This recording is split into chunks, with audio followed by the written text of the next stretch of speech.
Hello everybody! Welcome back to another Microsoft Flight Simulator live stream. I hope you are all doing well. Happy Thursday afternoon, my friends.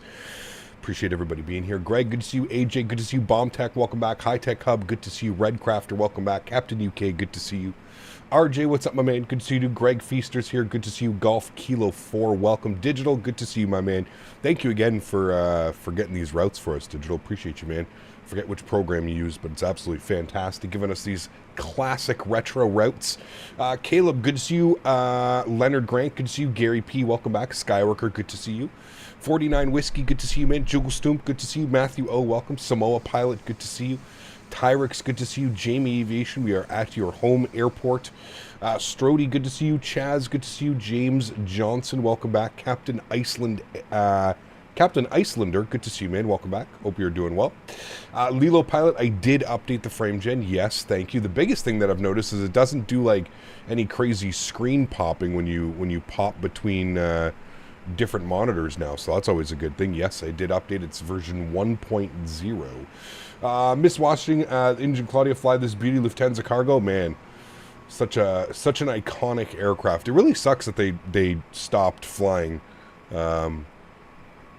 the MD-11 for cargo, man. Jesse, good to see you, dude. Erin, good to see you. Goodman, welcome back. Flight Sim Aviation, good to see you. Ruben, good to see you. Welcome back. Hope everybody's doing well. Thank you again for tuning in today. Chat, just off the top of my head while I have everybody here, I know everybody's kind of funneling in. There is no live stream this evening. I apologize. I have a very, very busy week. No live stream this evening. We are live tomorrow on the Twitch, the Thrustmaster Twitch channel tomorrow morning So I will post a link for that in my Discord. Tomorrow morning, we're continuing our flight lessons with John from Thrustmaster. So we're over on Thrustmaster's Twitch channel tomorrow morning. And then obviously we have our long haul on Saturday, which you guys have voted for the 777. I've got a great route for you guys. We're going to be doing some United 777 ops. We're going to be going from Newark, KEWR, all the way over to Munich. I had to think about that for a second. So New York to Munich, about 7.5 hour flight time. That is the flight for Saturday. And then obviously we'll be back on Sunday and Monday with some shorter 777 ops for you guys as well. So that is the plan for the rest of the week. Going to be a very, very, very busy week. Sorry, I have like a tickle in my throat. I will also, so Friday with Thrustmaster, Saturday, Sunday, Monday in the triple. So book that one if you guys want to do a long haul. Jesus. If you're looking to do a long haul, if you're interested in doing a long haul, Saturday is the day. Newark over to Munich, about 7.5 hours. Should be a great flight. We should have a nice little tailwind across the Atlantic, and that should help out the process. But until then, we've got some MD-11 action to get to today, so should be a lot of fun today. Looking forward to this Lufthansa retro cargo ops. We're here on the ground in... where the hell are we, chat? We are here on the ground in EDDP. I have to think about this. Leipzig. And we are going over to Manchester. We're going to do the round trip today. So we'll fly over some cargo to Manchester, and then we'll load ourselves up again, and we'll go Manchester back to Leipzig. Should be a lot of fun today. I'm looking forward to this. We get to fly back into the bitchin' Betty, we like to call her here on the channel. Did a practice flight yesterday. It was pretty decent. Overall, I really, really like this aircraft. I think it's just, again, getting used to it and how different it flies compared to like a 7.3 or hell, even if 737 or something like that. So should be a lot of fun. FrameGen mod was updated, yes. If you click that, it should take you to the link. It was version 0.9 forever, and then version 1.0 came out. And immediately, like I said, the biggest thing that I've noticed is you don't have so much like screen popping and like tearing when you switch screens in and out. But other than that, everything seems to be working perfectly fine, no issues. Hopefully they fix some of the other little bugs and quirks that we found recently. How long is the flight today? It's about an hour and a half each way. We're scheduled for 1 hour and 35 minutes of flight time, 2 hours gate to gate. Or cargo stand to cargo stand. So without further ado, let's jump inside the aircraft. It is sitting cold and dark. I haven't done anything. I've only opened up the doors, but you can do that through the EFB. The aircraft is sitting cold and dark. So let's jump inside the aircraft. Let's get this bad boy programmed, ready to rock and roll. Should have some beautiful views en route today. Some weather as well down in Manchester. So we may have a little bit of a spicy arrival into Manchester. We're using some third-party scenery as well for both airports. Exclamation point scenery in chat. We'll pull that up for you. So without further ado, friends, let's jump inside the aircraft. Let's get this bad boy programmed, ready to rock and roll. Beautiful. Inside the cockpit of the good old bitchin' Betty. Let's go and get the battery switched to the on position. We'll get the external power turned on as well. That will go ahead and bring the aircraft to life. We're going to go ahead and arm our emergency exits good. And then we'll go straight up top. We'll just start getting the ADIRs aligned. So we'll go left side, right side, and center. She's going to yell at us a little bit. That's fine. To be expected. I'm going to get some brightness up here on our overhead panel. Good. There's really no flows when it comes to this aircraft. It's actually quite simple on the overhead panel when you look at it like this. First thing is first, though, let's come down here. We'll make sure that our nav lights are on. We'll make sure that our logo lights are on as well. We can go ahead and arm the emergency exits. We'll get the no smoking to the auto position, and we'll get seatbelts to auto position as well. Other than that, that's pretty much it for the overhead for now. So what we're going to do is we're going to come down to the electronic flight bag. We're going to go to dispatch, and we're going to go ahead and import our flight plan. Good. You can see here, Leipzig to Manchester. EDDP to EGCC. You can see the air time is looking at 1 hour and 35 minutes at 36,000 feet. Block time is 2 hours and 3 minutes. So what I'm going to do is I'm going to send the flight plan to the FMC. Good, that's been done. I'm going to set payload and fuel to the aircraft. Says payload has been set as well. I'm just going to set that one more time just in case. Good, everything should be good there. So if I come down here to the FMC, I'm going to go to the FMC1 tab. I'm going to go to the flight plan init, and you should see our flight plan. EDDP over to EGCC, good, correct. Alternate airports today is going to be London Heathrow, EGLL. So we'll throw that into our alternate airport, good. Flight number today is Lufthansa Cargo, GEC, 21 Echo, 21 Echo. We'll throw that into our flight numbers. We're going to go ahead and initialize the IRS, good.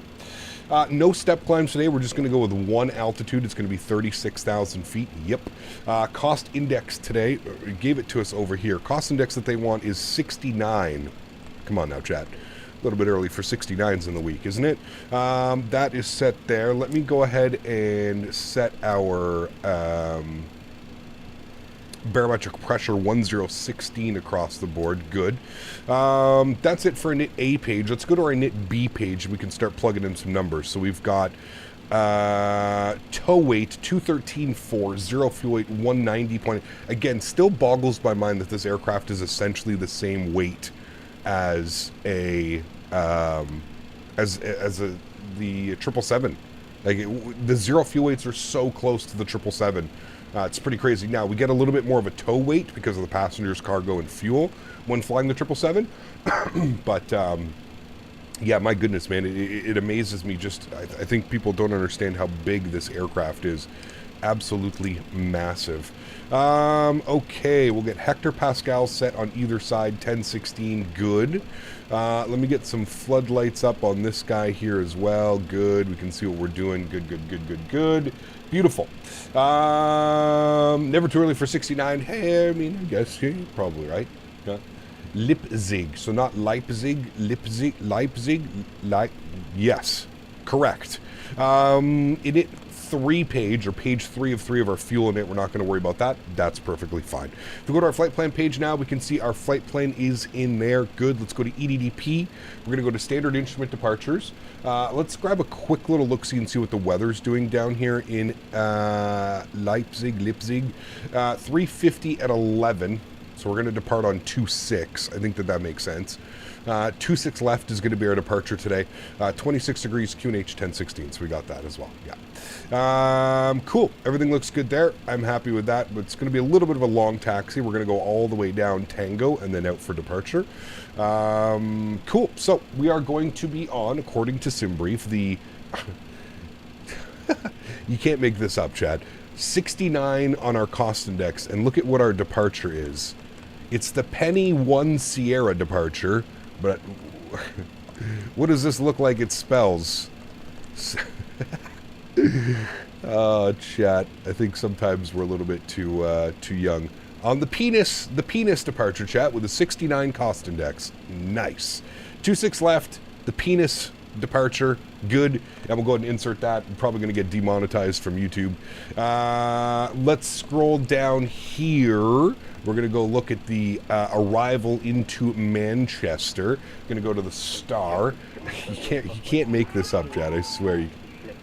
This guy's got a kid screaming in the background.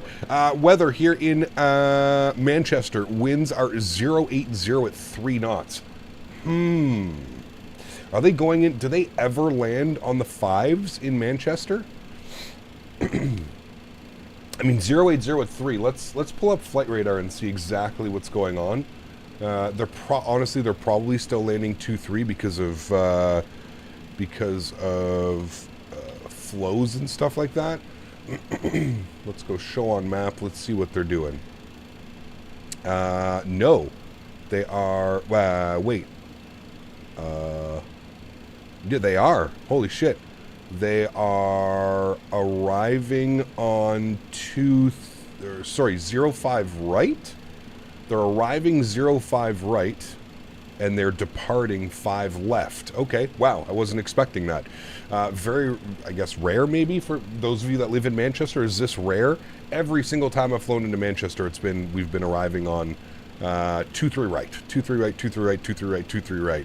I don't think it's ever been anything different. So we'll plan for 5 right on the arrival. I'm going to have to just quickly edit my flight plan in SimBrief to select a different runway. 5 right, yes. So we're going to be on the OTB 1 mic arrival. OTB 1 mic, good. And we're going to plan for the ILS 5 right, good. Transitions. This is where things become fun in Europe. So 5 right, we're going to pin that. We'll have a quick little look-see at this. MIT, IMC? MCT 1 or 2.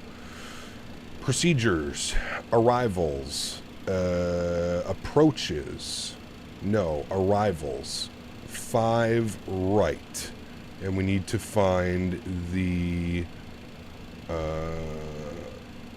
wait, is it the approaches that we want? 5 right, the ILS, yeah, okay, so MCT is that one, MCT 1. We're going to go the MCT 1, the bigger turn.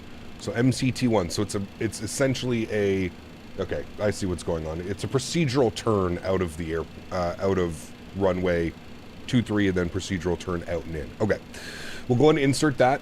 We'll go over and scroll through our flight plan. We'll make sure there's no crazy discontinuities or anything like that. It looks good. It looks like we're going Otbed to goals.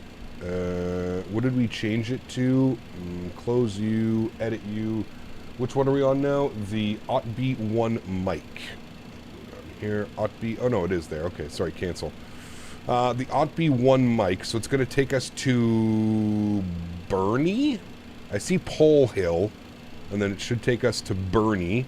And then from Burney, we go to Rossum. So it's like this, do a crazy turn. Rawson. And then from Rawson, we go direct to the airport. And then it's going to give us the MCT coming in like this. And then MCT, which is the Manchester VOR. And then we're going to fly this like this, procedural turn down and in for runway 5 right. That's the plan. It looks good to me in the FMC. Maybe we'll have ATC and maybe we'll get some vectors or something like that, but for the time being, it's exactly what we're supposed to be doing. So good, we don't have to worry about getting yelled at. You know what it's like in Europe and foreign airplanes, and yeah. Okay, cool. That looks good to me. InitRef, once again, these numbers are all fine. I'm happy with all of this. This is all plugged in. That's all good. Beautiful. Let's go to our takeoff and departure page. Let's start running through some numbers down here as well. We can go to our, I think they're done boarding. Oh yeah, okay, they're fully done boarding, ready to go. So if we go to services, we're going to do that, sure. Hopefully that stays closed. I think it's still bugged with GSX. That is all good. I'm going to make sure that our park brake is on. Good. Okay, that's all closed now, so that's all good. Okay, beautiful.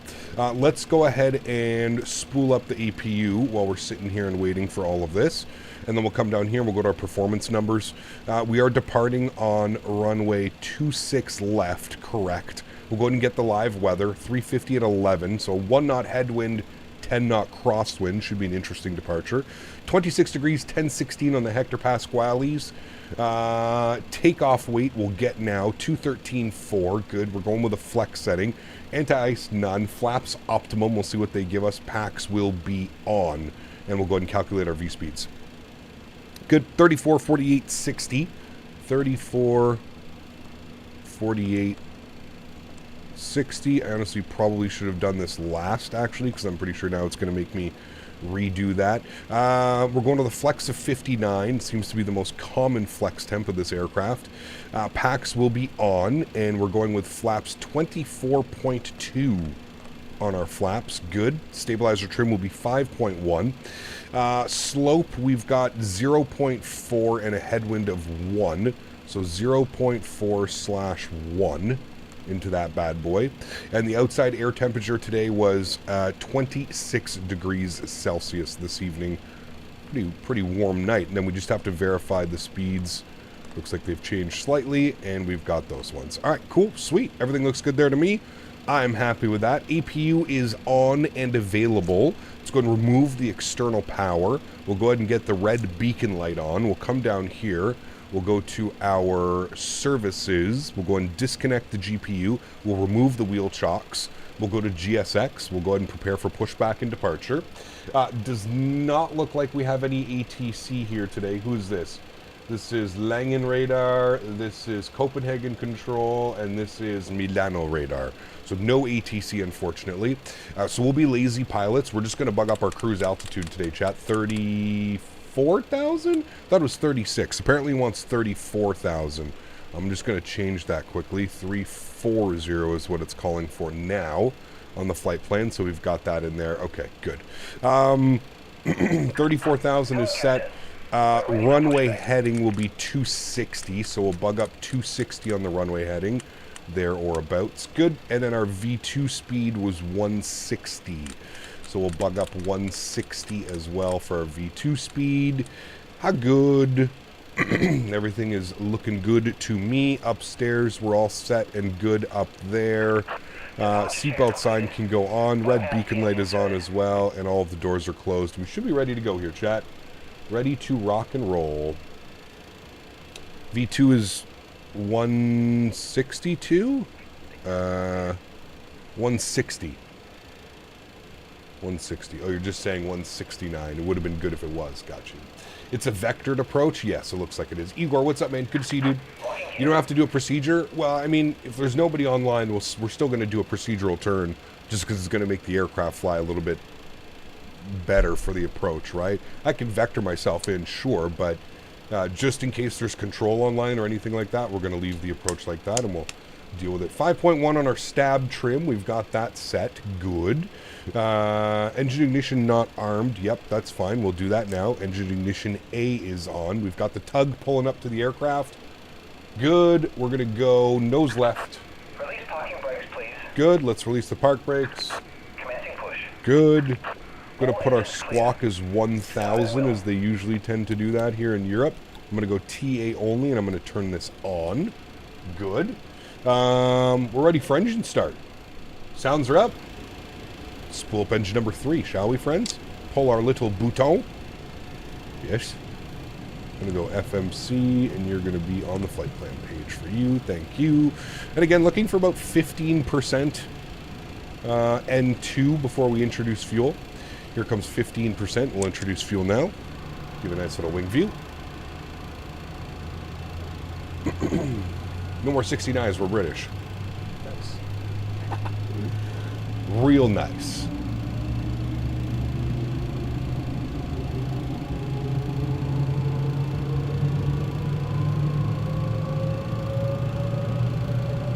Sounds fantastic.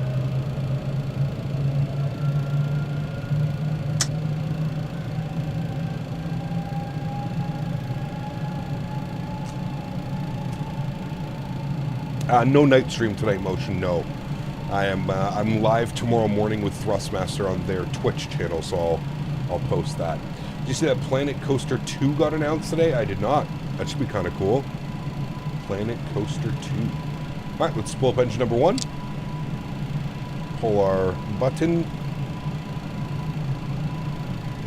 Fuel flow is good. We're looking again 15% N2 before we introduce fuel. Comes about 15% now. We'll introduce fuel. Nice little wing view. Water parks and multiplayer. I mean, that could be cool. Building up some cool stuff with your buddies. That could be interesting.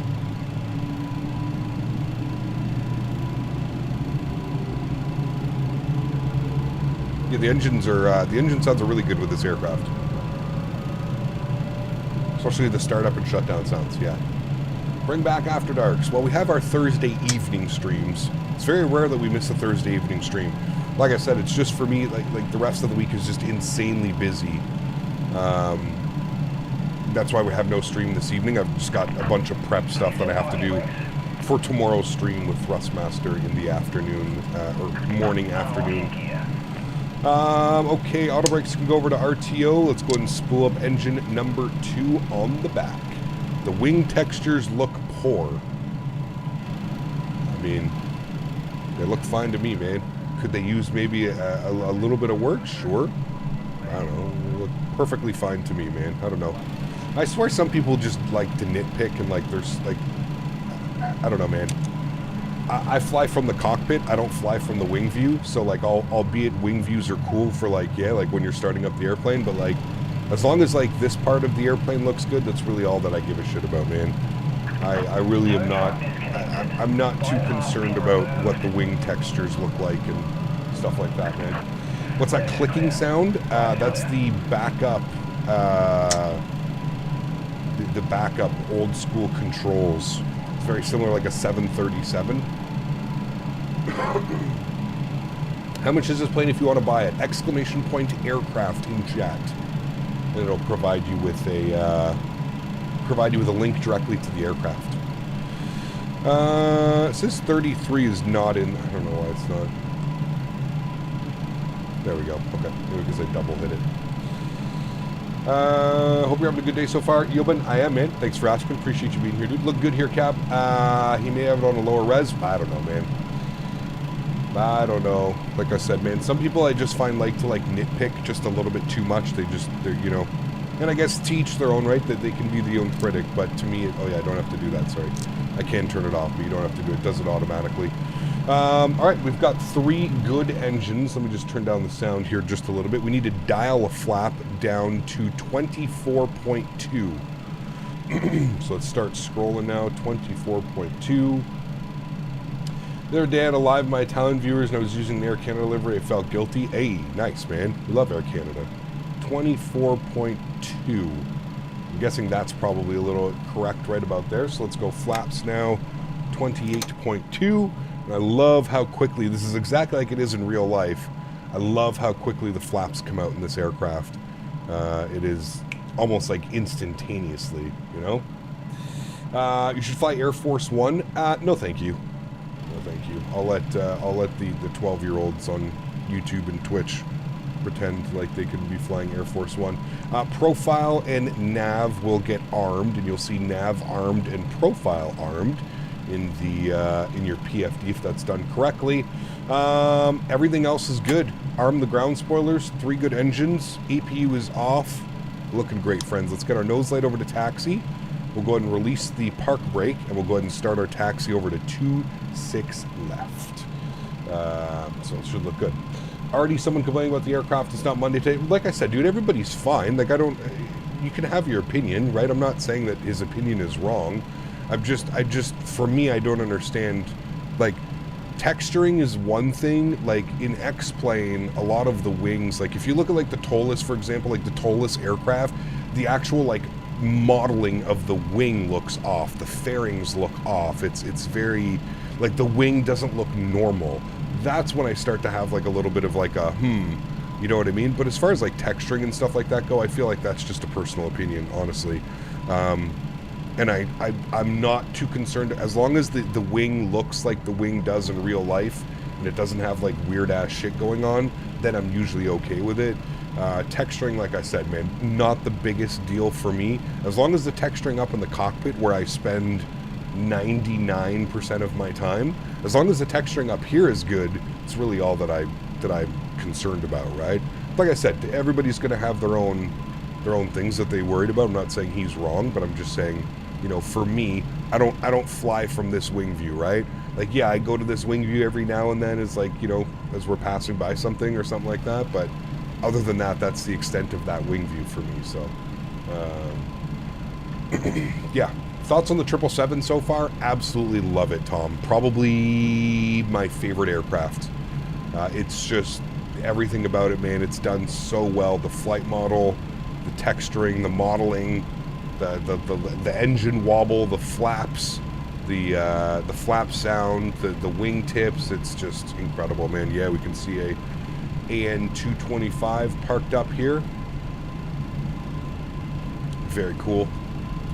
Very, very, very cool. Cap, have you seen someone on Facebook today starting boycotting Flight Factor? No, I don't pay attention to any of that, man. I stay away from forums, I stay away from Facebook groups, I stay away from everything, dude. I've been doing this long enough that they're just cesspools, man. They are just cesspools, and you will, very rare does anything constructive come out of like a forum or a Facebook page, if I'm being honest with you. I usually stay away, man. Cap, sorry, but you don't fly wing views, but you also don't fly the airport. In my opinion, everything needs to be realistic as possible. Otherwise, then we use roadblocks. Like I said, man, everybody's entitled to their own opinion, Carlos. I'm sure. Yep, sure. Personally, I'm waiting for the 350 to come out, decide which to get, since my bank won't be happy with two expensive airliners so soon after each one another. I mean, Thomas, I don't even know. Sorry, man. I think it's having the AC blasting in here is just absolutely killing my throat. I don't know when that 350 is coming out. I think it's going to be a little while, man. Yeah. Do you use the sound pack for the 777? I do, but the sound pack that I'm using only replaces the engine sounds. But yes, I do. Kev, do you think this plane is worth $80? It's $69.99, I guess, plus tax, right? I guess that's really up to you. I find it's difficult to, when people ask me, like, is it worth it? Like, for me, absolutely it's worth it. Do you know what I mean? Like, 100% it's worth it. I don't know. I don't know how you fly. I don't know if this aircraft is something that would interest you. Maybe it's not, right? So, yeah, it really depends. I think it's a good aircraft. I think it's a lot of fun to fly. It's very unique. It's very different. So if that's what you're looking for and then that's what you enjoy when it comes to like flight sim, then I would say great, pick it up. You know, you can get a passenger and a variant. I think you can get a passenger and a freighter for about $80. I think it's only $70 if you just want to choose one of them. I personally don't see myself doing any passenger ops in this aircraft, but that's just me. Who's battling the crosswind? You can literally see it. Is that a 319? I think that was a little one. Why has X-Plane gone from $60 to $80? They announced a price increase because they most likely that they announced it because they said they wanted to hire new developers. Although I don't know that and the whole essence of itself doesn't make sense because they sold it for like a year at $60 and then after a year they raised the price saying that they wanted to hire more developers. If anybody's already bought X-Plane 12, they've already bought it. I don't know of anybody that would have been like on the fence for over a year and then decided to buy it. So I don't know. The whole thing kind of seems a little bit silly to me. But I don't know, man. I can't speak for Laminar Research. I can't speak for Austin. I can't speak for the team over there. I have no clue why they make the decisions that they make, man. Yeah. I did not get the AirAC update today. No, I didn't do it in time. It's okay. I mean, we're not... I guarantee you there's absolutely nothing new between the AirAC that I'm running and the AirAC that just came out from these two airports. Yeah. That was a while ago. They hired some more people and they wanted the funding for more updates. There you go. Like I said, though, to me that, I don't know. I don't know how many people are buying X-Plane nowadays. I would say that it's probably a very small number of people every week, every month, every couple of months or whatever that are buying it. Most people that wanted to buy X-Plane 12 already own it. I can't see there being very many new X-Plane users. I'm sure there are some. I'm not saying it's like, you know, I just don't see there being a ton of new X-Plane users. But I don't know.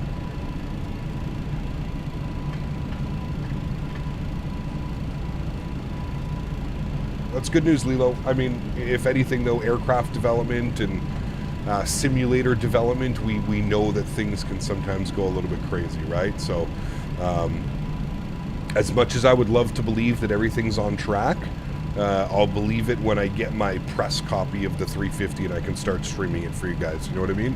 That's when I start getting excited.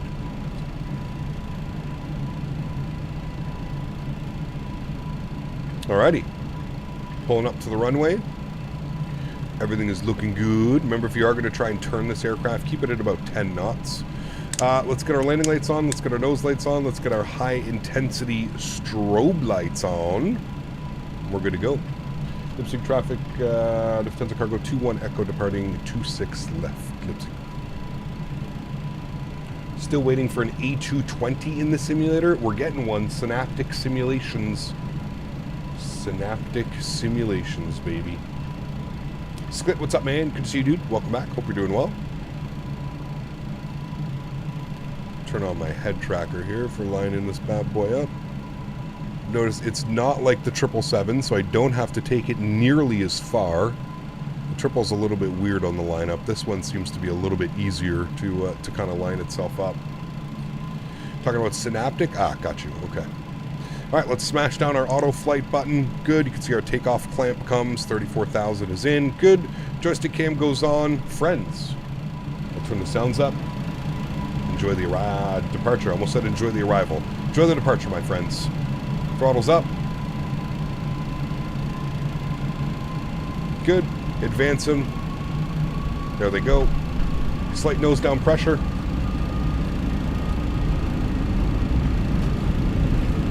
Takeoff power has been set and achieved. Airspeed is alive. There is 80 knots. We're neutral on the stick.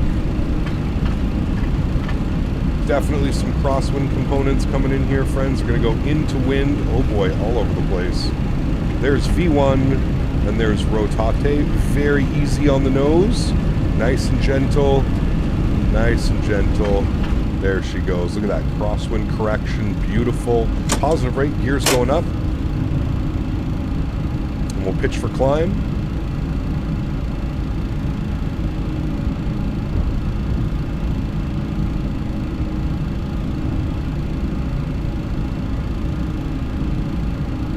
Bumpy.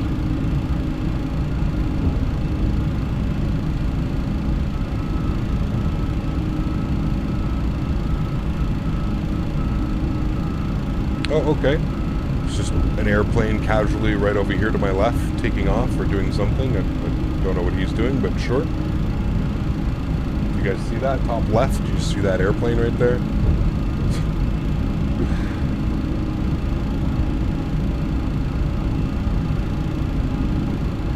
No problem.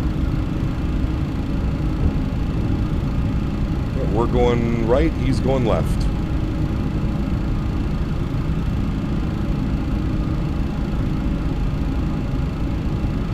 Alright, let's go flap retraction.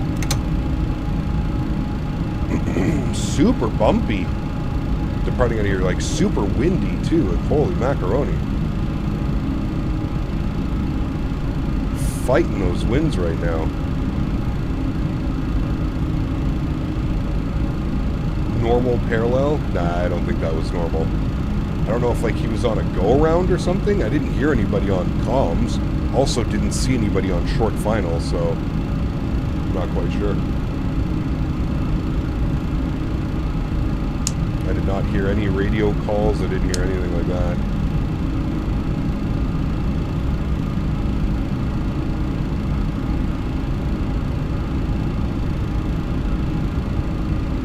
We're getting rocked. Like, look if I don't touch the controls. Getting absolutely rocked around. Alright, there is slat retraction, 230 knots. We're clean. I'm going to add some back trim now.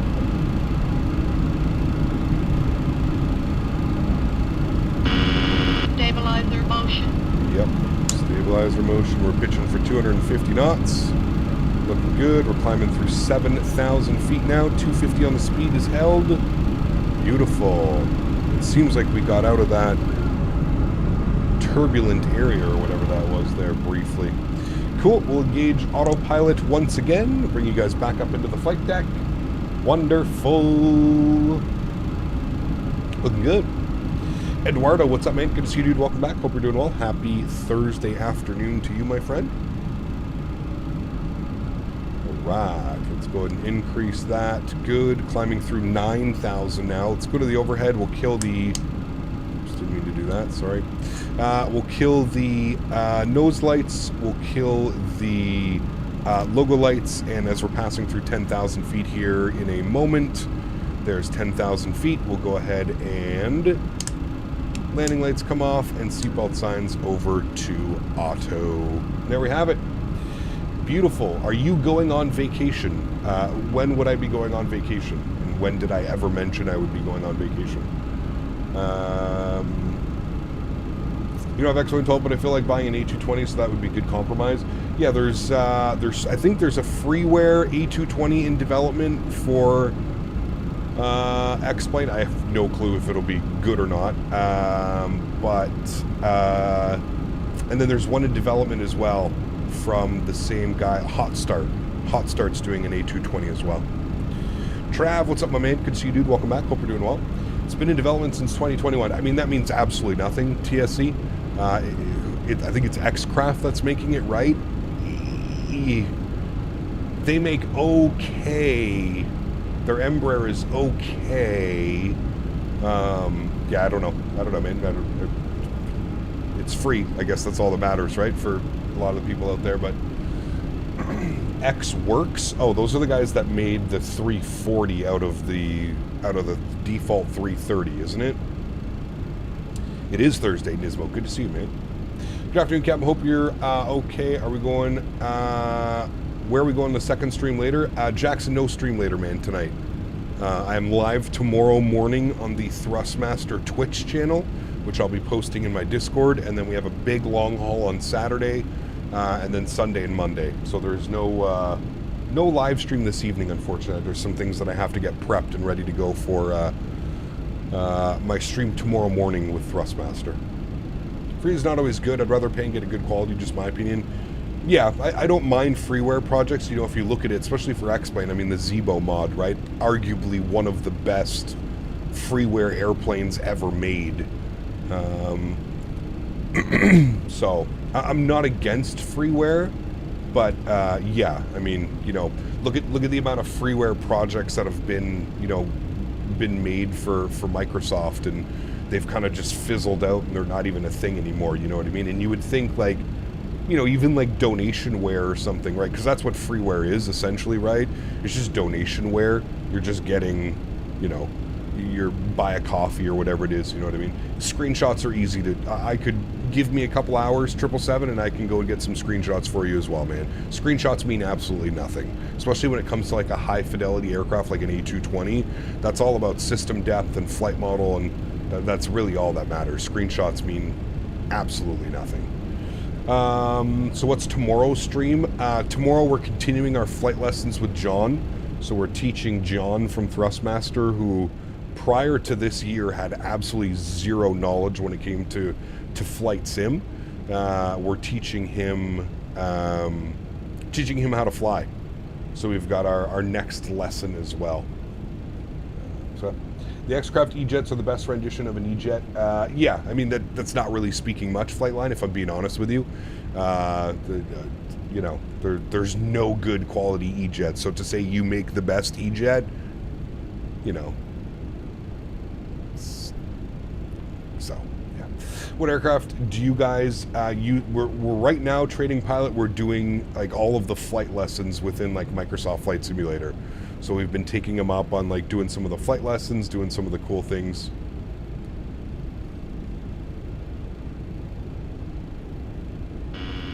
Stabilizer motion.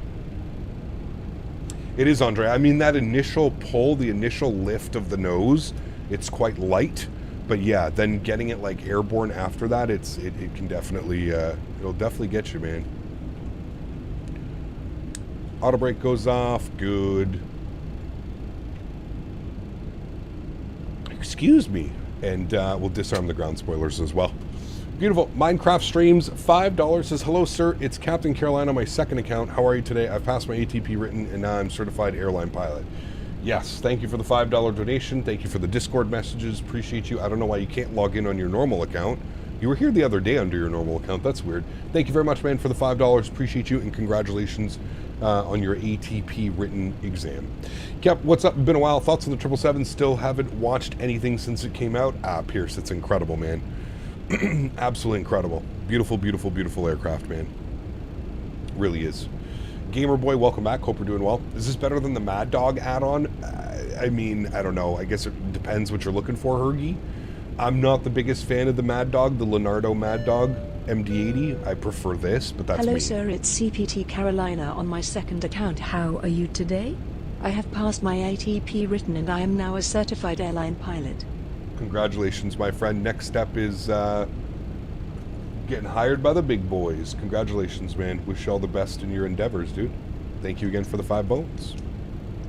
Got Microsoft yesterday. What plane would you recommend buying? How familiar are you creeped out? Sonny, what's up, man? So I flew this bird last night for the first time. Absolutely lovely. It is. It's a lot of fun, man. It's a lot of fun. It's like one of those airplanes I feel like that will just like punish you. Do you know what I mean? Like it will absolutely punish you if you don't fly it correctly, and maybe not correctly, but if you're not, you know, keeping everything in check, it will definitely punish you. But it is a ton of fun to fly, man. I've been thoroughly enjoying it as well. Yeah. Is the 777 your favorite plane? I mean, right now, I think it would be a toss-up between the 777 and the Phoenix A320. Those are probably my 2 favorite airplanes.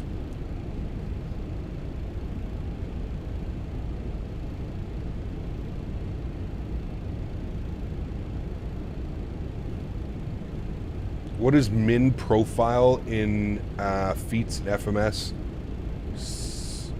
Wait, what? That's your, so the minimum profile would be like if you're on an RNAV arrival, like the minimum it will take it down to. Love how high the PFD highlights VORs that you have turned to. Such a cool feature. Yes. You know, it's crazy. For an airplane that was developed in like the 80s and 90s, just how many cool systems are available on this one, you know what I mean? It's pretty cool.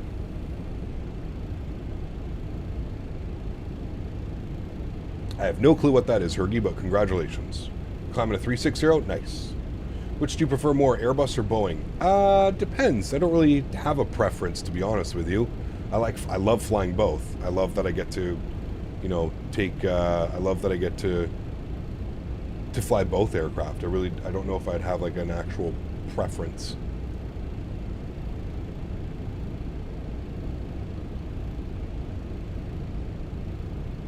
Did I try the 380 at the expo? I did not, no.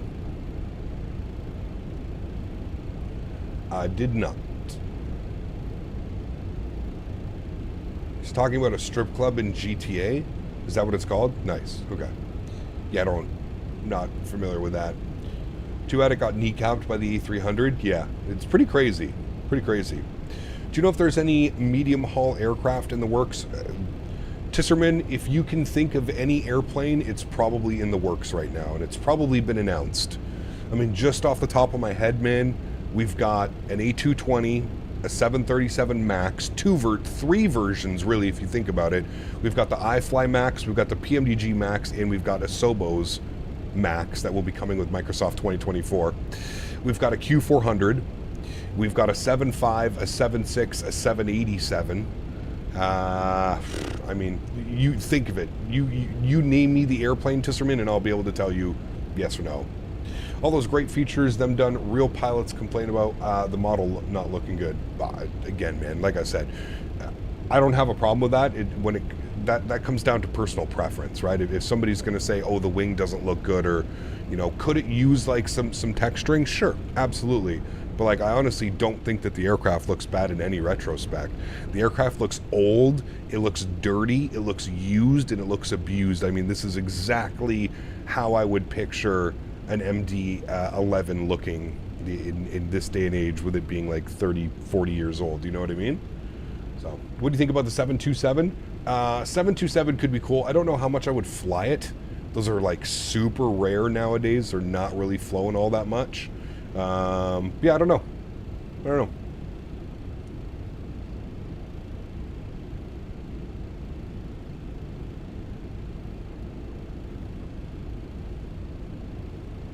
Do you know if you'll get the Bluebird 7.5 pre-release? I definitely will, Diabetic Lad. Yes, I will.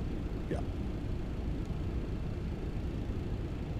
Well, everybody's going to have their own opinion, good man, and you got to get used to it, man. That's what I've been trying to preach is, listen, just because somebody doesn't, you know, somebody isn't as big of a fan of the aircraft as you are, it's okay. Like I said, I just try and bring like a little bit of logic to it, right? Like somebody was complaining earlier about like wing textures, and it's like, okay, but like how often are you sitting here staring at the wing like from this wing view where you're like, those textures could be a little bit better. Like, yeah, they could be, Like, I mean, they got all the rivets and, like, I don't know, it's all there. I wouldn't stay at this view for very long. So for me, like, I'm not too concerned about, like, the wing textures. They're fine for me. But again, that's me, right? So it is what it is, man. It's okay. It's not the end of the world. We can always agree to disagree in some aspects as well, right? So I just, like, I don't understand why people wouldn't just, like, you know, enjoy the airplane for what it is and enjoy flying it, enjoy your cockpit, and yeah. Altitude. You can see the windows on the livery? Yes, because the MD-11s are all converted freighters. I'm not sure if so this aircraft at one point was a passenger version of this airplane. This is, I believe, all MD-11s. I don't think there's any, like, just cargo MD-11s. They're all conversions, I believe, if I'm not mistaken. That altitude call-out means we are at our cruise altitude of 34,000 feet. We'll have a quick little look inside just to confirm that, and we are 34,000 feet, and it looks like we're doing Mach point 810 is probably what it's aiming for, so that's perfectly fine with me as well. Yeah, no problem. Stabilizer is motioning. 42 knot headwind component right now as well. So airspeed 470, ground speed 432. Still not too bad. It's not as bad as I've seen it, but aircraft is good. We're cruising along here, so we'll go back to a nice view like this. Chad, I'm going to turn off the camera here for a second. We're just going to have a quick little stretch. I was stretching this morning before stream. 53 of the 200 were built as freighters. The rest were freighter converted. Ah, thank you for that number. So there actually was. Interesting. Huh. That's pretty cool, actually. Diabetic lad. I didn't think that any were made as actual freighters. So, Ecap, do you know why my custom view keybinds aren't working for the 777? I downloaded the views from your Discord. I don't know. There's been a lot of people having issues. Some people it's working fine. Some people it's not working. Colorado Gaming.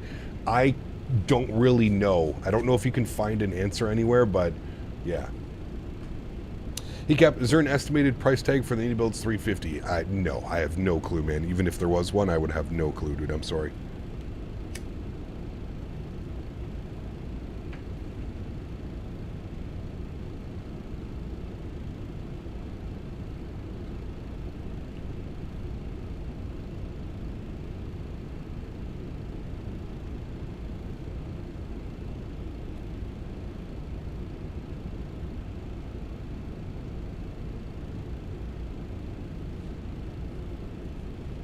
Rat Dog, what's up, my man? Good to see you, dude. Welcome back.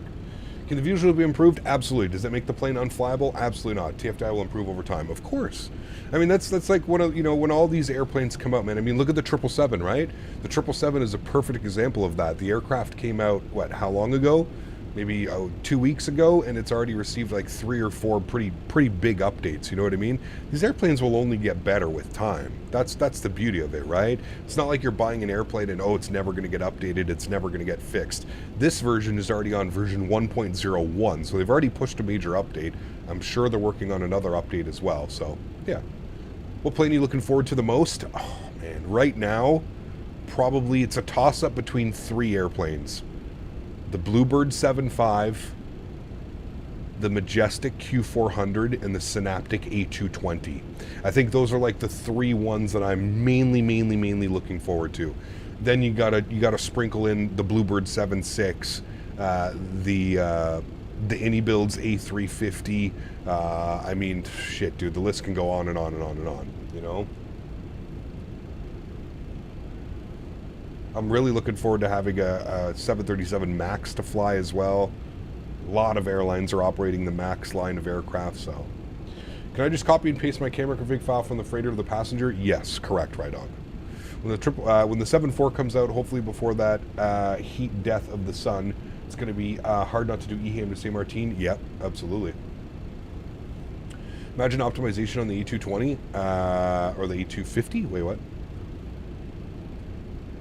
How do you update the MD? Louis, when you bought it, you would have had a EXE, a MD-11 install manager.exe. You just run that. You want the de Havilland 106? No.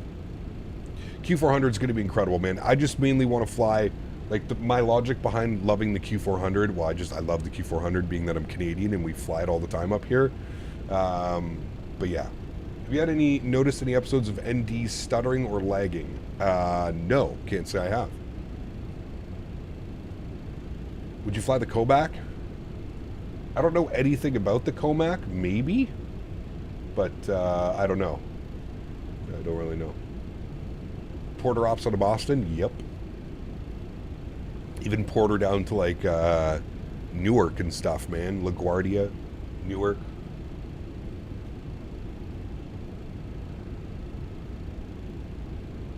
Correct me if I'm wrong, with the next release of PMDG, most likely Captain Crystal. It's either going to be the Max or the 200 ER LR or the Freighter variant. I think the Freighter variant's next. I'm not sure.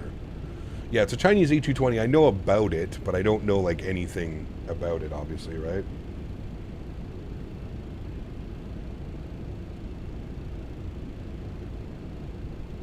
Put them up on the other media channel, Spike. That'd be the best place, man, to be honest.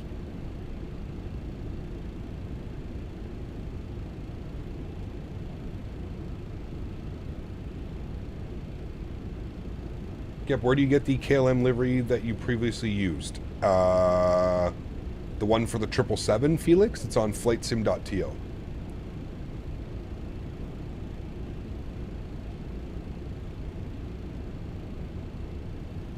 I hope so, Fuber, but we don't really know, I guess. Yonko flies for Horizon on the Dash 8. Well, Horizon doesn't fly the Dash 8 anymore, so... I wonder if he's flying something different now. I believe Horizon got rid of all their Dash 8s.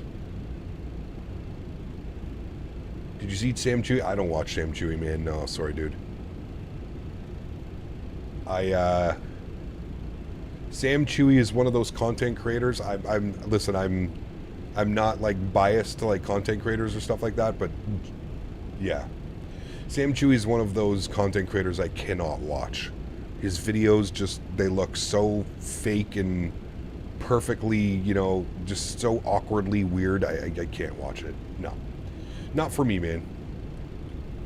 Not for me. Cap coming to Manchester, loving it. Never seen you flying to Manchester. Refreshing since it's my home airport. We've flown in, man. We've flown in. It's just, it's been a while. I feel like whenever we fly in the UK, we're going to either like Gatwick or Heathrow or London City or something, right? So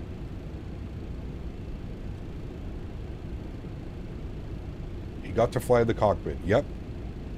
Yeah. It's cool, but like I said, man, his content's just not for me, man. Just like how my content isn't for some people, it's just not for me. It's unfortunate that Lufthansa doesn't update the MD-11 anymore. I agree, fit me. Yeah, I really agree, man.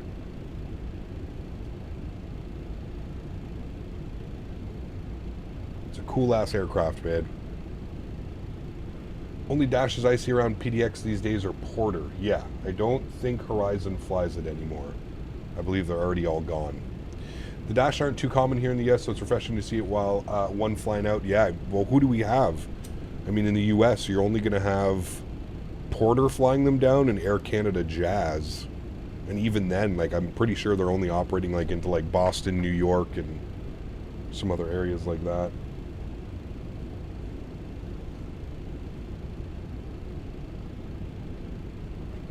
Alaska? No, Alaska doesn't operate any Q4s. They used to, Horizon, but they're all gone now already. I believe they're all moved over to Embraers now. Will you ever fly any of the 787s in the sim? No, I'll wait for a third-party one to come out.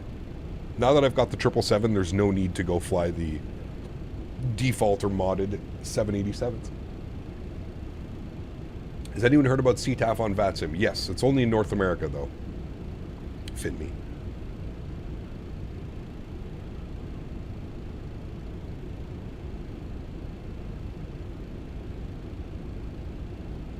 Yeah, Silver flies the ETRs, not the Q400s, correct. It would be nice to see Alaska Airlines fly transatlantic. I don't know if they'll ever, you know, add long haulers. I don't know.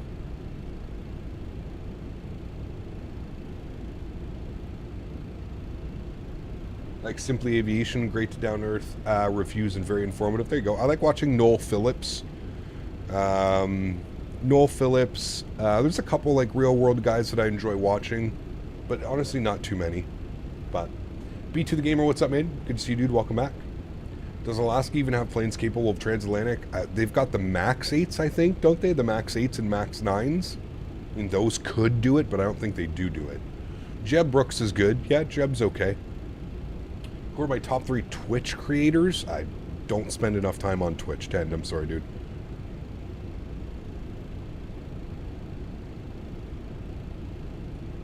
By the way, good to see you back, Tender. Are you going to behave this time? Noel Phillips, Paul Lucas, and Alex Preglowski. Alex is good as well. Yeah. CTAF is only in the land of the free and the home of the brave. Nice.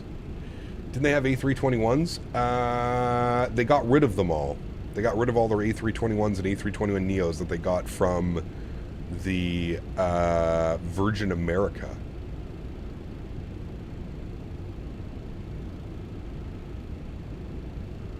Is it easy to become a VATSIM pilot? Easy enough. You have to do a test. Yes, but easy enough. Iceland Air uses them from Reykjavik to Seattle. Yes. Yeah. What's the advantages of CTAF compared to 122.8? Well, it's more focused for each airport. So if you're on CTAF frequency and you're coming into an airport, you'll only hear airplanes at that specific airport instead of hearing, like, you know, if you're on Unicom, you can pick up airplanes quite a ways away, right? So you can have multiple people landing at different airports, everybody's on Unicom. So SDF has a lot of MD-11 ops. Dude, I found a video last night. Let me find this video and play this for you guys. Where did I send it? I sent it to Davis. Look at this video. Look at this MD-11 video I found yesterday. Let me pause it. All right. Look at this video, chat. Can I make it big? Yes. Fuber, my man. Huge enough floaties to do 30 months. Thank you very much, my friend. I appreciate you. 6 more months, and you will be repping the 3-year badge. Huge no floaties to you, man. Thank you very much for support, dude. I appreciate you big time. All right, look at this MD-11 landing in Miami. Look at this, chat. Oh, okay, there we go. Absolutely fucking smashes it into the runway. Look at this, dude. What's the long haul plan? Saturday, 777 United Ops. We're going from Newark to Munich. 4 red, by the way. 100. Look at this. 50, 40, 30, 20, 10. Holy shit, dude. There's your MD-11 landing, friends. Let's watch that one again here. 50, 40, 30, 20, 10. 100. Ready? Look at this again. 50, 40, 30, 20, 10.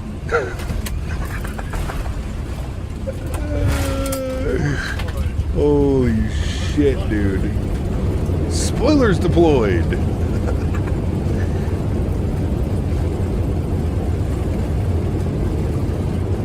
Man. Absolutely thumps that airplane in. Jesus. That's a heavy landing right there, my amigos. It was just funny when I saw that. It's gives me a good laugh when you see some of the MD-11 landings, because it's just the plane is so ungraceful, it's ridiculous. This thing just gets absolutely smacked into runways, man.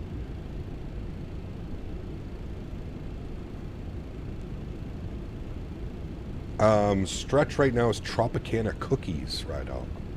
3 of my hockey teammates are UPS pilots. I'm definitely sending that to the group me ASAP. Nice. Yeah. Flight instructor was flying the MD-11 at Lufthansa Cargo, and he said that she was a bitch, but still a nice bitch. Oh yeah, 100%, dude. I agree. You speak to any of the pilots, they love this aircraft, but they also like, wow. Did you see the XP-72 interview? You got to be more specific than that, Tender. There's a new 737 sound pack on fs.to. Yes, I've seen that. A couple people have sent it over to me. Looks really good too. Sounds really good. Next time we fly the 7.3, we might have to try it out. Although I use the FT Sim sound pack, but yeah. On Micah's channel, nah, I didn't see that tender. Sorry, man. Sorry, dude. But that was a flight attendant on the Condor DC-10. They have an elevator in the aircraft because the kitchen and stowage was one level below the passengers. Cool. Very cool. She's a quirky bird. That's for sure. I don't really fly Airbus on the sim, but I'll be getting the A350. Nice. I mean, the Phoenix A320 is arguably one of the best aircraft available for this sim as well, man. So if you ever have a chance, it's gone on sale once in the 2 years that it's been available, but man, oh man, oh man, what a great aircraft if you really want to get into Airbus and kind of deep dive into it. Where are the strobes? Like, where's the button for the strobes? They're right here. They're called high intensity. These would be your strobes, high intensity. They're not called strobes, high intensity. Wish Phoenix was making the 350 for optimizations. I guess we'll wait and see, man. We'll wait and see how it goes. Has anyone found any of the so-called Easter eggs in the 777? No, albeit I haven't really looked around, Rydog. Haven't made it a priority, but... Weird question. Do you have any recommendations for realistic sims for learning stick shift manual cars? I heard BMG was good. Do you have any recommendations? I have no clue, dude. I don't think any video game is ever going to replicate what it's like to drive a stick. There's just something about like the clutch and the way that the clutch feels, and I feel like it's like it's more of like something that you just have to do to kind of understand the concept, because every car is different that I've ever experienced. Every car that has a clutch and is manual is different. It'll feel somewhat a little bit different, but once you get used to it, it's kind of like riding a bike, right? Every bike is different, but you kind of know what you're doing. So, yeah. Still waiting on the sharklets. Hey, man, like, I've spoken about it before. I don't like to, like, you know, I don't know what's going on over at Phoenix. I mean, these guys, I don't think they could I don't think they could hit a timeline if it was the size of a barn. These guys, I don't know what's going on over there, man. I mean, we've all been waiting. I mean, they're 7 to 8 months late now on their own, like, hey guys, this is when we plan to have all of this stuff out. This wasn't like a community getting upset and being like, when are we getting these things? It was them that literally said months and months and months and months, 8 months now ago. So yeah. He also told me that we were approaching Mexico City one day, and they're almost at max 0 fuel weight. V approach was 171. Jesus. Yeah. Phoenix says we make their flight model. Well, they're using the ProSim model. I mean, I don't think there's anything wrong with that. I'm perfectly fine with that. Alyssa, thank you very much for the $1 donation. Appreciate it. Huge no floaties to you. Thank you very, very much for your continued support of the channel. Incredibly kind. Appreciate it, man. Typical flight developer, ho-hum, broken promises, doesn't matter because there's no consequences. Wow. I think that's part of what's going on for sure, Rydog, is there's no immediate competition. So it's kind of like a, you know. Is this airplane hard to fly? I mean, it's too much study level. Not really. Thank you again, Alyssa, for the support. Appreciate you, my friend. I wouldn't necessarily say it's if you know how to fly McDonnell Douglas, you should understand that, and it's, yeah. Behind the Sky, it's good to see you, man. Welcome back. I did see it tender. It definitely wasn't a minus 17. All you have to do is watch the video to understand that. If you think that's a minus 17, I have a real world 777 to sell you in my backyard parked at the farm. What monitor do I use? Logan, you could put exclamation point monitor in chat. No competition, no news, no timeline from Phoenix at all. Well, like I said, dude, I don't know how they can come out in, when did they come out? It was like September? Right? I think it was like mid-September, and they were like, okay, guys, by the end of the year, you're going to have a 319, a 321, and sharklets and IAE engines. Out of those 4 things in the last 9 months, 10 months, they've produced one of the 4 things that said we were getting by the end of the year, which is kind of crazy, man. It's it's kind of crazy, man. It's one of those things. I don't know. Like I said, I don't know what's going over on at Phoenix, and it's, yeah. Landing rate monitors are extremely overrated. Well, there's a reason why you get a different landing rate every single time, right? CST, you nailed it. They're so inconsistent. The only reason I have a landing rate monitor is because I'm a streamer. If I was just doing this for fun and like I would just check out like my like after landing report on like Sim Toolkit Pro or like Volanta or anything like that, right? And I always tell people, always, you take the landing rate as a grain of salt. You can tell by watching a landing how it's either good or bad, right? You can immediately tell, usually by the approach, the flare, everything about that, right? The landing rate monitors, you nailed it. I mean, they're just so inconsistent. We can do a landing and it'll give us like a 260 something, you know what I mean? And then you'll do the replay, you'll leave the landing rate monitor on, and then you'll get like a 180, and then it'll be like a 140, and then it'll be like a 330, and you're just like, okay, got you. Delays are frustrating. Don't forget all the value that they have delivered free updates with V2. Also, the plane itself is very reasonable price. Paul, I agree, man. I agree 100%. But in my opinion, Paul, that still doesn't excuse the 10 months of basically nothing, right? Like, it's it's. I don't doubt it. I've always said Phoenix still remains one of my favorite developers and one of the best aircraft available for Microsoft. But that doesn't. I'm not going to beat around the bush and avoid the fact that these guys couldn't hit a timeline if their life depended on it. And that's why it's truly puzzling, because if Phoenix were to like make a timeline public, that means that they've also spoke about a timeline probably weeks, if not months, before announcing it to the public, right? So something must have happened with either the development, or there was another setback, or something happened with the development of the 319, 321, the Sharklets, whatever it may be. Because if you're internally, you come with a timeline, and then you share the timeline with the public, and then you know you're 10 months of basically nothing, and there's been no like, hey guys, we know, we're really sorry, we totally fucked up this timeline, we're not going to give timelines moving forward. It's been nothing. It's just been radio silence from them. I know that they have a Discord, and I'm sure maybe they've probably posted on the Discord what the delays have been, but again, man, it's just, you look at any other aspect in life, and this just like, imagine if you were working and you had a timeline for a project that your boss wanted to, right? Like, there's no repercussions, like somebody else was mentioning in chat. There's no repercussions. There's no, it's not out, you know what I mean? So that's where I feel like it's just, sometimes these businesses that are run by these flight sim development groups are just kind of, I don't know. Not excusing their days, but at least they shut up rather than writing novels because they're narcissists. Well, again, that's just your opinion. I'm not going to stop you from that. At this point, I don't know what I would rather want. You know what I mean? So, yeah. Camel, huge note floaties to you, man. 3 months. It says 3 months already. Time flies. Thank you very much, man, for 3 months. Appreciate you, dude. Getting your two stripes on your pilot rank. Thank you very much, man. Appreciate you, dude. Thank you. Surely it's pretty easy to make an A3 19 and 21. Just copy the A320 files and just shrink it, increase it. Shouldn't take long. That's probably why they thought it's harder than it seems. Well, again, I don't know. Anyways, I don't know. How does it take a year to release Sharklets? Someone could create Sharklets in mod for 24 hours. I'm sure they would. I think what's going on is they're actually doing like the fuel burn, and they're doing it properly, right? It's not just a visual thing where I think on a lot of like other add-ons and stuff like that, it might just be like a visual thing.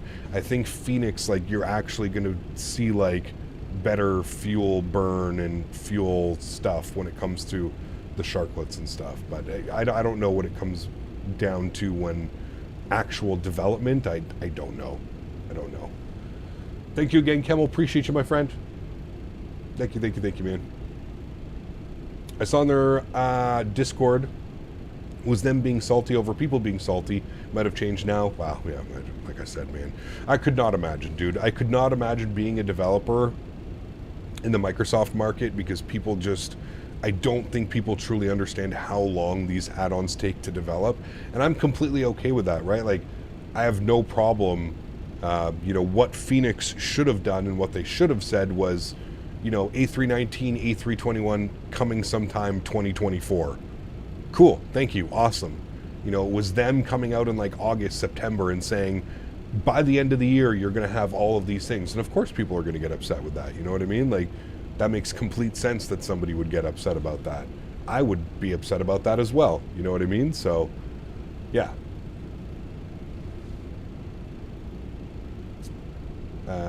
Yeah, thanks, Kemo. Appreciate you, man.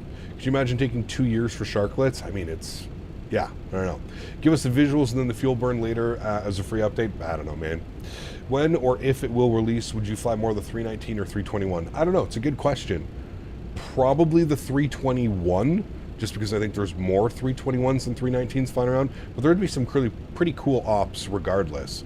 But probably the A321. I think that one's going to be my favorite of the two. But I guess we'll wait and see. Yeah. People just need to do what Fly-by-Wire does. Hey, we're making this. It'll be out when it's out. And then post pretty much zero updates, given more updates as they get closer. But they don't spam. Sure. Yeah, that could work as well. Sure hope Phoenix is working quietly in the background, but to be inactive for this long is somewhat ridiculous. But I would agree. Like I said, it's more so they gave everybody a timeline, and then they've just completely botched said timeline. Do you know what I mean? That's where it can be a little bit crazy.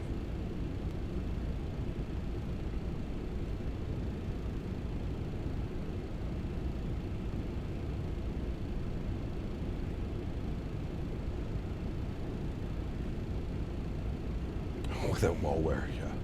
Just like any builds, no ETA, just drop it after a few previews. I've always said it, man. Any builds does it the best, dude. Any builds does not mess around when it comes to that stuff, dude. Excuse me, 49 whiskey. What you doing there, bud?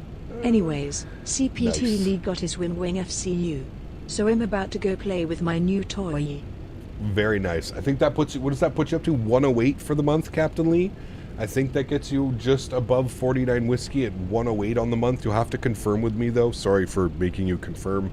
If you can check your PayPal or whatever it is, Streamlabs. But I think that puts you just above 49 whiskey with 108 on the month. But I'll wait for your confirmation. But I'm pretty sure that's what it is. Juco, welcome in. Cannot wait for the 350. Yes, going to be awesome, man. Going to be awesome. I do agree. I don't have a problem with taking time, just saying it's going to be a month and then taking a year. Yeah, exactly. Cool. Thank you, Captain Lee. Appreciate you, man. I will get you up on that leaderboard now. Appreciate you. By the way, Chad, I got that new AC unit installed. Oh, my goodness. It is a brisk 71 degrees in here right now. Yep, that was the way to go. And both of them are on. I don't even think both are even going right now. I can hear one of them going. But man, oh man, oh man, what a difference. What a difference actually having proper AC units to cool the area that you have. Any news on Just Flight 300? No. Is Phoenix making an A320 Neo as well? I don't think so. I don't think they've planned anything, or they haven't announced anything. But at this point, like, it wouldn't surprise me if they drop, like, a whole, like, hey, this, you know, like, we know that you've been waiting for a while, and this is what we've been working on, and then, boom, just kind of hand it over to us. That also wouldn't be surprising. So, I don't know. I guess we'll wait and see, man. We will wait and see. We are almost over the coast, leaving the Netherlands into the UK. Almost there, friends. It's going to be right north of Amsterdam. Might see it down here, maybe not, but... Do you think the AnyBuilds 350 is close? They've said that they're on track for the end of the year release. So, a lot of things can change, a lot of things can happen. I don't know. You're lucky, man. We don't use AC in Austria because it's not worth, because for the 2 months, but damn, 35? Oof. That's worth it, Morph.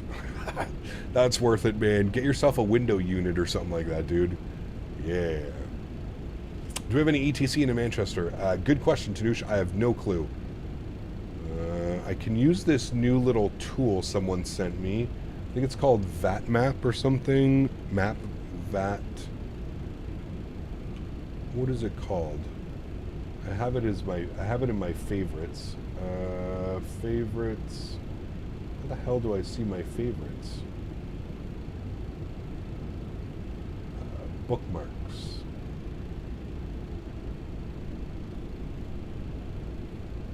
It's called vatsim.radar. Vatsim radar. Pretty cool little tool. We have ground online. Manchester ground, it looks like. We are right here. That is us. We're a basic member. We have 4,600 hours. It's pretty cool. This thing's really cool though because it shows like your remarks, it shows their flight plan, it shows their airspeed. It's a really cool little website. I think it was Smitty that actually linked this to me.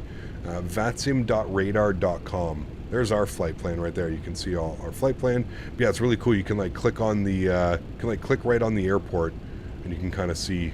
So there's just ground. There's ATIS and ground online. He's been online for 48 minutes. So pretty cool. Pretty cool. So there's other aircraft frequencies too. Yeah, it's really cool. Yeah, it's a cool little tool. Very nice little tool. Summer is yet to arrive in the UK. Why? What's the temperature over there? You want to send it this way? Man, it's been gross. Thanks for visiting the leaderboard at CPT. 49 Whiskey dropping another $10 donation. Huge no floaties to you, my friend. That is going to get you up to 115 on the month now. Guys, can we get some love and chat for 49 Whiskey? These two are just taking the piss at one another. Oh boy. Having some fun out there, are we, friends? Huge no floaties to you, 49 Whiskey. Appreciate you, my man. 115 on the month.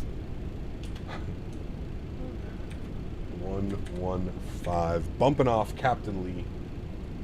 Thank you to both of you. Appreciate the support, my friends. Go. There we go. All right. Thanks so much, guys. Appreciate you, man. Let them fight. I peaked at 18C in Ireland, and I was considering a round of golf and a trip to the beach. Man, I would take that any day. It's been we just had Beryl, the Hurricane Beryl, roll through, and I don't know what the temperature is today. The humidity is where it's absolutely disgusting. It's only 23 degrees outside today, but it is 100% humidity. 100%. You see that? 100% humidity. 100% humidity. Yuck. Marco, 26 months. Huge no floaties to you, my friend. Thank you very much for support. I appreciate you big time, man. Incredibly kind. Thank you, dude. 13 Celsius and rain today in Yorkshire. Jesus, that is cold, dude.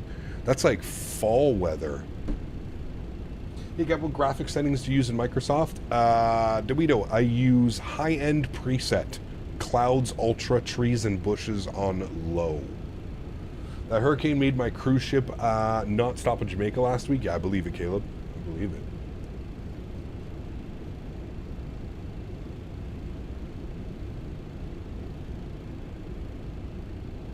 Nice, Captain Crystal.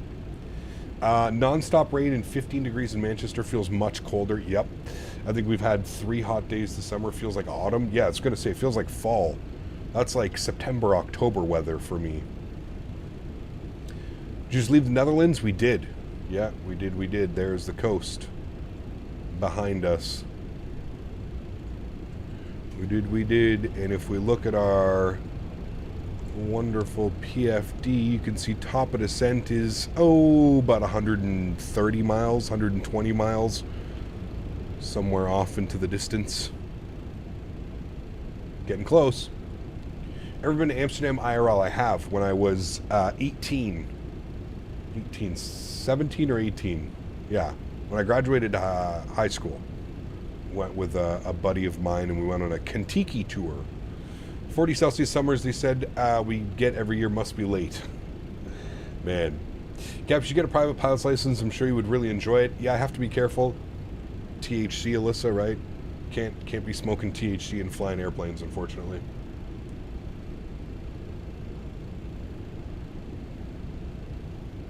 I have no clue, Beluga, what they're planning on doing and how they're doing it, but yeah. Amsterdam, I'll be back there for FS weekend. I am keeping my eye on that, Simon, very much so. I am keeping my eye on that.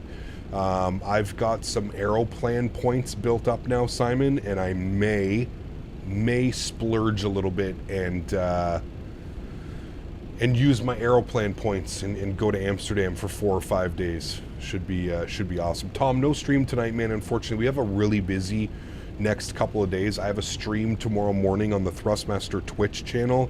I've got a lot of things that I got to get ready for that, so unfortunately there is no live stream tonight, but stream tomorrow morning / afternoon on the Thrustmaster Twitch channel, and then we have a big long haul that we're doing on Saturday. We're doing Newark to Munich, which is about 7.5 hours, 7 hours 15 minutes, 7.5 hour flight. So busy Saturday, and then of course we've got Sunday, Monday as well, which we'll be doing some shorter 777 hops. So Mike, it's up on my YouTube channel. If you go to my YouTube channel, go in the community section, you'll see the you shall see what is there, but it is yeah, it's I believe everybody's voted for the 777, if I'm not mistaken, was leading big time yesterday when I was there. Community, yeah, 777 is leading 73%, almost 2,000 votes. 73% of the people would like to see the 777. So we are going to be using the 777 this week, but next Saturday, so not this Saturday coming up, next Saturday, we're going to do the iconic FedEx MD-11 route from Anchorage to Memphis. That will be next Saturday, which I believe is about a 6-hour flight, 5.5, 6-hour flight, something like that. Tanush, I solved the stutters. I don't know if I still think other people are still having stutter issues with the 777. I resolved it by using add-on linker. The only sceneries that I have installed in my community folder now are sceneries that we're flying into, so. Probably going to get some FT sim whenever I find myself back in the 777. I feel like the PMGG sounds are good. They're just mixed up wrong. Yeah, I'm only, again, Tom, I'm only using it for the engine sounds, and I think all the other PMGG sounds are fantastic. The flap sounds, the call-outs, the little rumbles and you know, noises when you're taxiing and stuff like that. I think it's great. So yeah, just the engine sounds. Yeah. Is add-on linker hard to set up? It depends how many installers you have, Caleb, and where your scenery is installed. But I mean, if I can do it and I had minimal issues, I think you can as well. Love the 737 sounds from the Zebo mod. They're fantastic. Yeah, the Zebo mod is, again, arguably one of the best freeware airplanes like available. You're right up there with the fly-by-wire 320 and stuff, you know. Yo, Ham, huge no floaty steam in 2 months. As add-on linker is not hard to set up unless, there you go. From the man himself. Yo, Ham, thank you very much, man, for 2 months. I appreciate you, dude. Thank you for the little message attached to that as well. I've been to Germany IRL. That's where I'd love to visit myself if I had the money. James, the last time I was in Germany, I was probably still in diapers. I think I was like 2 or 3 years old last time I was in Germany. I have family in Germany, actually, which is pretty crazy. I would love to go back at some point. But yeah, the last time I went, I think it was on an Air Canada 747. That shows you how long it's been. I was a wee little lad. It was early 90s is when I went. So, yeah. How does add-on linker work? Basically, you make a second file where all of your scenery is stored outside of your community folder, and then whenever you want to fly to an airport, you add it into your community folder using the add-on linker. So it makes it so the sim startup, just the overall aspect of the sim just seems to run smoother and better. You don't get like higher performance or anything like that. You just get the simulator. So instead of like, let's say like, you know, we just flew from Leipzig to Manchester. The amount of payware airports that I have between these two airports is outstanding. Like, right, like I have tons and tons and tons.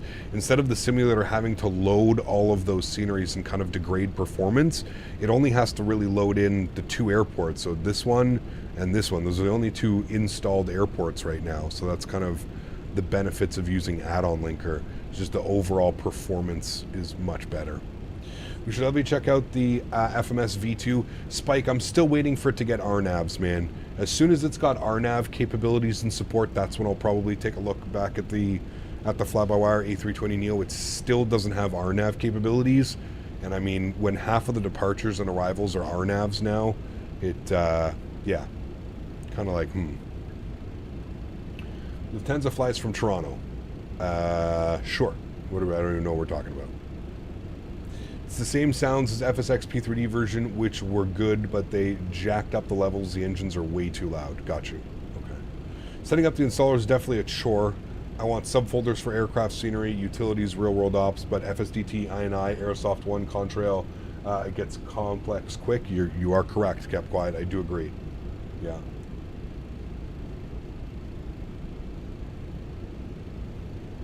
Hey Cap, I have a 3070, should I upgrade to a 4080 Super, currently getting 20 FPS in busy airports without frame gen. I would, Ada. I mean, if you get a 4080 Super, not only are you getting native frame gen support, but you're also going to boost your performance overall, right?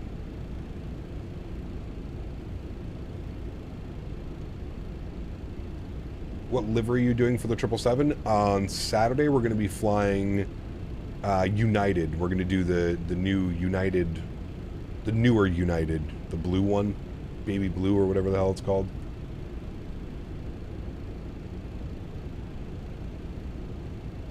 Yeah, takeoff and landing calculators are great, but they're not very good when you can't do an RNAV arrival, right? So again, I'll take a look at the A3, the fly-by-wire, when they implement RNAV support. They can't be that far off. I mean, it's really the only thing the aircraft is missing at this point, so yeah. Evo Blue, exactly. Dom, what's up, man? Good to see you, dude. Mike, what's up, dude? Good to see you, man. I'm sorry I missed you earlier. Cap, when are you going to do the Air China LAX? I don't know, man. We'll see. That's a long one. It's a real long one. Should I wait for the 5000 series to drop, or should I buy the RTX 4080 Super? When is the 5000 series supposed to drop? Is it September, October this year, or is it next year? I heard that it's 2025. I heard there's no graphics cards from NVIDIA's. The 2024 was the Supers and the TIs or whatever. And I heard there's no drop till 2025, September 2025. So they are down to runway 5 left only for arrivals now. Why 5 left? Is there any controller online? There's no controller online. Well, doesn't really matter. Gear lever is a bit strange. I suppose plastic or something maybe needs update. I don't know. Can we expect any Middle East ops in the 777? Yes, I want to do some. There's some new Cairo scenery that came out. So we don't have to use handcrafted Cairo anymore. Maybe it's been out for a while, but I just saw an article the other day about it. And I want to do some Egypt Air, dude. Egypt Air has such a badass livery on that 777. So yes, we will do some Middle East Egypt Air ops in the 777. Shit, maybe even this week we might get something in. Maybe Sunday or Monday, that'll be the plan. I'll have a look. Read that the 5000 series aren't supposed to be a huge gain in performance over the 4000 series cards. Well, if I'm being honest with you, they never really are. But, Tom, they just like you to believe that they're 200% faster, 150% faster, but... Should I update to a 4070 Super from a 3070 with a 5800 X3D? Again, I mean, depends what your budget is. I'm sure you'd see better performance. Again, for everybody that's considering doing like a 3000 to a 4000 series jump, just know the main benefit that you're going to be getting is native frame gen support, right? So you're not going to have frame gen mods, and you're not going to have to do like, you know, disable NVIDIA checks and stuff like that. So, yeah. Dubai to Cairo, that way you can check out Dubai's update. How long of a flight is that, Kev? That could be a possibility. Is that one done by them? Oh. In a world of subscriptions on things no one wants subs on, I really wish someone like Indie Builds would make All their scenery is available for a monthly subscription. Their whole library for $5 a month. I don't know if we'll ever see anything like that, to be honest with you, man. Dubai to Cairo is like 2.5 to 3 hours. Okay. That could be an interesting Monday flight. Yeah, that could be cool. Could be down for that one. Excuse me, I am trying to play with my new toy. I come back to this? Nice. Captain Lee dropping another $13 donation. We're going to round that up to 14. You are at 108, which that means $14 donation is going to put you up to 122. Thank you for the support, Captain Lee. I appreciate you, man. 122.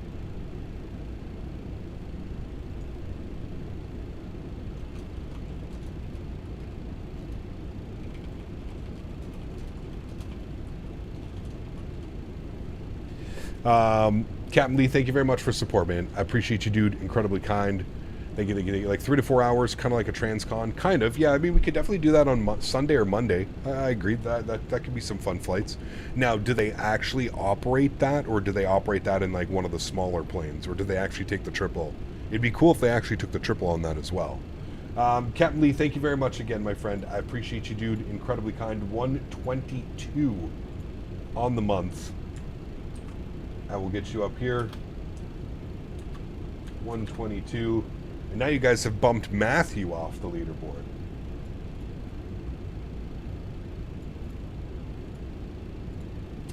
Matthew with 110.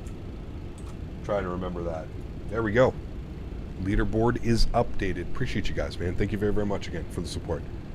Appreciate you, Captain Lee. 49 Whiskey. Battling it out. I've seen Egypt Air 777s in Dubai. I don't know if that was one of them. Okay, got you. Fuck it, man. We'll do it. Who cares? I'm down. What does it say on Flight Radar 24? That's where I would check. Maybe they send it like once a week. They do like the, you know, once a week or something like that. Top of descent is in just over 40 miles, friends. So what we can do is we can kind of plan our descent now. So again, let's bump this over to plan, and let's just have a quick little look-see at this. It's going to be a little bit crazy, but we'll have a quick little look at this. We'll see if it's planned this correctly. Here's where it kind of does it correctly, but it doesn't do it correctly, so I'll keep an eye on that. We may have to manually make it turn. It looks like it wants to do the turn, but it doesn't want to do the turn. It should be to Bernie, and then it should be up like this. It makes like a weird right turn up and then down. We may have to do that, but the procedural turn it drew in perfect. So I mean, that's good for the procedural turn.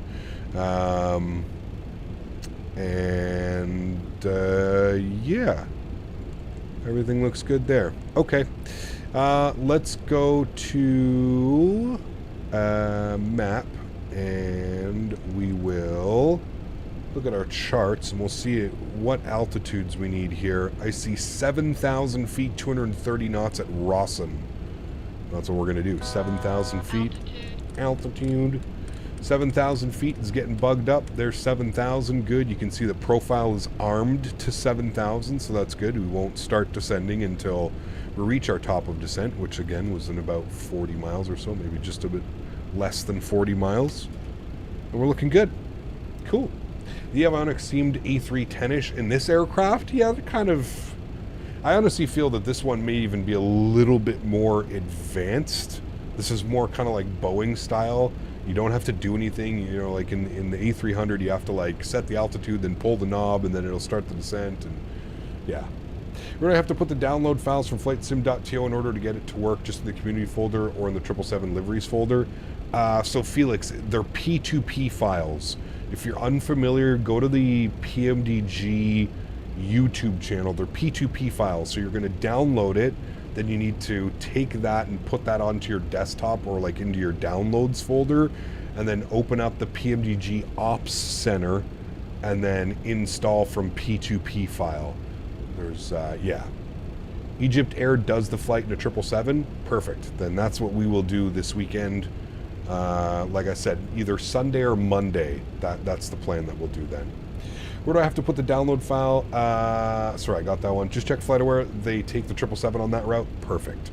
Man, it's probably on a single runway ops by now. The second runway is only open certain times of the morning and afternoon. What's that, Strody? Into Manchester?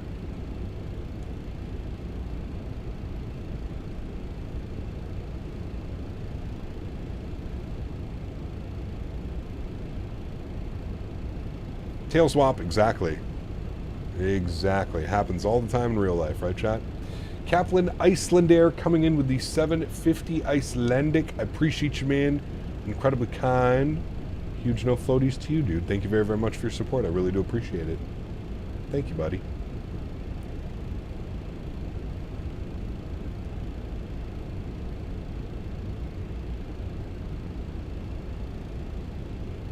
The MD. Such a glorious airplane. She really is, if you think about it.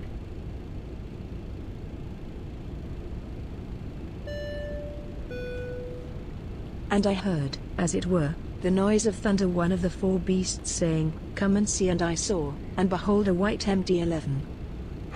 Nice. Thank you again, Captain Icelander. Appreciate you, man. Good to see you in streams. I hope you're enjoying the aircraft. If you did pick up the aircraft, I hope you've been enjoying it as much as I have been. It's, again, something just so different.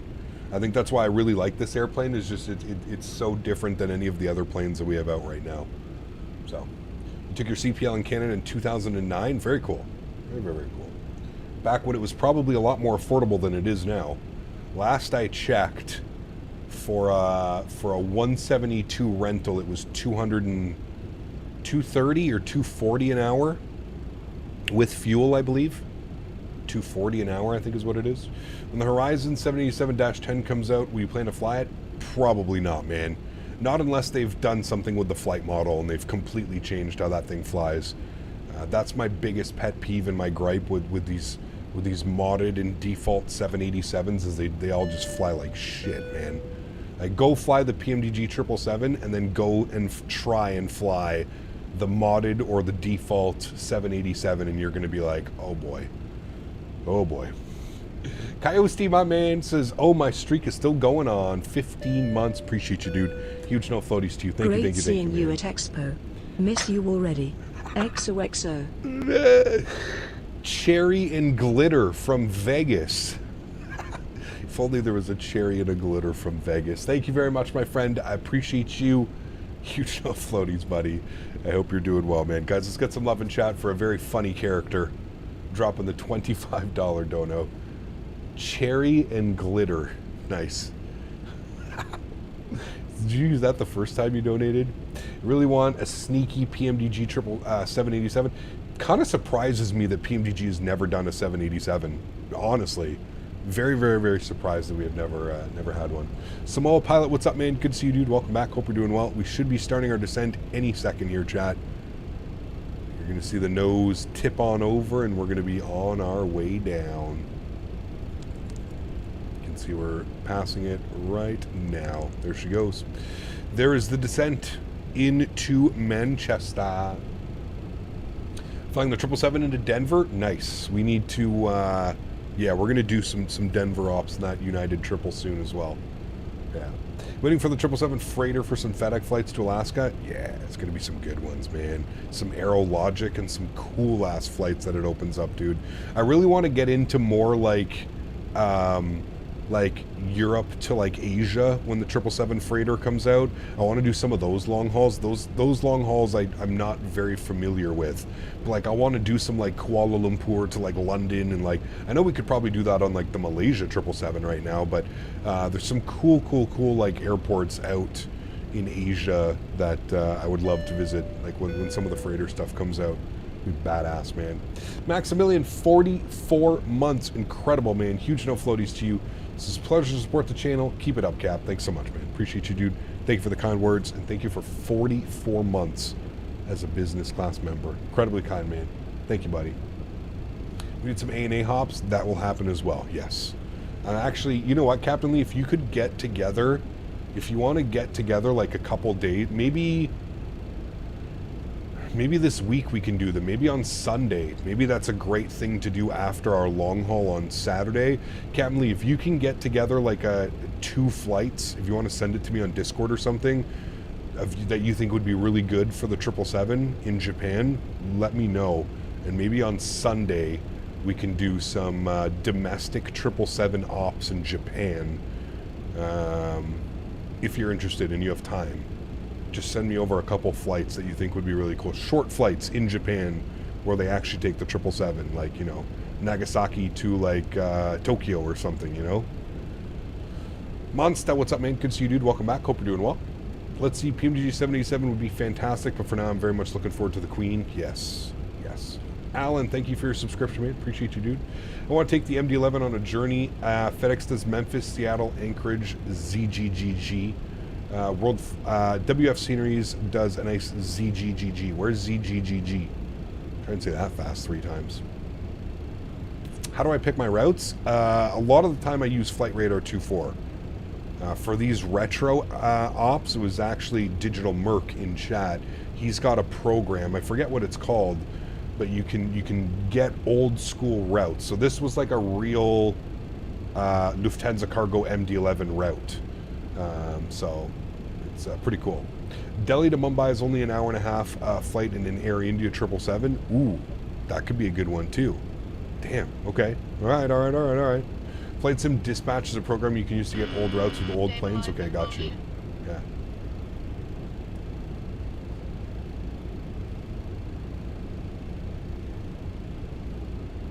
Mr. Sandwich, what's up, man? Good to see you.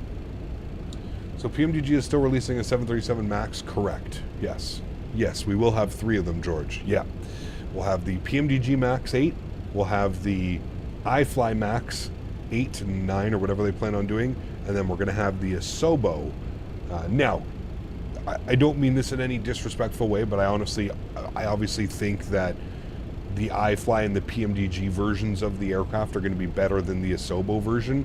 I think the Asobo version is more for like the Xbox crowd. I think they're trying to like give them some more high fidelity kind of default aircraft for the Xbox crowd, which I think is great. But for me personally, I think we're probably going to end up flying more the iFly or the PMDG. I don't know. I kind of plan on getting both and just seeing which one I prefer to fly, but I guess we'll wait and see, right?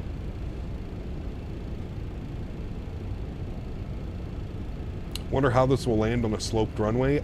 She's interesting, Spectre. I did a practice flight last night. I got a 264 with a little bit of an overflare. I've also been reading, there's been some people leaving comments and stuff like that, that this aircraft never lands flaps 50 unless it has to. So I don't know if we should start going flaps 35 for our arrivals. The aircraft seems a little bit weirder, flaps 35. Could just be because of the added speed, the V approach speed, right? The VAPs. But do a 3-leg stream and switch between them and compare. Whew. Could be kind of fun, actually. Like old school with that one, Erin. Cap, also the ATIS says single runway use 5 left only. I'm just scared if I do this, it's going to fuck everything up, but you know what? I guess you only live once. Where is...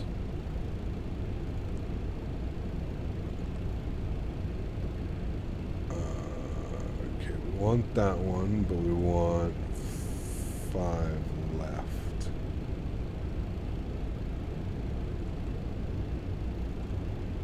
Insert. Hopefully that didn't screw everything up. It didn't. We're still good. We're still on profile. Okay. Good. And now we've got 5 left selected.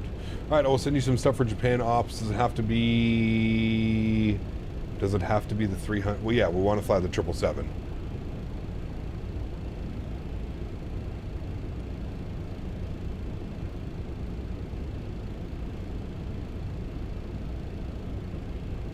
Takeoff, we do this. We want Newark to Munich to Hecka to OMDB through EDDM Hecka. It's only available in the 7.3. No, probably not, man. We'll probably do our long haul, and then we'll go from Cairo to Dubai, and then maybe we'll do some Japan ops. Although I really want to do that Indian op now. What was that? Somebody said it was. What was it? Who sent that earlier? I'm trying to find it. Said it was an hour and a half, and it's done by the Air India 777. That could be badass. So maybe we'll do that one before we do Japan. Was it Delhi to Mumbai an hour and a half? Is that what it was? Do Do we have scenery for both airports? I'm trying to remember. Maybe we'll do that one then. Delhi to Mumbai. That shit sounds like it would slap.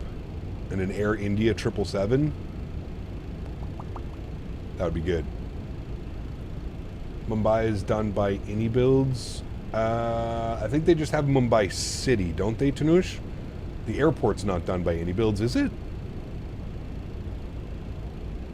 I know there's some great scenery in India. There's a ton of great freeware as well from our last tour that we took.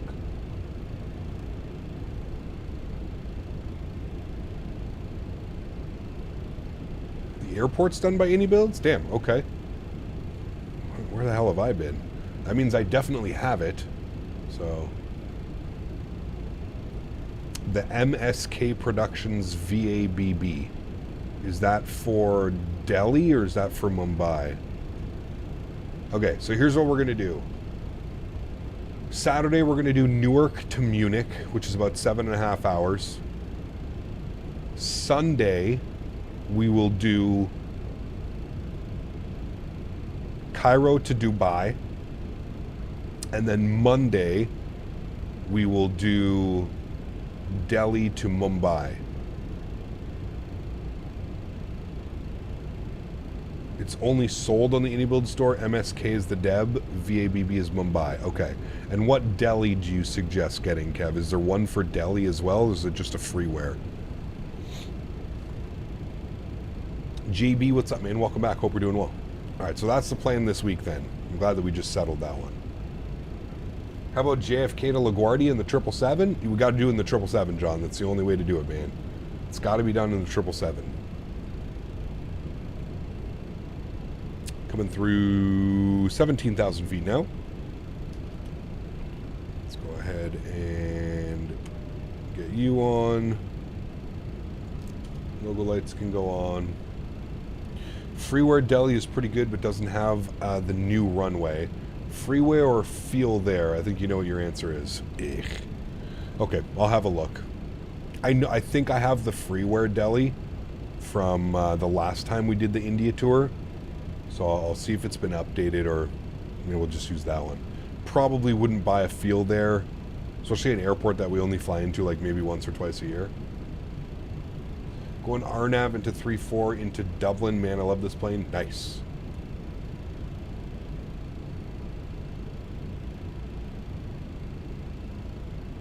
Have you had any issues with the auto throttle in the 777? No, I have not at all. JFK to JFK, Japan. Nice. How about Singapore to Taipei? Can you do EVA Air 777 4.5 hour flight? That's a good one, Mr. Sandwich. Yeah. Obviously can't make that happen this week, but that is a good one as well.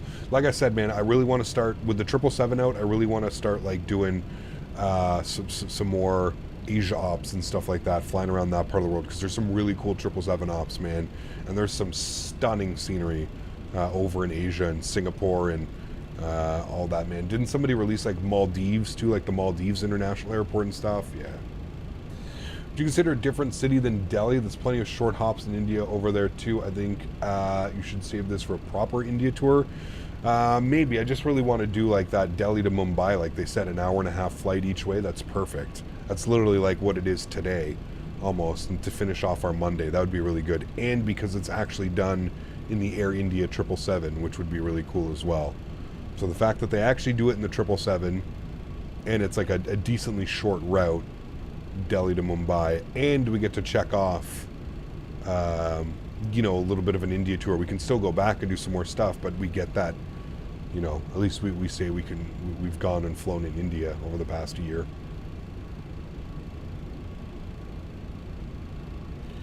Did JFK to Kai Tak with the 777? The approach was absolutely stunning. Yeah, I don't know, man. If I'm gonna fly like to Hong Kong, I'm probably just gonna keep it like realistic and fly into like the newer airport, if that makes sense. Fuber, I've done my Kai Tak. Kai Tak's been gone for 20-something years. You know what I mean? I get it. It's a cool ass approach, but like I don't know, it doesn't really fit in with our real world ops that we've been doing so much of lately. But yeah, Mumbai to Chennai is also around there, and freeware is fabulous. Pretty sure it's more than 1.5 hours. Pretty sure it's not more than 1.5, and it has even a badass RNAV. Okay, we'll have a look. We'll have a look. I really like the Mumbai to Delhi just because the two major cities, but yeah. Vertical sim release, KHTS, that's a great airport. Any plans to fly out of there? When we're back to flying the A320 and the 737 Cardial, yes, he sent it to me the other day. So yes, we can maybe check that out. I live near EDDP. There's a storm in a few hours. Yeah, it's probably this coming in.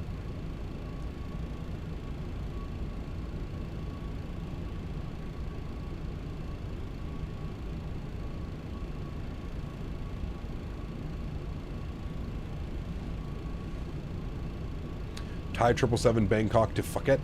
Good Orbex and Sam scenery. There you go. Dude, there's so many ops out there. You know what I mean? And the 777 and the 787 do fly quite differently since their wings and engine profiles are quite different, as well as their nose shape. Yeah, I'm not talking about comparatively flying, Professor somebody. I think you're also way behind unless you're just answering this now. You might be watching the video like 20 minutes back. It's just the overall how it flies. The default 787 or the modded 787s fly just not good. Not a fan of how they fly at all. Alright, we're coming up on the Pole Hill VOR. Max 250 knots, so we're looking good. I don't know how it plans to get to Rawson at 7,000, but I'm going to keep it going. Is there an altitude restriction? No, just 17,000 at goals.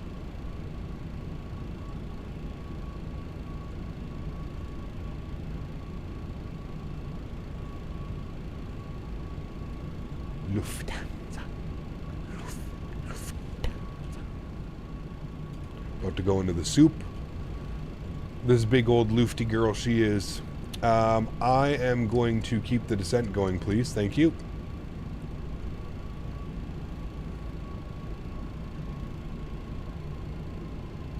Go at about 2,000 feet per minute. Should be good.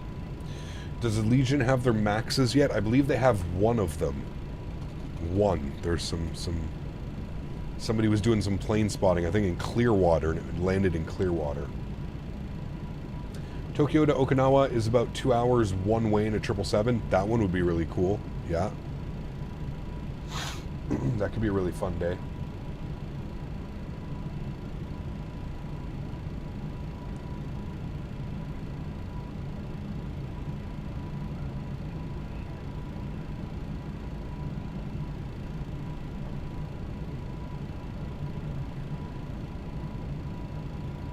Ooh, bumpy.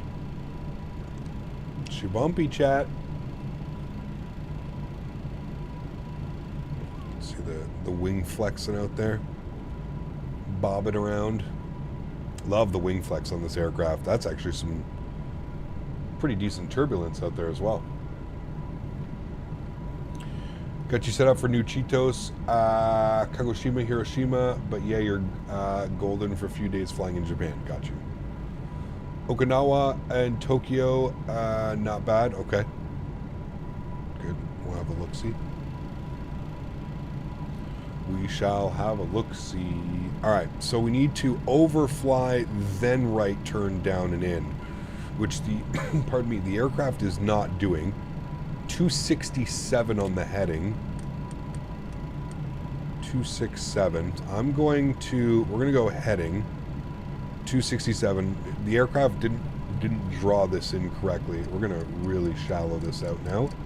We'll go like 1,000 feet per minute. Thank you.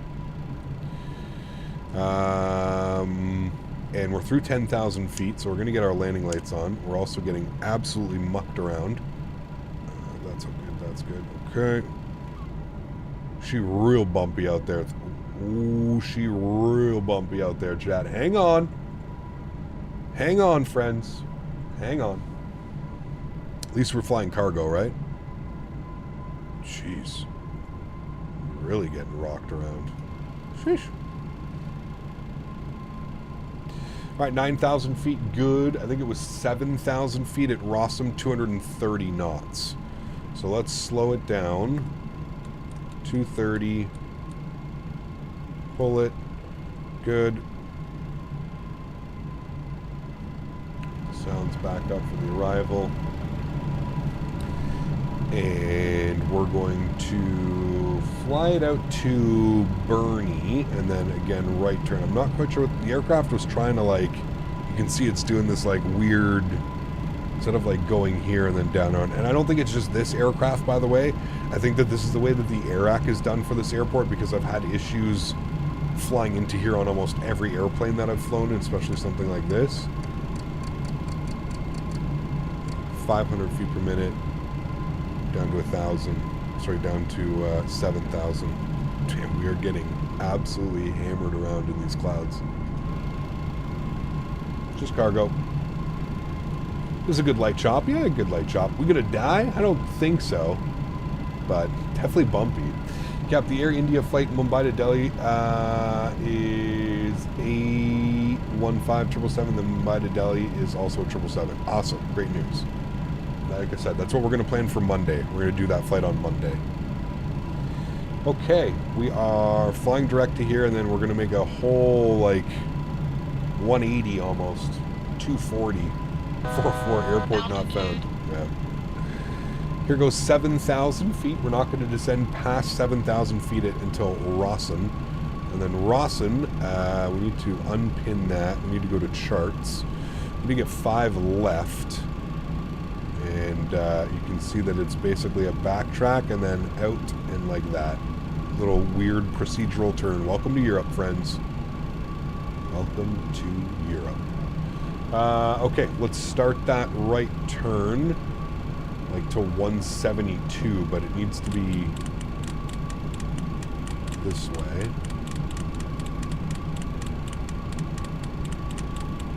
I'm gonna pull it now. Start the right turn. We're actually like almost on exact point with where we want to be doing this. We're going to make the turn a little bit early, but it's fine. So you can see the outbound of that turn is going to get us facing 172. I'm going to keep this spinning until we get 172. And then what I'll do is on the turn, I'll send us just direct Roslyn. We can kind of forget about the rest. There we go. Cool. Seatbelts. Exactly. Bro's 35 years old playing a flight sim.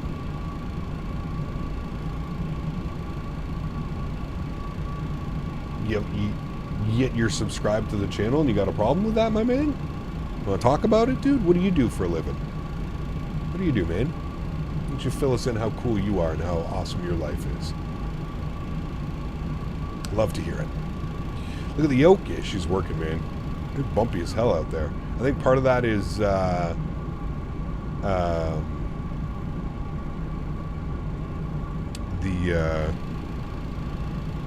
real cat turb, right?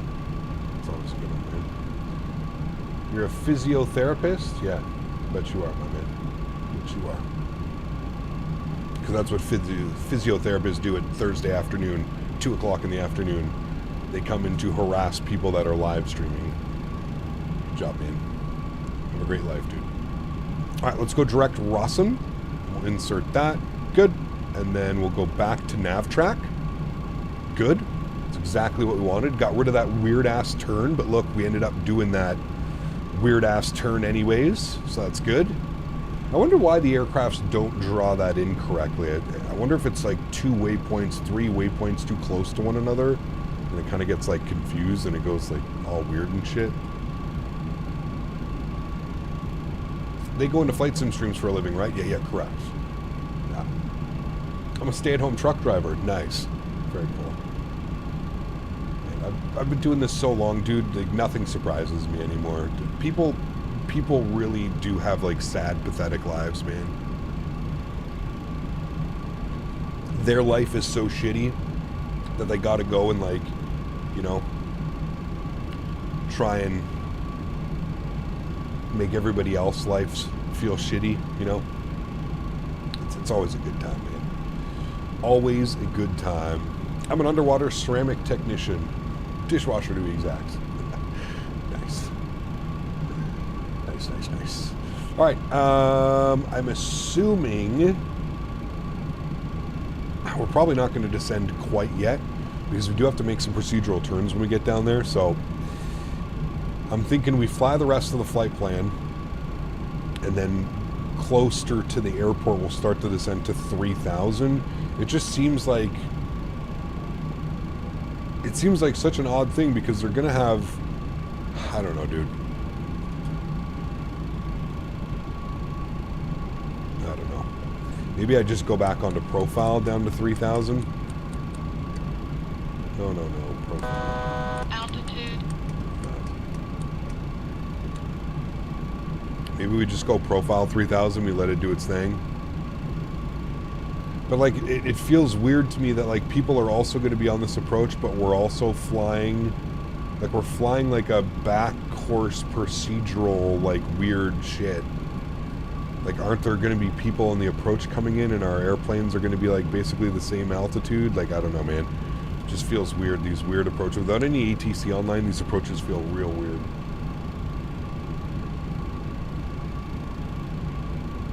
I'm a sanitary engineer, exactly.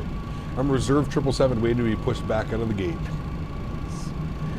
As they always say, misery loves company. It's just crazy to me, man. I don't know. Maybe because, like, I just don't, like, that's never been, like, my thing. And, like, I've never, like, I don't need to act tough in the internet. Like, you know what I mean? Like, it's never been a thing for me. But to me, it doesn't make sense. I guess I'm not miserable, so I probably don't, like, have to ever worry about any of those things, you know what I mean? 160 knots on our approach speed. This is going to be crazy, man. When you're flying outbound, you should be higher than the inbound traffic. Yeah, I agree with you 100%. We're back in profile, and it says profile to 2,900 feet, and it's not descending us, so I hope that the airplane knows that now. If we go to our flight plan and we look at the altitude, it just says above 3,000. Then it says 7,067. So I guess it's keeping us at 7 for a little bit. And then we're going to lose all that altitude on the turn back in. We'll see. We shall see how she goes, my amigos. Below 300 is a great landing in this aircraft? Yeah, 100%. 100%. What a weird approach. You know what, man? A lot of European approaches are like this. This isn't, like, if you fly in Europe, this is something that you have to get accustomed to flying in Europe. You won't see this approach in the US or anything like that, right? Unless, like, you're like, it's very, like, old school. I do agree, it is weird, and it takes a lot of getting used to. You don't see a lot of these outside of that. Does bird have weather radar? It's off, I guess. I don't think that it does, and if it does, it's probably not proper weather radar. I'm a wizard of light bulb moments. Nice.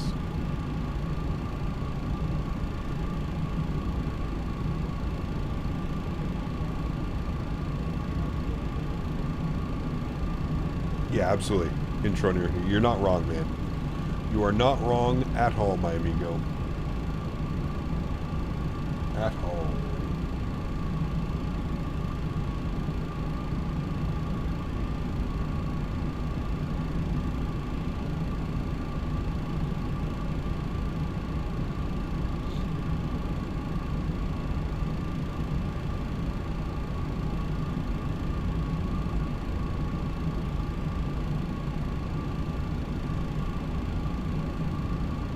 Jay, what's up, my man? 10 bones. Says, but seriously, Cap, I'm 38 years old and I enjoy every stream of yours I can watch. Nothing wrong with enjoying something you're passionate about. I don't understand what age has to do with anything, man. Huge no floaties to you, Jay. I appreciate you, man.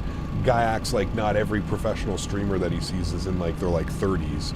Almost every successful streamer, there are some younger ones, but, like, you know, most people don't, like, really want to watch, like, an 18-year-old, 19-year-old. A lot of those streamers, man, like, I don't know. Doesn't make sense to me, dude. Appreciate you, Day. Huge no floaties to you, man. Thank you, buddy.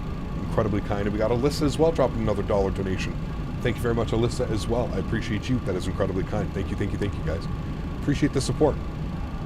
The aircraft seems to be doing what it's supposed to be doing, man. It's holding 7,000 feet because we're going to fly like basically a back course right now almost. Aircraft is going to make a big right turn. No repeat of Eurowings? What happened to Eurowings? We're getting absolutely But seriously, rocked. Captain, I'm 38 years old and I enjoy every stream of yours I can catch. Nothing Appreciate you, wrong my man. enjoying something you're passionate about.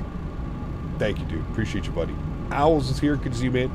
The guy won the landing challenge, won, and he streams at only 14. Oh, well, there you go. I didn't know he was streaming. Probably too used to 12-year-old screaming high-pitched streams. Maybe. Could have been, man. Cleared visual. Yeah, right. What are we stretching on today? It's called Loud and Clear. Pretty cool. Pretty good, actually. It's super tasty. And it's like clear, clear, clear. You can barely tell there's anything in there. It's interesting.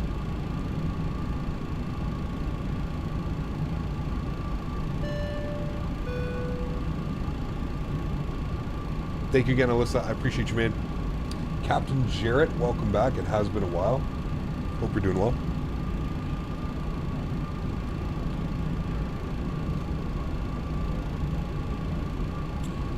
Greg, I truly feel it's just right place, right time, my man.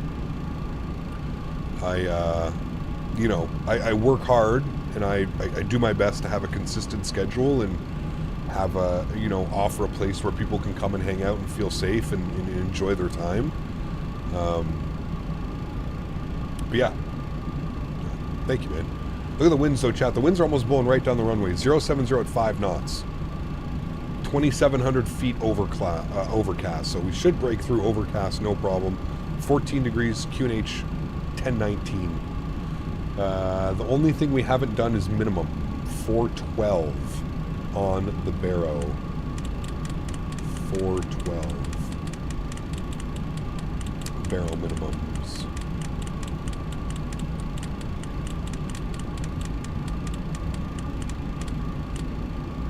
$412, good.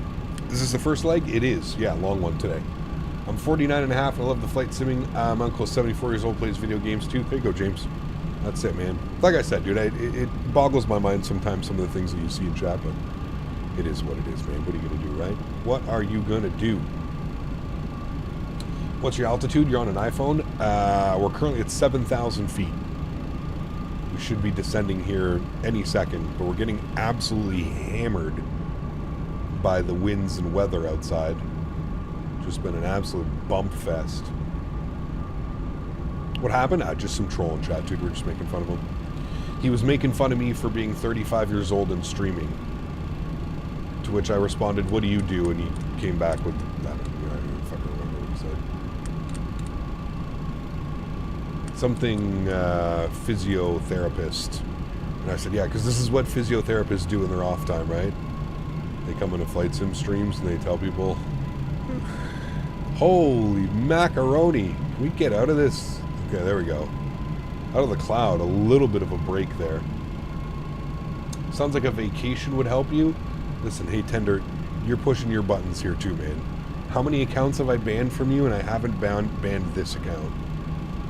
So, I would just shut it. Client of the day. Yeah, exactly. Very true. Very true, man. We live in a funny world, man. We live in a funny world.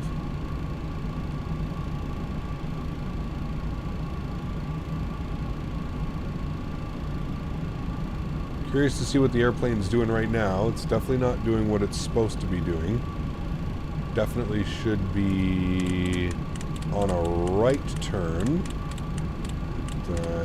What wasn't doing what it was supposed to be doing, so we're going to take this all the way around now. You guys saw that, right? It was going left. We need to go right. I'm going to also descend. Oops, sorry.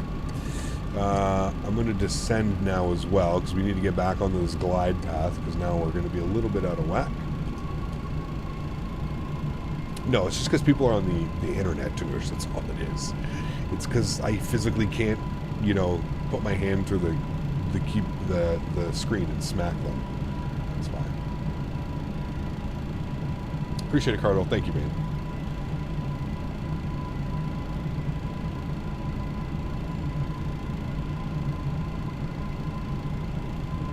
I got you, Cody.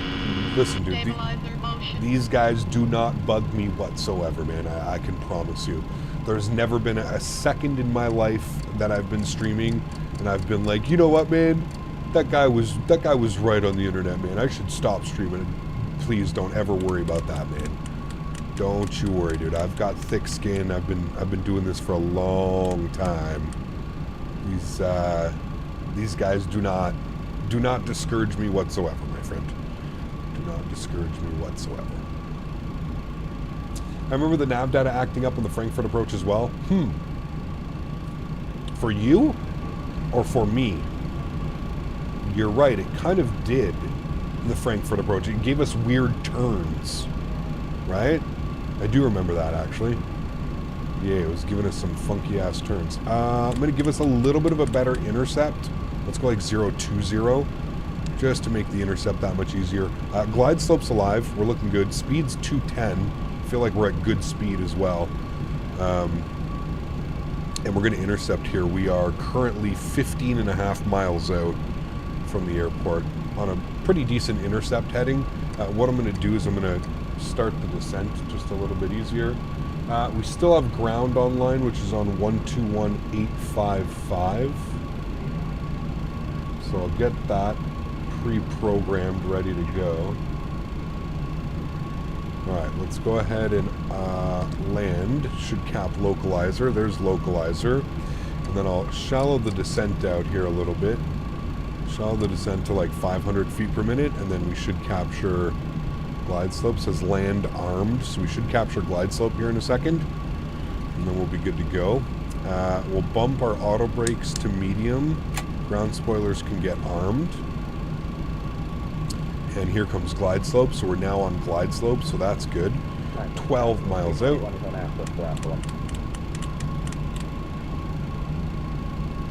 Hey, Gab, good to see you after a long time. Glad to see you're growing and getting those sponsors. Gustavo, what's up, man? Good to see you, dude. Welcome back. Not gonna lie, I would have crashed by now. Nah, man.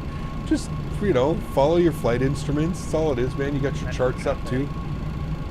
Looking at the 1753, 10 miles final, totally 5 left. We're going to be doing a Castevens auto land. Oh, boy. All right, someone's on a 10-mile final. We're on a... Can I not?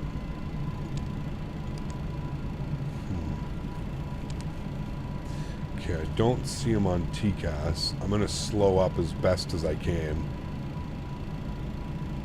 We're going to throw out flaps 15 degrees.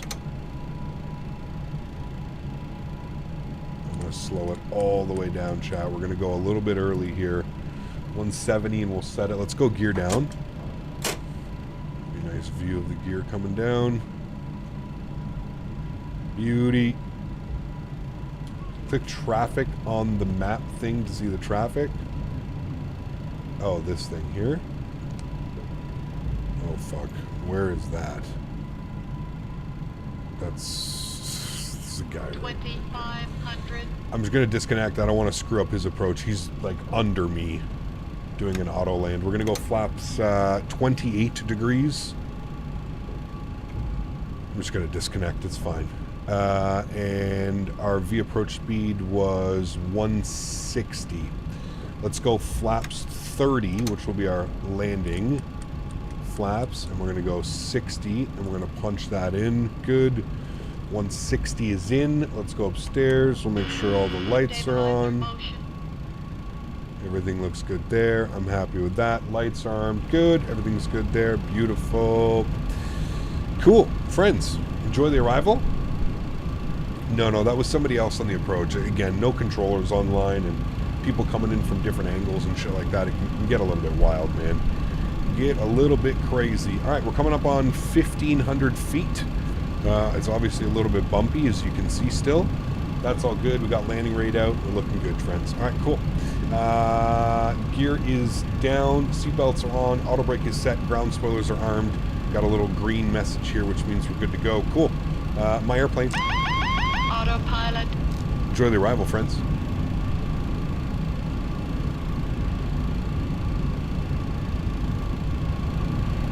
Sounds up here as well.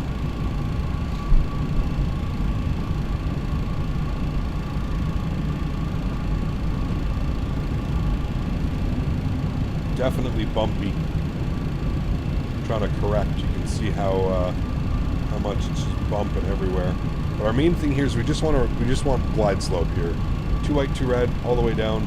1,000 feet. Get a little bit high on the slope. We'll bring the nose down very gently. That looks a little bit better. Back on glide path. Manchester summer. Not the best looking out there right now. Fun for flying though, especially with it kind of bumping us around like it is. So glide slope really seems to be coming off here. Well, actually, no, we're good. Felt like it was really off for a sec. Damn, definitely bumpy, dude. Stabilizer motion. 400.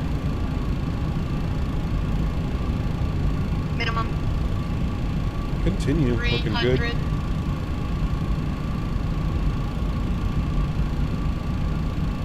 200. A little bit low on the slope, but that's fine. 100. 50. 40. 30. 20. 10.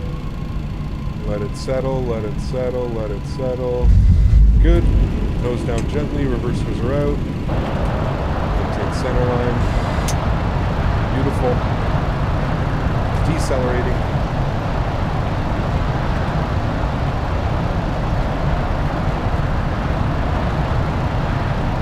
70 knots, reversers are stowed. Onto the manual brakes. Ladies and gentlemen, welcome down to Manchester. Aha, feel that was a good one, Chad. That was a good one. Not as buttery smooth as last week into Frankfurt, but I thought that was also a good one. Not too shabby. I'm not going to bother reconnecting to VATSIM just yet. We'll go to the cargo stand and then we'll worry about that. It was good, man. I felt like we did a great job maintaining slope, 2 white, 2 red, basically all the way down and in. It felt good. Felt good, man. And a better landing with flaps. I've noticed it's kind of weird. I've noticed we want to go left here. Sorry. I've noticed with this aircraft it feels a lot more balloony when all the jetways got fucked up here somehow. It gets way more balloony with flaps 28, to be honest with you. I honestly find landing flaps 50 is a little bit easier. If you're struggling with this aircraft or you want a little bit of... Try doing some flaps 50 landings. It might help you, to be honest with you. I find the aircraft is easier to land with flaps 50. Strobe lights are off, landing lights are off, nose light over to taxi. Does anybody know where we park here? I don't know where we go for cargo. I've never flown cargo into here. I'm assuming it's like somewhere over here. Maybe? Up there? Sure. Does this thing have flaps 50? Yep. It's got flaps 50. Jesus. Calm down, simulator. Does the MD-11 feel heavy or is it snappy? A little bit of both. And it's weird that I say that because you have to remember that that engine back here makes it very like the nose is like very sensitive on the nose. But it's also got some weight to it because it's a behemoth of an aircraft. So, yeah. Kev, should do a long haul of Toronto on Saturday for your birthday. We are flying, I think I want to make this right. We are flying New York to Munich on Saturday. Real world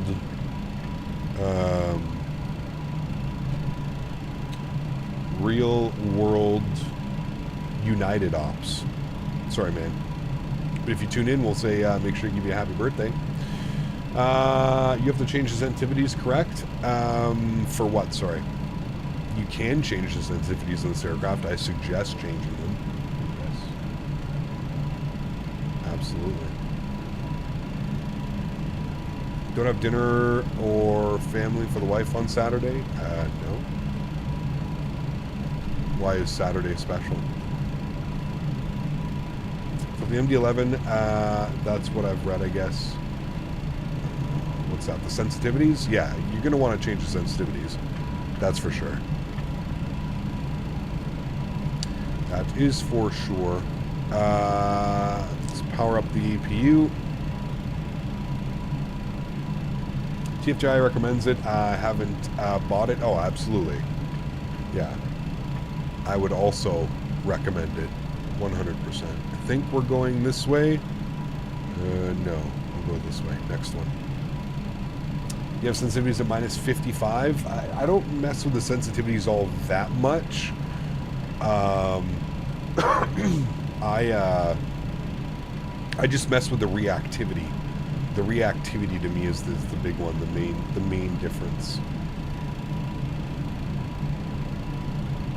Remember, guys, if you are enjoying the stream, don't forget to smash down that thumbs up button, show the channel some love.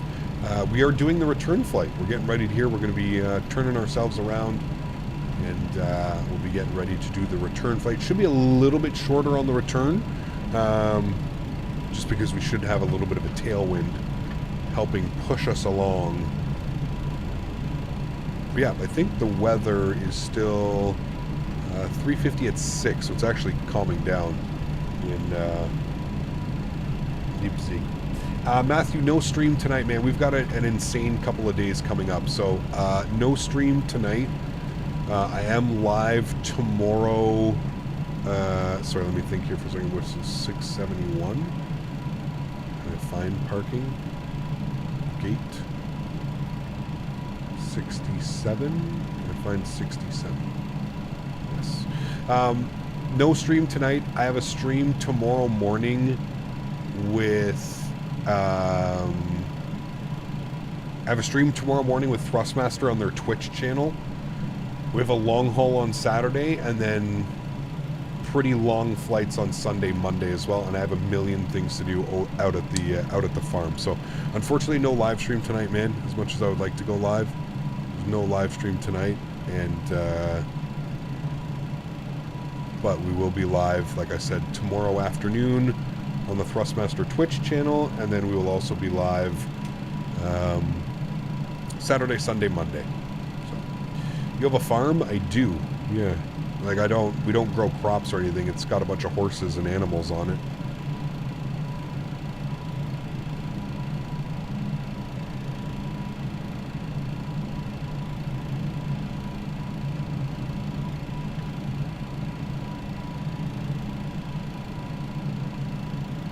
Not getting any like marshaller or anything either here.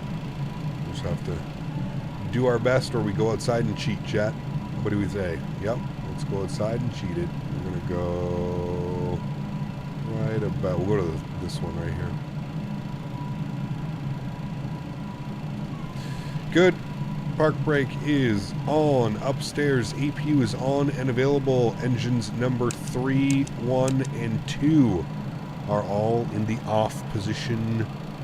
Welcome down, my amigos. Ignition system comes off. Beacon light goes off. And that looks good to me. We've got the seatbelts off as well. Beautiful. Cool. Go to GSX. Actually, you know what I have to do is GSX. I found if you restart the Kutal, it doesn't mess with the doors. So let me go to doors. We'll open up you, and you. And those all should get opened now. And then if I go to GSX and I just reload SimBrief. Okay, and then I go to GSX and I request deboarding. And we're going to go with the Swissport. Good. Cool. There we have it, friends. There is our first leg of the day done successfully. Looking good. Let's go ahead and file off a new flight plan. Get some tunes bumping here for you guys. Give me a sec.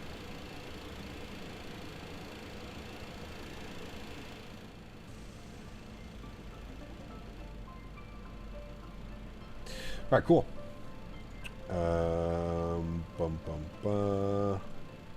SimBrief. Right, GEC 3-1 Echo for the return flight. We'll go EGCC back to EDDP. Good. We're going to be in the MD-11.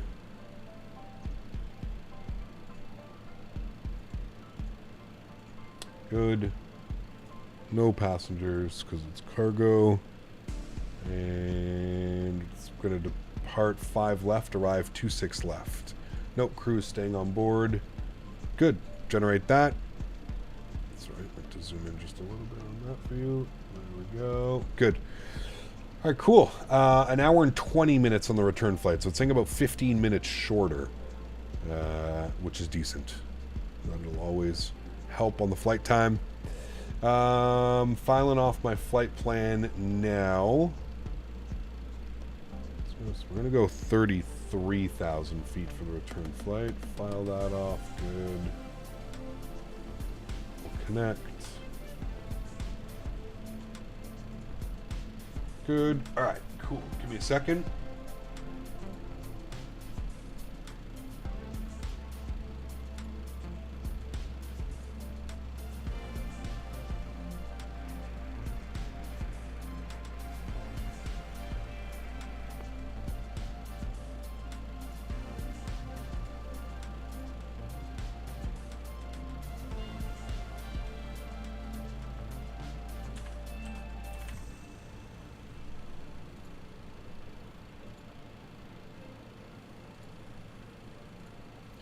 Right.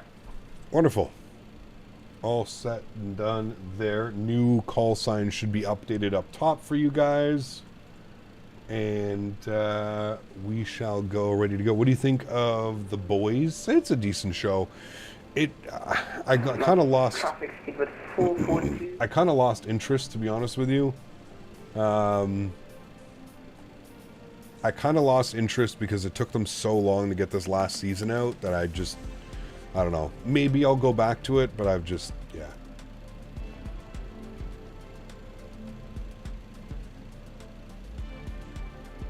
Zach, what's up, man? Good to see you, dude.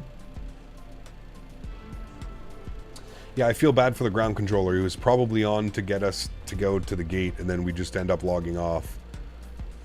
But, yeah, like, I was on, like, somebody was right on top of me and under me on short final there. There was like 2 airplanes within like 3 miles of one another. It was not good. You got a problem with the 777 after takeoff. Thrust just goes automatically back down to idle. That's not good. Are you touching your joystick at all? Touching your throttles or whatever? Because that could be causing it. All right, let's jump inside the aircraft. Oops, wrong button. Let's jump inside the aircraft. Let's start loading up some stuff, shall we? Let's go to dispatch. We're going to reload flight plan. EGCC back to EDDP, 1 hour and 26 minutes. But it looks like we're going to be at, well, we're going to be at 33,000 feet with a cost index of 155. So we're going to be hauling ass back to Leipzig. We'll send the flight plan and we'll set our payloads, weights. All of that should be done now. Beautiful. Let's go to our init ref tab. Okay, so we need to send that over again. Send flight plan. Give that a second. Maybe it doesn't like that we... Flight plan sent. Oh, okay. There we go. Everything is in there that we want now. Our alternate airport for the return flight is EDDF, which is Frankfurt. EDDF. We'll throw that into there. Beautiful. Call sign for the return flight is Lufthansa Cargo 3-1 Echo. Our cruise altitude... 33,000 feet, which is our optimum altitude. So we'll be at 33,000 feet. The cost index was what? Sorry? 155 on the cost index. Jesus. So we'll throw that up into there. Beautiful. We'll go to our next page. We'll throw in some weights. 196.3, so fairly heavy actually. Gross weight of 220.8. Block fuel 24.8. Quite a bit of fuel as well. Zero fuel weight CG 27.5, and our takeoff CG weight is 27.6. Good. Go to our next page. Everything looks good there. Happy with that. Wonderful. Let's go to flight plans. EGCC, standard instrument departures. We're planning the Desi 1 Sierra departure out of 5 left. We'll insert that. Beautiful. That looks a little bit weird. Give me a second. Flights, unload, import, sim brief, view. What does that departure do? That departure should just be straight out.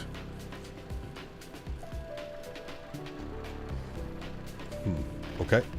I'm not quite sure where all of that stuff comes into. What should it be? It should just, it's literally straight out to Desig. Where's Desig? Desig is there, so I'm just going to... Okay, it was that one that was causing all of the issues. Okay, there we go. I don't know. The airplane seems to mess up when you add some of those like DME arc type stuff. There seems to be some weird things going on when that is in.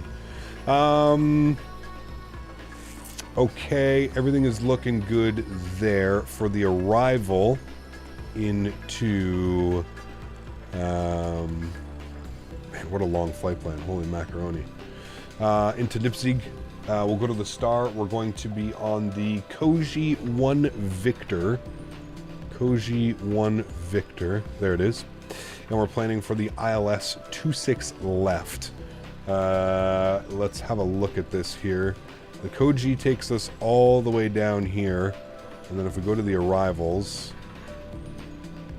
26 left. Joga. Alright, well, we'll punch it in. And we'll insert. Good. We'll make sure we remove that discontinuity. Good. And we'll probably vector ourselves, to be honest with you, chat. There's no need for us to fly that far out. We'll probably just vector ourselves in and ready to go. Okay, cool.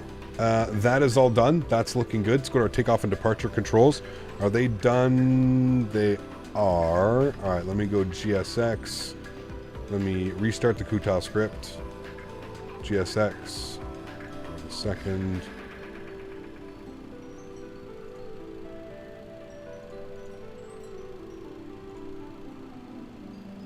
Sim brief. Okay. Open you, GSX. Request boarding.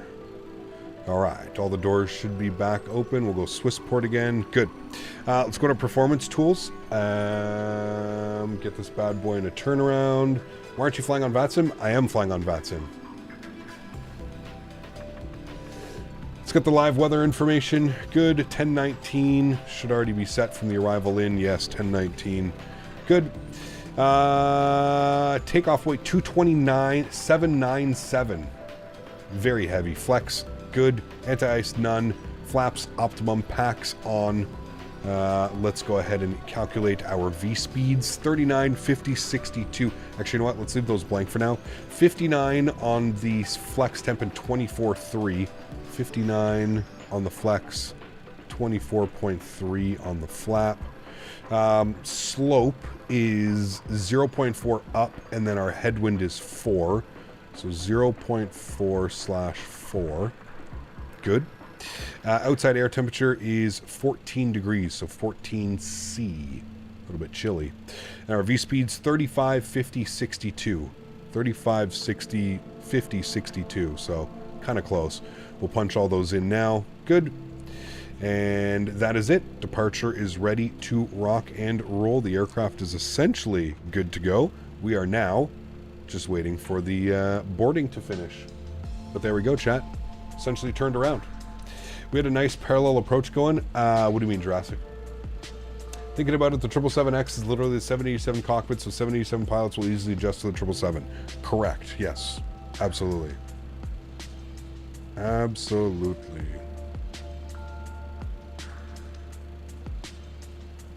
All right, chat. Well, the aircraft boards. Give me a couple seconds here. I'm going to grab some water. I'm going to have a quick little snack. I'm not going to eat, but I'm going to have a quick little snack over the next like 5 or 10 minutes as the aircraft finishes boarding. I will be right back.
Alrighty, chat. We're back. Ready to rock and roll. Boarding just completed. I could see them driving away. Let's jump back inside the aircraft. We will go to GSX. Prepare for pushback and departure. Good. I'm going to pause the music. Good. Sounds can go back up. Alright. Takeoff trim 5.2. You can see the trim was all the way in the back for the stab trim. So we're on 5.2. Hello. And we can get our altitudes plugged in as well. We're going to 33,000 feet. 5.2 on the trim is good, and 33,000 feet on the altitude. Good. Runway heading is good, 052, and 162 on the V. Speed, good. We'll arm profile and nav. Good. Cool. And upstairs we'll get ignition system B on, and beacon light can come on, and seatbelt signs can go on as well. Beautiful. What's the 9999 in EDIS? I think that's visibility. I'm not sure though exactly which one that is.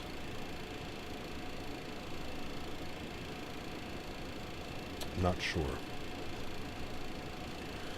Okay, looking good. All of the doors should be closed as well. If we go to services, yeah, they're all closed, ready to go. All right, sweet. And we're gonna go tail right. Good, we'll just confirm nobody's around us. Good. And we'll release the park brake. Perfect. Good. And dial a flap was going to 24.3. 24.3 dial a flap. Should be good right about there. Good. Cool. Let's go ahead and fire up engine number 3. Pull the starter. And again, we're waiting for about 15% N2 before we introduce fuel. Here comes 15%. We'll introduce fuel. Good. What was our landing rate on that one? That last one? It was 224, 1.18 G. I feel like it was, again, for this aircraft, that feels like a butter. I was next to you. You were landing 42 Whiskey Zulu. Ah, okay.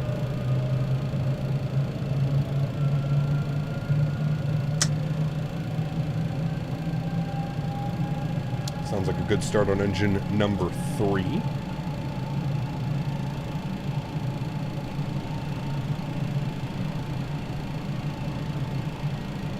on and stabilize. We'll go and spool up engine number 1. Start.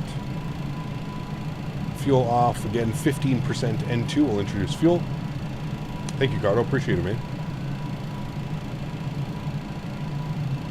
I feel just don't overreact with the airplane. I feel like a lot of people, streamers, people flying it,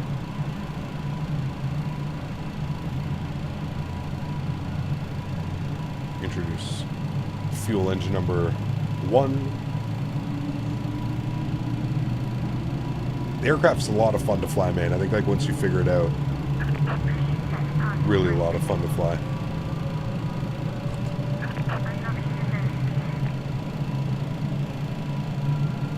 Wait for the starter cutoff. It's crazy that the starter cutoff is down here, man. Which is wild. And we will stabilize engine number 1. Good. And then we'll spool up engine number 2. Pull it.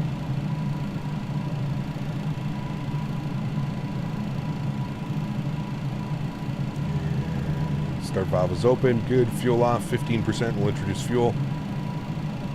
The third engine. There's 15%. We'll introduce fuel. Oh yeah, this airplane is not if you want to go have like some greasy approaches and stuff like that, just go fly the 777, right? Like the 777 is an absolute butter master. This thing is definitely not for the faint-hearted. This thing is a handful and a half. That's for damn sure, man. That is for damn sure. All right, let's arm the ground spoilers. Let's get our auto brake over to RTO. 24.3 is our flap setting. So go ahead and set flaps 24.3 degrees. And we're also flying this real time, so it should be an evening arrival back into Leipzig, or just as the sun is setting. It should be nice. Again, we're going to haul ass back to there. All right, she's good. She's giving us the thumbs up. Good. Let's get our taxi lights on. Good. And we'll just confirm that everything else is looking good upstairs. EPU will turn itself off. Fuel all looks good to me. Wonderful. And down here, we should get the message as soon as we release the park brake. There it goes. You can see it's in green, and we're good to go. All right, let's get our taxi going. And you're interested in the force feedback Airbus stick? Too much for me, Tender. Too much for me, man. I'm perfectly fine with my Thrustmaster Airbus stick. Don't need to be spending $1,500 on joysticks and stuff, man. It's just not needed. I'm not a real pilot. I don't, I don't need to replicate what I feel at work, what I get at home, and stuff like that. So.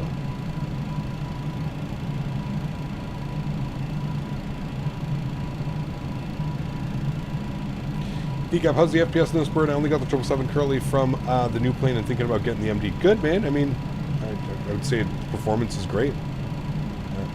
It's $1,200. $1,200 US plus tax. Throw that in the conversion rate for me about how much that would cost me Canadian dollars wise. So add a 13% tax onto that, so you're already looking at be about $1,400, if so, around there. $1,350 US, so it's probably about $1,700 CAD. $1,200 for force feedback joystick, correct? Yeah, it's way too much, man. Way too much. Again, just for my flying. Like I said, there's definitely people out there that can take advantage of something like that, but for me, no. No, thank you. I don't need to worry about, like I said, I'm not coming home from flying an Airbus. I don't need to worry about that.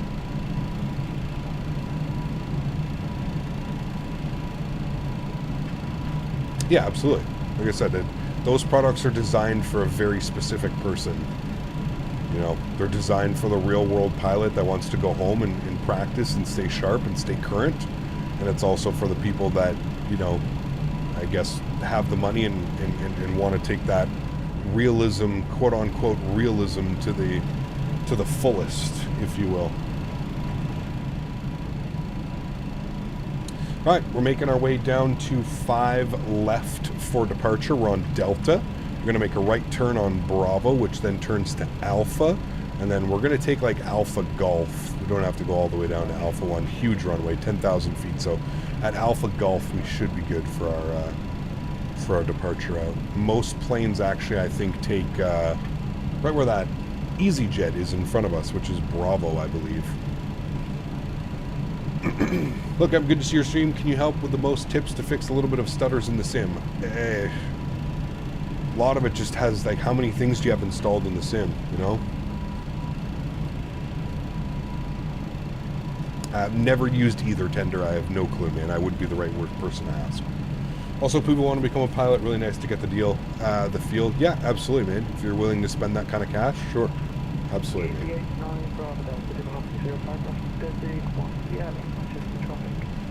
Do you know when this plane will be arriving in the sim for Xbox? I have no clue when it's coming to the Xbox crowd. I'm sorry, man. What's the full range on this bird? I have no clue. I know that it can go transatlantic. I know that. As far as like the actual full length, I'm not quite sure.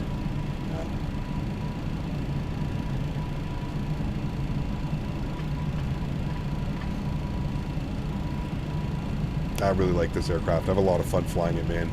It's just so different. I think that's why I love it. It's just so different than any other like commercial airplane flying. Especially the way that it flies, the way that it feels. 7,000 nautical miles, man. That's crazy.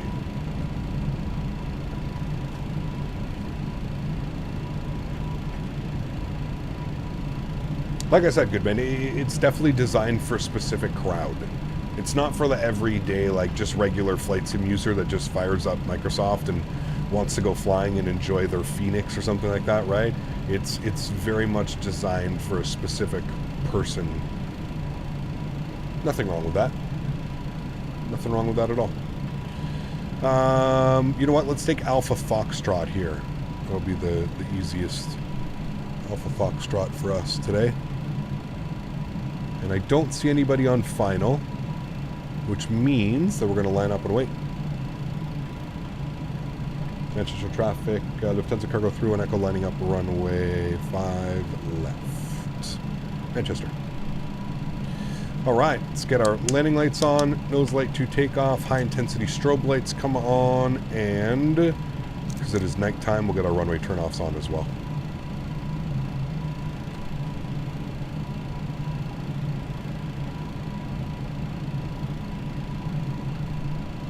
It's $1,200 for the base, then $1,200 for the stick, so $2,400 USD is what you're into that.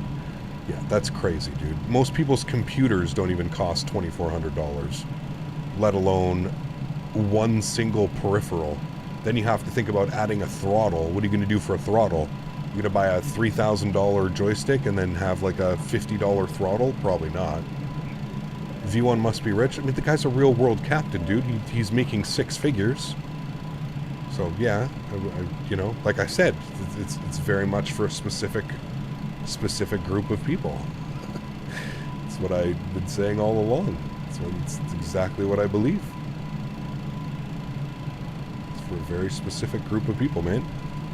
Manchester traffic, Lufthansa cargo through and Echo departing runway 5 left, Manchester. Alright friends, joystick cam's going on, sounds are going up. Let's get the hell out of here, shall we? Throttle's up to about 40%, good. Smash down our auto flight, good. Let's go flying. Slight nose down pressure.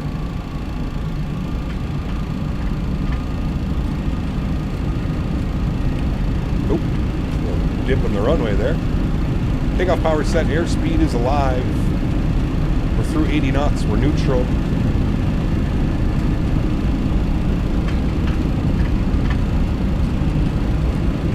There's V1. Rotate. Nice and smooth, friends, on the nose. Lift her up. And we're flying. Looking good. Positive rate. Gear up. Pitch for climb.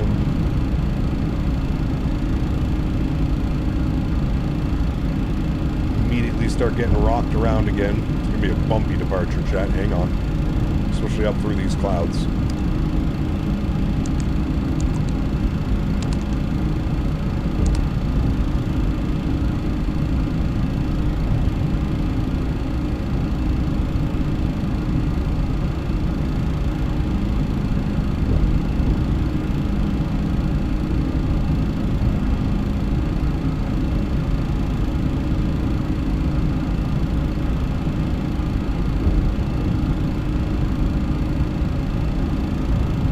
Quite sure what's going on with that departure in front of us. I'll deal with that in a second.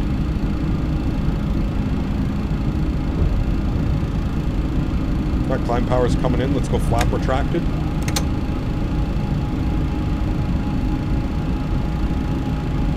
We're coming up into the soup. I'm going to turn it over to autopilot.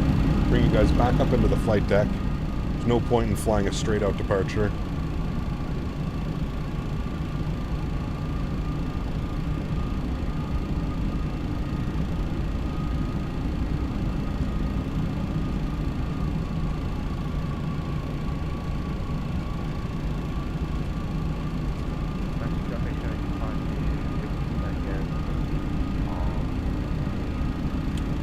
I think we have a 200, I think there's a restriction as well. So what we're going to do is we're just going to go climb. We'll keep that restriction in.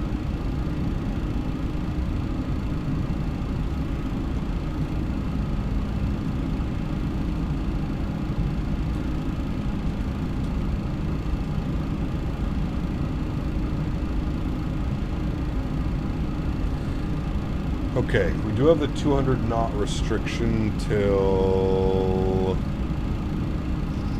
I don't see 200 knot restriction, so we're just going to confirm that down here. It's also doing some weird things. So after desig, we should be on course. After desig, it should be direct to Unigo, which it has in here. So I'm going to clear you. I'm going to clear you. Clear you. Okay. And then we're going to go nav track. Okay. And there goes our speed, so we're looking good. Climbing through 7,500 feet. Super bumpy, once again. That's okay. Looks like we're coming up out of the bumps, though, finally. Breaking through. Let's go slat retraction, 230 knots. Good. We'll go upstairs. We'll get the nose lights off, runway turn-offs off, and the logo light off as well. Beautiful. And there we go, chat. Climbing and climbing. Let's get our auto brake to the off position and our ground spoilers disarmed. It says APU power available. I think it's because I'm going to turn it off. I think it's because I turned it on up there that it's weird. She needs stab trim for landing. Oh yeah, you probably want the stab trim all the way back, to be honest with you. It's probably like, I forgot, like 14.8 or something is what we just had on our landing. Wow, man, again, super bumpy coming out of here, chat. I haven't seen it this bumpy in a long time. Like, this is...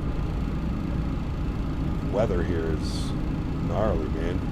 10,000 feet, landing lights go off. Seatbelts over to auto.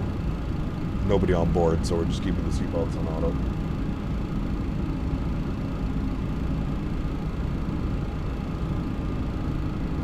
Yeah, this aircraft has like has like an automatic like stab trim, does like its own trimming and stuff.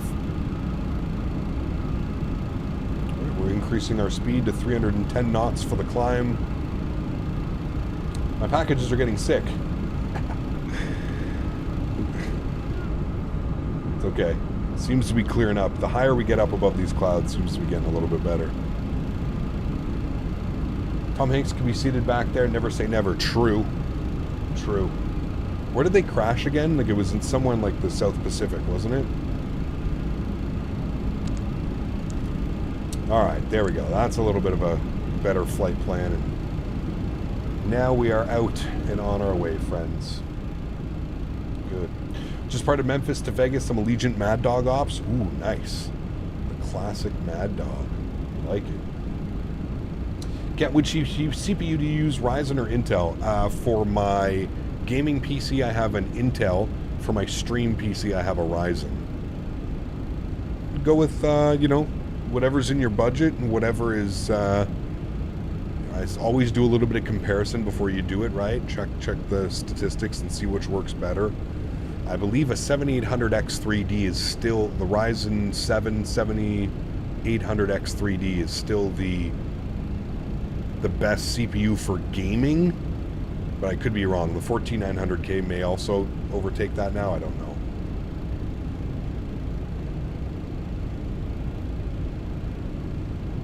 Throttle setup is super easy, Davis. I have engines 1 and 2 tied to the left stick, and engine 3 to the right one. So that's super easy. Super easy. Man, look at us just getting absolutely thrown around. Is the Flight Factor 7.5 worth the price? Depends how much you want to fly a 7.5. If you're an X-Plane exclusive user, yeah, probably it's worth it.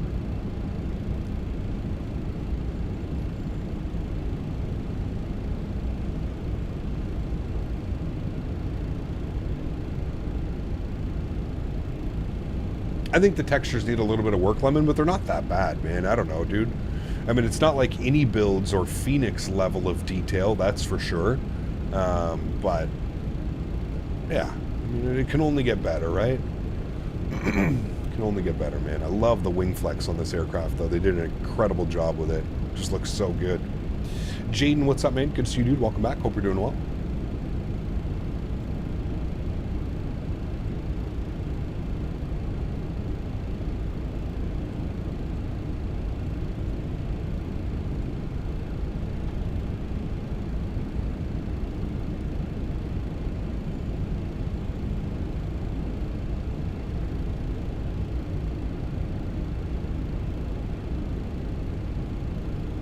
Just watching your streams on a short throw laser projector, and oh boy, Flight Sim looks good on the big screen. Hey, nice. Very cool, dude. Yes, it does. Look at all those beautiful clouds down there, man. Me and the engine checks, the rest of the plane is all right to me, but I can always gets better, that's for sure. Yeah, 100%, man. It'll only get better from here.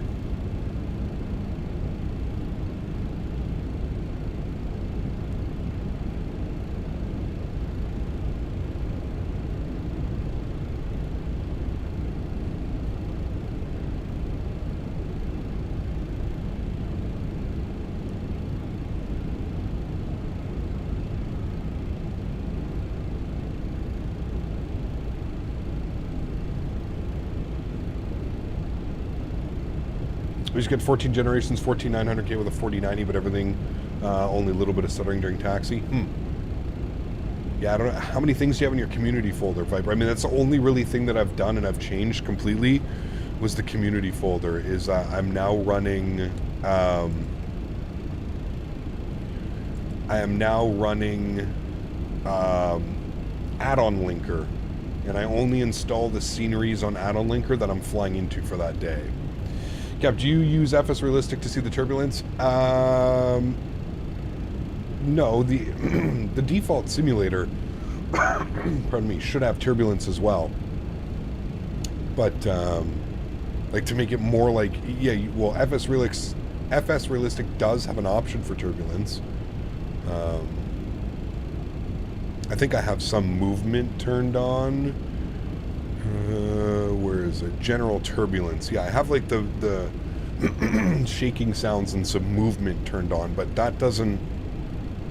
The simulator itself will still give you the turbulence, right? Just your camera won't move or whatever. I believe Lufthansa Karl retired these birds just 2 years ago, I think, obviously for routes replaced by the 777. Correct. Add-on linker for me saved loading time, but not FPS, so I just deleted it in time. Selecting the sceneries cancels the load time for me. Sure. I really like it. I think it's fantastic. I don't necessarily think I've got better performance, but the simulator overall seems to perform better. I mean, we did a flight on Monday. We did Washington Dulles to the Innie Builds LA, and I don't think we went under 60 FPS once. We stayed at around 90 FPS at cruise. It was, yeah, there was zero degradation over the 4.5 hour, 5 hour flight. Recently bought the Tobii eye tracker, game changer for visuals and circling approaches. Yeah, 100%, man. Visual approaches, taxiing, absolutely, man. It doesn't get any better than that. Yeah, I agree. I agree, my friend. Which model is this aircraft? This is the MD-11. MD-11, the TFDi MD-11. We're going to be chasing that sunset. On paper, it should be better. Doesn't make much difference. On my AMD system, just like anything, I bet Vice varies system to system. It could, yeah. You see my flight from DFW to Boston had 1,000-foot building storm clouds. Had to vector left, right several times. It was a roller coaster ride in the CJ4. Damn, that'd be crazy. Yeah. The Intel i7-11700F works good with the RTX 4080 Super. Yeah, I would believe it. Go back into profile climb now as well.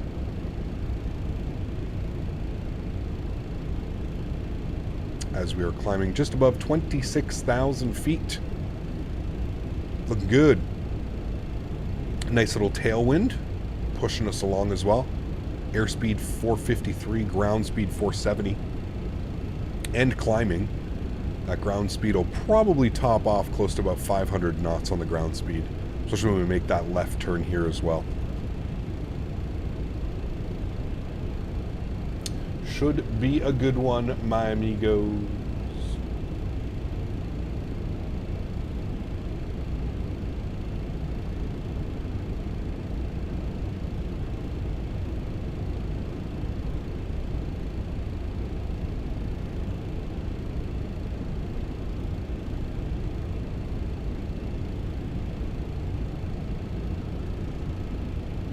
Talk about the RTX 4080 or the RTX 4080 Super. It depends how much money you want to spend, man. It really depends how much money you want to spend. I mean, are you trying to like future-proof your system? I'd probably go with a 4090. If you're okay with probably getting a 5 or a 6000 series, maybe just go with the 4080 Super. Less money initially. Man, look at that shot right there, Chad. Absolutely beautiful. Screenshot.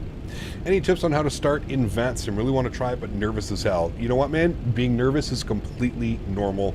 I remember my first, God, man, probably like 20 to 30 flights. I was just extremely nervous.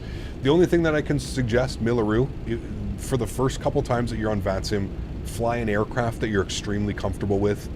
737, A320, whatever it is, whatever you're comfortable with. Fly that airplane so you know what you're doing, you know the systems, you know how to operate the aircraft. 2, choose airports that you're familiar with. Obviously, you've been flying without using VATSIM, and you probably fly to some airports more than you do others. Try and fly like the same routes or the routes that you really feel comfortable with, and then take it from there. But as you're first starting out, airplanes that you're comfortable with and that you're confident in flying, and fly to places that you're also, you know, maybe one that you don't need to stare at the chart and read the chart for 5 minutes to figure out how to get to the gates, and, you know, find airports you're comfortable with, an airplane you're comfortable with, and it just makes it that much easier, man. Ken, good to see you, dude. Mr. Mopar's here. Hello. I'd like to talk to you about your car's extended warranty. I do have an extended warranty on my car. What would you like to tell me, sir? I'm all ears.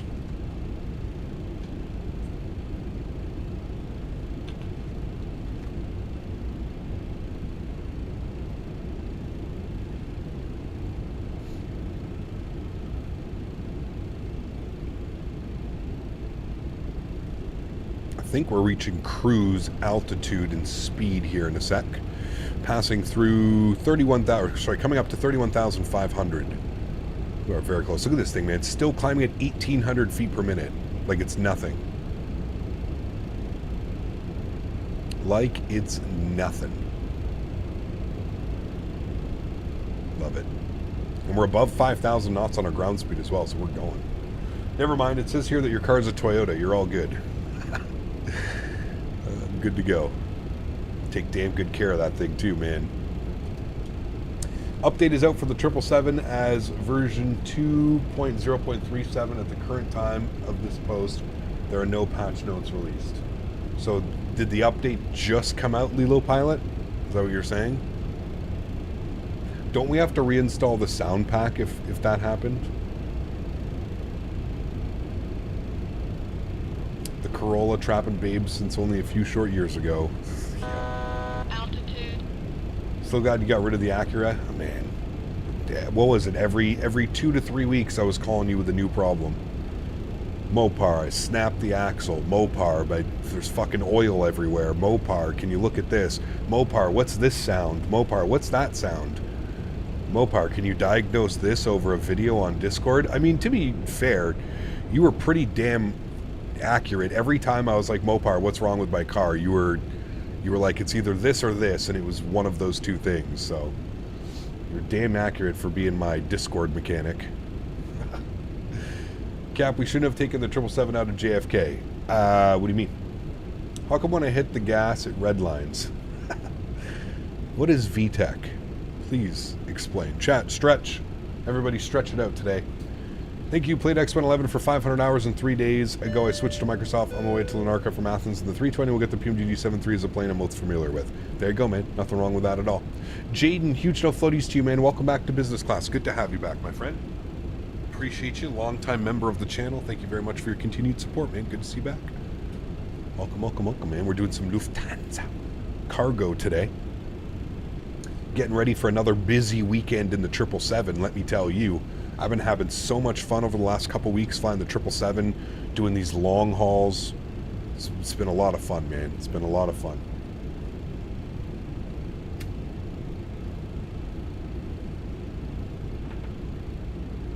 You should check the 777 out of JFK instead of Newark. Yeah, but Newark is where the actual flight. Like, it's an actual United 777 Newark from... or Newark to Munich. It's like, yeah.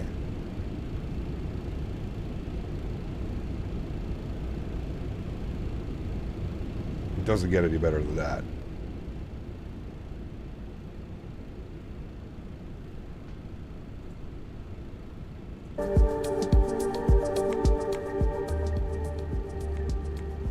I don't like this song, chat.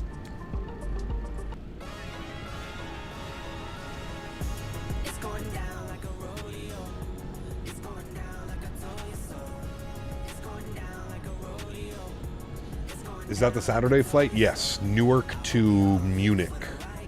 Saturday, 7.5 hours.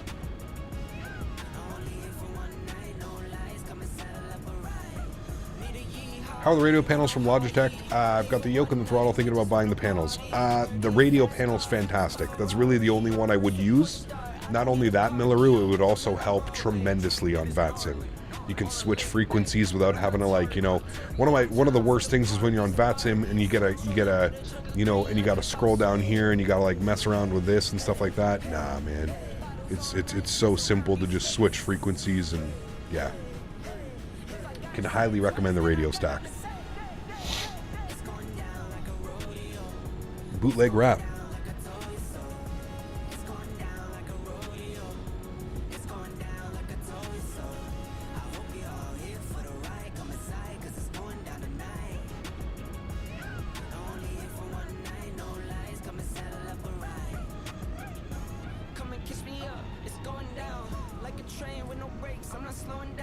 Like a train with no brakes, I ain't slowing down.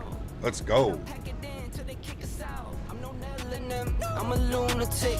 It's no telling when I get loose a bit. Got my babe, my boo. All right. It's kind of banging. Do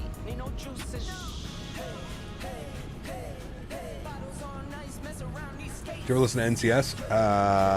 Is that the no copyright? Justin, what up, my man? Good to see you, dude.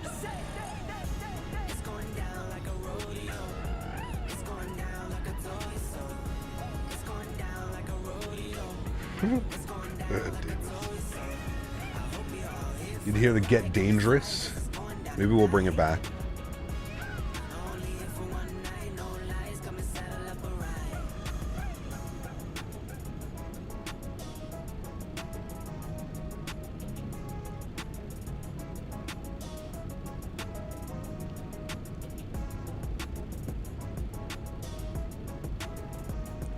Trying to download GSX, and when I do the antivirus scan found inside the file, there are two potential viruses. It's fine, Matt.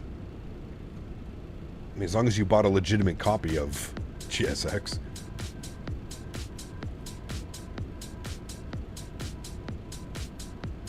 Nothing on fire, Mr. Patel. Mr. Daniel Barry. We are all good to go. We are doing some long hauls, though, this weekend. And we are going to do some 777. What do we say we're doing, chat? We're doing... we're doing some... Man, I already forgot what we're doing. We're doing Dubai to... No. We're doing Heka to Dubai in the 777. And then we're doing... we're doing some Air India on Monday. Doing Mumbai to Delhi, or Delhi to Mumbai, Mumbai to Delhi and back to Mumbai, which is also done in an Air India 777. So I'm excited for that one.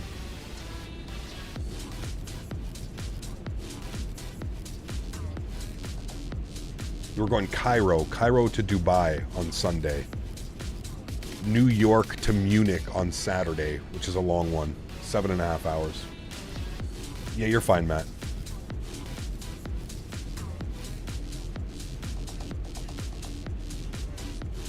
Weed impacts the flight routes? Maybe. It's actually pretty nice here today. It's just the humidity is insane. Yeah, 74 with 80% humidity.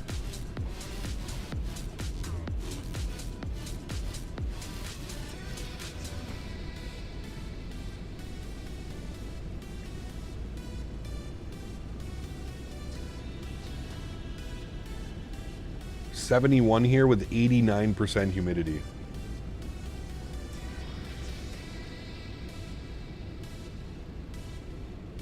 Yeah, it's pretty gross.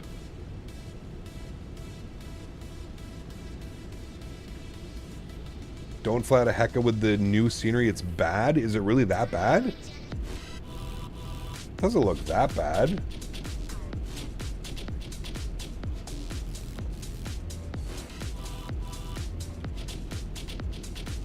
I'm looking at it. I'm going to look at it right now. Oh, give me a second, chat. Be right back.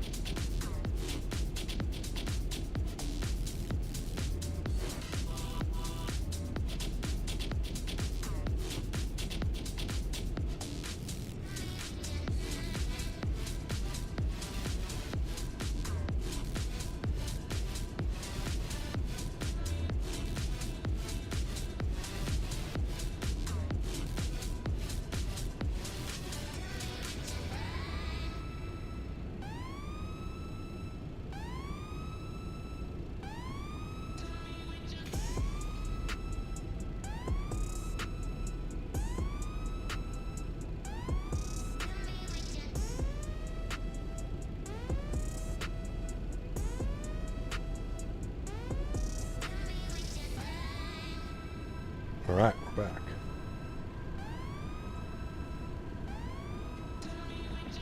Is it by Thai Models?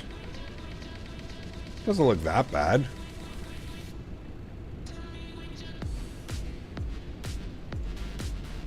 It's better than the handcrafted, that's for sure. I can promise you that. Wish they showed more. Okay. Show me more of like the airport land side. I mean, this is definitely a better option than the default handcrafted. The default handcrafted is terrible. Maybe you still had the default handcrafted installed, because this looks much better than the default handcrafted.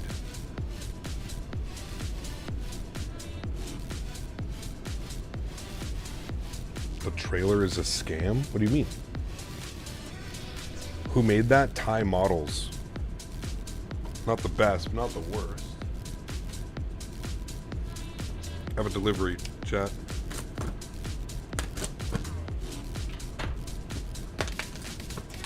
Zemp, no stream tonight, unfortunately, man. I've got an early morning stream with Thrustmaster tomorrow on the Thrustmaster Twitch channel. And then yeah. And then we have a long haul Saturday, long flights on Sunday and Monday as well. So super busy week.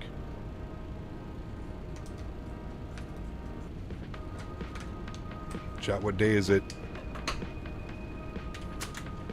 What does Kavik mean? Clouds and visibility okay.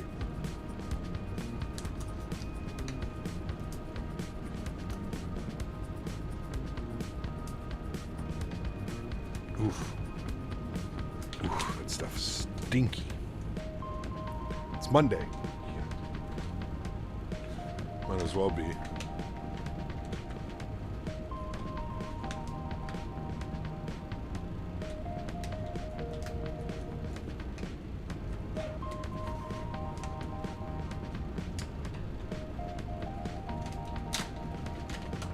Is it okay for Microsoft with RTX 4070 Super? Of course.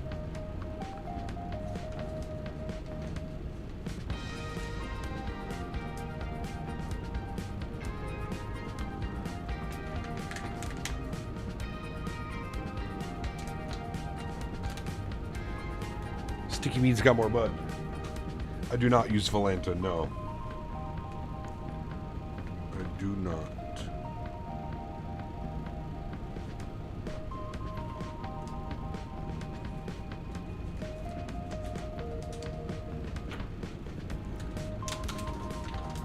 Oh, there's traffic. Yeah, it looks like he's descending.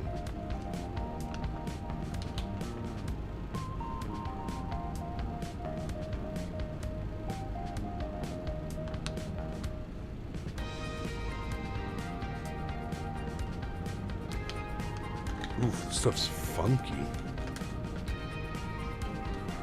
Everybody say I do not use weed. I do not.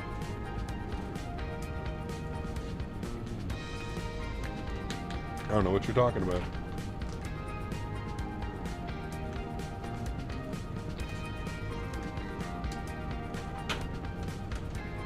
James, what's up, man? Good to see you, dude. Welcome back. Hope you're doing well.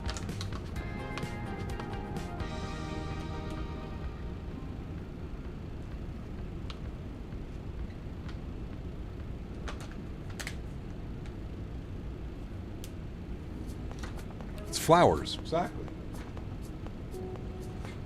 Just going over a list of flowers. That's it. I like flowers. Do you like flowers? I'm a big advocate of flowers. Big flower advocate. Flite MSFS looks absolutely... Oh, dude, it's incredible.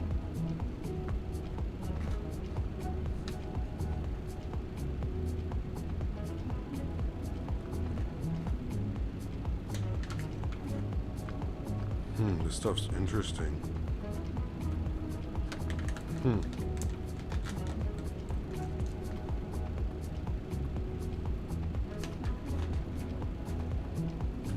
Got some interesting flavors and strains this time around, friends.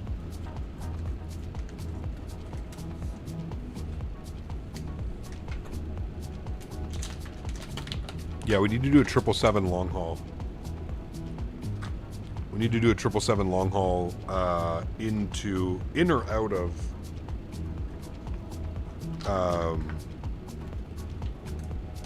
the new SFO. That'd be awesome. For sure.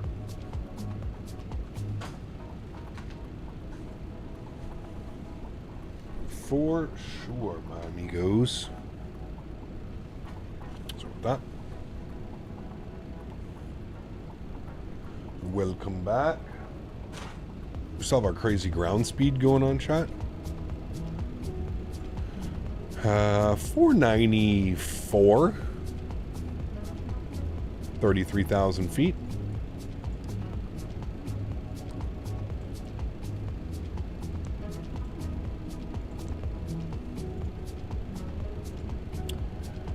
Now there's no... Max speed 10,000, that's fine. So there's no altitudes. Say like anywhere like expect. Enter holding it, descend to flight level 80, continue to star. If clearance out or below flight level 80. Okay, so let's plan to be at Koch. Where do they have it? Is it in here? Koch. Let's plan to be at Koch for 8,000 feet. I think that's what we're going to do. We're going to go 240/8,000 at Koch. It's going to change our descent. But at least that way we can vector ourselves in, because we don't need to fly the whole star, right? Like we don't need to go 50 miles past the airport and down and in like that. So we can end up like vectoring ourselves in and catching a nice little vector, just like we would in real life, right? If there was controllers online, it would be the same thing. Look at that, like front in front of us, crazy. Got the Wing FCU setup, easiest setup I've ever seen. Nice, very cool. That's the the Airbus autopilot thing, right? Is this plane easy to fly? I already know how to fly properly an A300. This is a little bit more of a handful, for sure. Especially takeoffs and landings. You have to be very gentle with the controls. There's a lot of weight on the back end of the airplane, so the nose really wants to, like, you know, really wants to go backwards.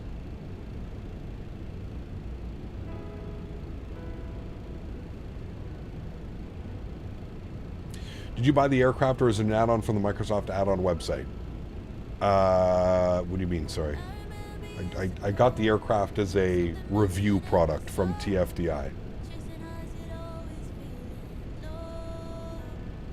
For $100, this thing is steel. Can't believe they're making an MIC-2 and FMC. That's what I'm most looking forward to, man. I'm excited to pick up the MIC-2 and the autopilot panels and stuff.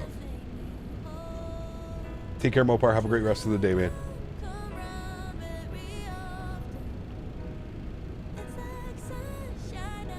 Man, those clouds are beautiful. But the way the sun is hitting them, incredible, dude. That sunset behind us, chat. Look at that. Absolutely gorgeous, chat. Absolutely gorgeous.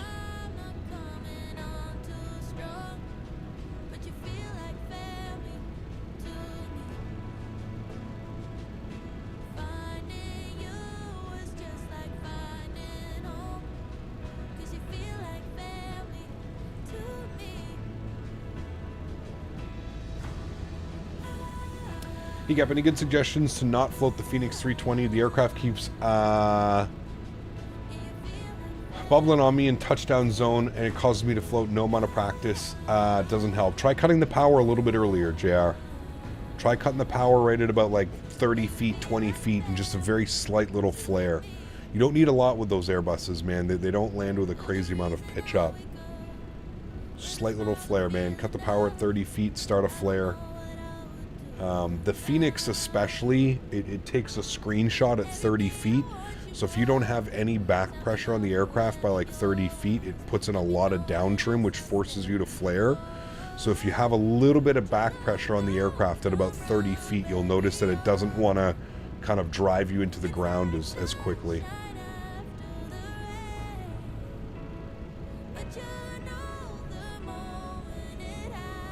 There you go, Sebastian. Nothing wrong like that, dude. The sim still looks fantastic under those settings as well. Yeah. How do you get animations in the engines? What do you mean, Daniel? Like what you're seeing right now, like that? That's just from the frame gen mod, man. Friends, good to see you, man. Welcome aboard. Hope you're doing well. We're on our way to your home airport. We are currently about to reach over the Netherlands. Almost there. The thing about this is it looks amazing even on low settings. Yes, absolutely. 100% agree. Jaden, take care, man. Have a great day, dude. Appreciate you being here, man. Thought it was condensation. Thanks anyways. Yeah, no worries, Daniel. No, it's just from the frame gen mod, man.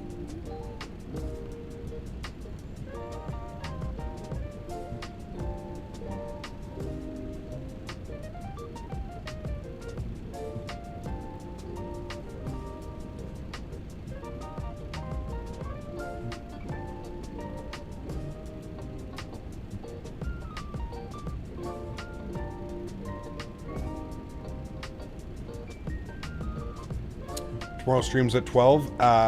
Yes, I believe so, Sean. I'll have everything up in the Discord when I know more info, but yes, I believe it's at noon. Yeah.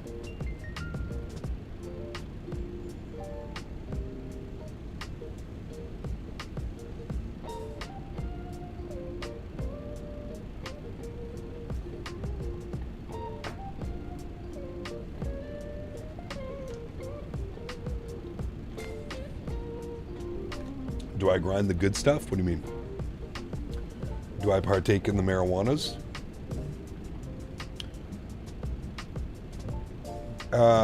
Yeah, on the Thrustmaster Twitch channel, Davis. That's why there's no stream tonight, because there's some things that I got to get ready for the stream tomorrow. Yes, the grass. Love me some grass.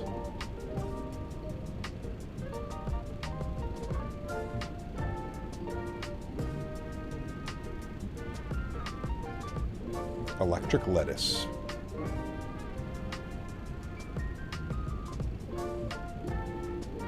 And then obviously we've got our flight on Saturday, Newark to Munich, and then we're doing Cairo to Dubai on Sunday, and then we're doing Air India ops on Monday, going Mumbai to Delhi and back to Mumbai. Daniel, my friend, thank you very much for the £5. Appreciate you. Incredibly kind. Huge no floaties to you, my friend. Thank you, man. Glad you enjoy watching. Glad you're enjoying the content. And appreciate the support, man. Thank you. What's my favorite airport in the world? I don't know. I don't know if I have one, to be honest with you. There's so many great airports to fly in and out. There's so many amazing approaches. RNAVs, ILSs. Keep up the great work. I love watching. Thanks, XD. man. Appreciate you, dude. Thanks so much again, Daniel. Hey Cap, have a great stream. First of all, I need your opinion on Boston and Philadelphia Sooners. Fly Tampa for Boston and MK for Philly? Absolutely, Eugene. Yep. Yes, sir, and you will not be upset by either of those choices. Yeah. I guess end of the week will be Japan. Originally we're gonna, I've promised an India tour before Japan. That's why, Captain Lee. So probably next week Japan is most likely what we'll do.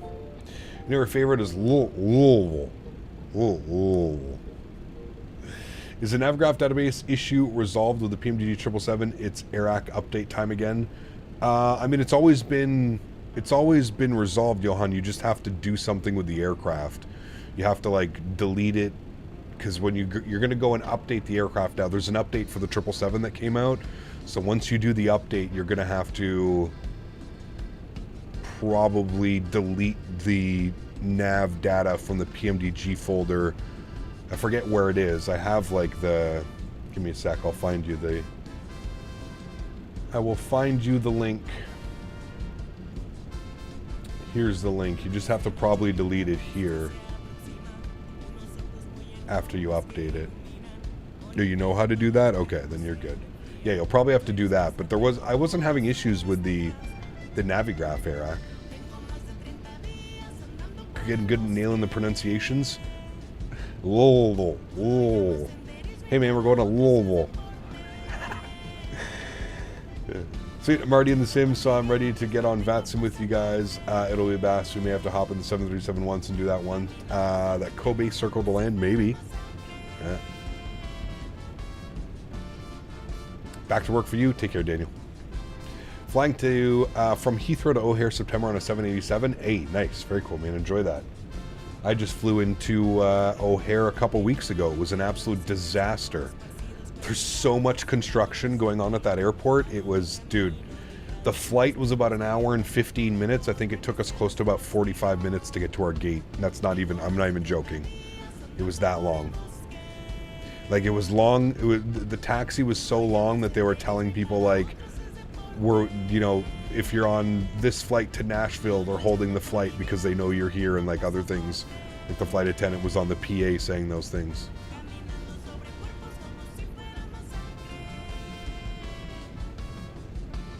I do my best, Alyssa.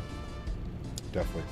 Don't the sunglasses bother you? I'm so used to them now, man. Nah, not at all. The only thing is, like, when we're landing at night, I take them off when we're landing because it becomes a little bit difficult to see, but yeah.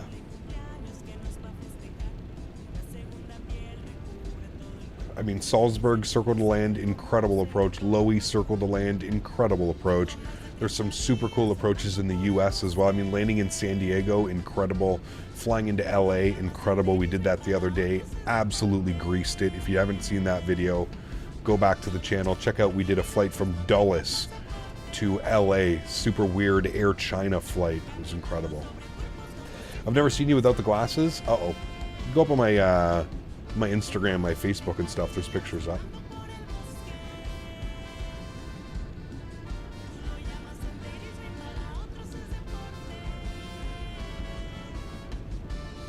Jesus, Noah, that's just brutal, man. 22-minute flight. I mean, at that point, just put people on a bus. You know what I mean? Put them on a bus, get them in. Aspen, yeah, Aspen, Colorado, another absolute banger. One we haven't flown into a lot, actually, is Aspen, man. We used to fly in there all the time. Yeah. Captain Alex, what's up, man? Good to see you, dude. It's a 2-hour drive. Yeah, there you go, man, right? Hopefully Chicago maintenance is done by September. Hopefully. Oh, man, they had like half of the airport just torn up, man. It was crazy. Place is absolutely massive, man. Like, it's just non-stop action, in and out and in and out and in and out. Cap, what would you do if you lost your glasses right before the stream? I have like 3 or 4 pairs. We're fine. ECAB, what a landing feedback monitor are you using? Does it tell you where the touchdown zone is where you touched down in relation to the touchdown zone? No. If you're looking for something like that, Triforce, you'll have to either get Volanta or Sim Toolkit Pro. Those are really the only two that are going to give you your touchdown rate and like where you touch down on the runway. What do you think of the prints that Indie Builds is posting about the 350? Look, exciting news, man. Exciting news, dude. When are you coming back to Iceland? Good question.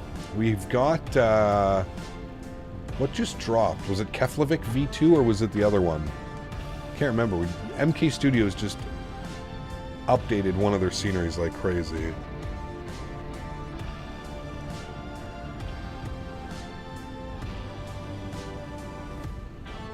Got that right, Johan. I mean, that was for charity.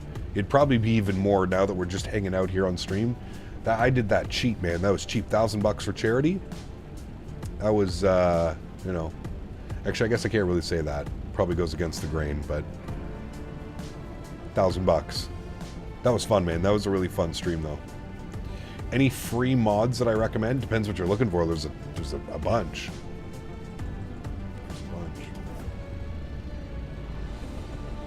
All right, we are about 110 miles, 120 miles from top of drop. Definitely going to be an evening arrival. That sun is setting very quickly behind us. We're going away from the sunset. It should be fun. Maybe a trip in real life? Oh, dude, I wish, man. I wish. For FPS boosts, I mean, the frame gen mod would probably be your best bet. There's a super cheap mod as well, lossless scaling on on Steam. Did you like the World Flight Simulator? I'm bored. Lol. Anyway, 100k sub special and we go back to XP11. Old Yeah, mic, right. old webcam, Yeah, jar right. design A320. I'd say that's a fun time. Could you imagine, dude? Oh my goodness. Thank you, Captain Lee. Appreciate you, man. 13 bones. Sorry, 14 because we're rounding up. 14 bones onto your total, my friend. That is going to put you up to 136 on the month. Thank you very much, man.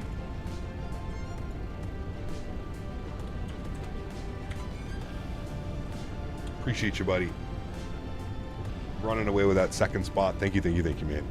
If World Flight happens again, definitely need to restart the stream just for your flight so it saves even if the others don't. Yeah, well, I would do that on my stream, Strody. Yes, 100%. Every day I would restart the stream and just call it like part 1, part 2, part 3. Yes, absolutely. That was my mistake. I thought that it would at least keep like something like you can't even go back and re-watch the stream, which is really shitty. But yes, I do agree. And I honestly, I don't know what's happening with World Flight this year yet. I know Maverick is in the process of trying to get it all together and try and figure out sponsors and what we want to do and where we want to do it. It's been a little bit more difficult, I think, than what originally planned. But yeah, we will see.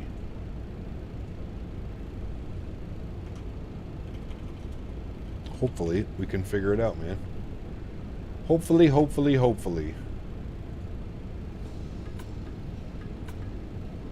at that sunset behind us. Beautiful. Imagine Jar Design 320 out of Tampa. Dude. Remember those Jar Design 330 flights? Dude, the Jar Design 320, man. Like, 320 to 330 flights. Oh, my goodness, dude. It was just chaos, man. Pure chaos.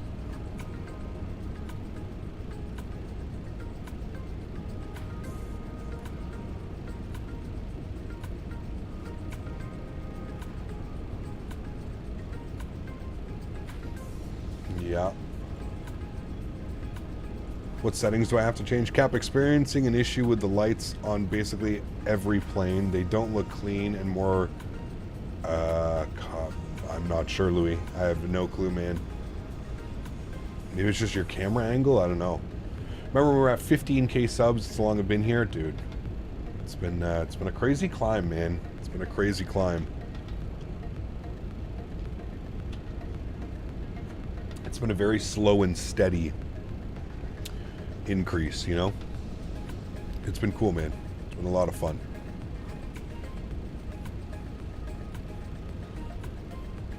Yeah, 5 or 6 years, yeah. Some of the old school, man.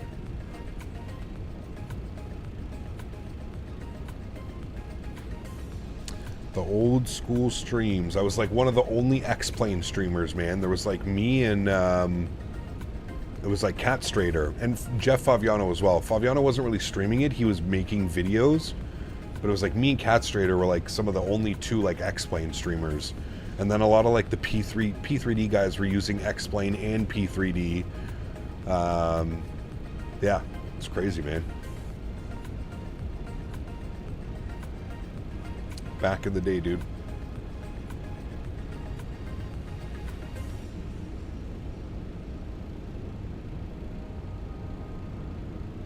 $2018, yeah, around there. 2017, 2018, somewhere around there, Yeti.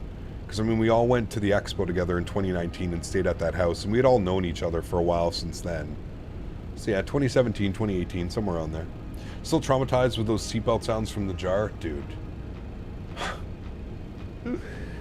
What's crazy to think, Eduardo, was that the Jar Design 320 was, like, one of the first, like, actual, like, somewhat decent add-ons for X-Plane that, like, you know, took advantage of, like, a real A320 and stuff.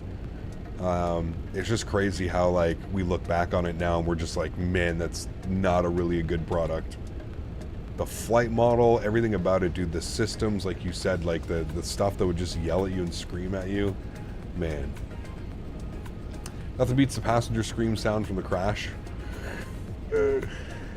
Oh, man. X-Plane, dude. X-Plane weather updates. I'll never, ever, ever forget, like, X-Plane weather updates. Where you're just flying along, everything's fine.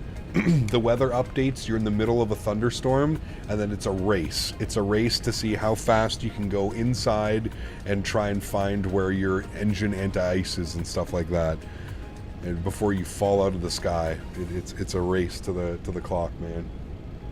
I will never forget those, man. X-Plane 9, X-Plane 10, X-Plane 11. Those weather, the weather redraws every 10 minutes, 15 minutes, 30 minutes, whatever you had it set to. Oh, dude. Just brutal. What plane do you think you have the most hours in? Probably the 737. The 737 or their A320. One of those two. Probably the A320, honestly, between, like, the Jar Design. Like, dude, I flew the Jar Design probably for, like, 2 years. It was one of the only airplanes available. Like, I flew it, man, so much. So much. Thousands of hours on the Jar Design 320 alone. So, Navigaf says the workaround was fixed. Okay, awesome, sweet. Swear those 15 to 30 minute updates always happen on short final. Dude, the worst, man. The worst. Or like X-Plane, the way that the weather, well, I don't know how it does it now. I haven't flown X-Plane in a while, but the weather, you would be flying, the second your wheels touch the ground, it would go to like Kavik conditions, or it would go to like, you know, like a half-mile visibility like it was supposed to. It was... Can you show us how many hours you have on each of your sims? Well, I can tell you, I have 4,300 hours on X-Plane 11. I'm almost up to 4,000 hours on this sim now. 3,561 on this sim. X-Plane 10, I don't know because I had the disc version of X-Plane 10. But, I mean, shit. Probably another like 3,000 or 4,000 hours in X-Plane 10 as well. Didn't have a lot of hours in X-Plane 9. I had X-Plane 9, and then a couple months later X-Plane 10 came out, so I had enough to like get a taste on X-Plane 9, and then I picked up X-Plane 10, and yeah.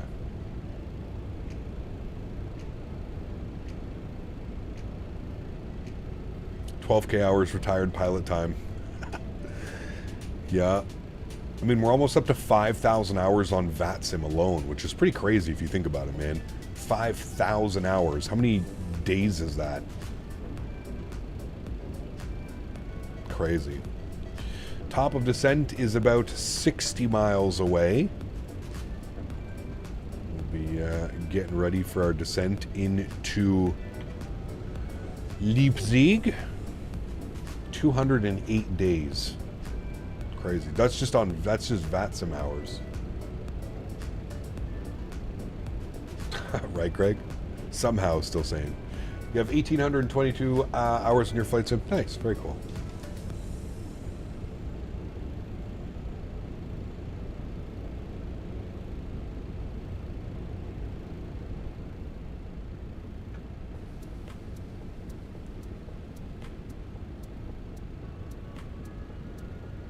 It doesn't really work like that, Alyssa.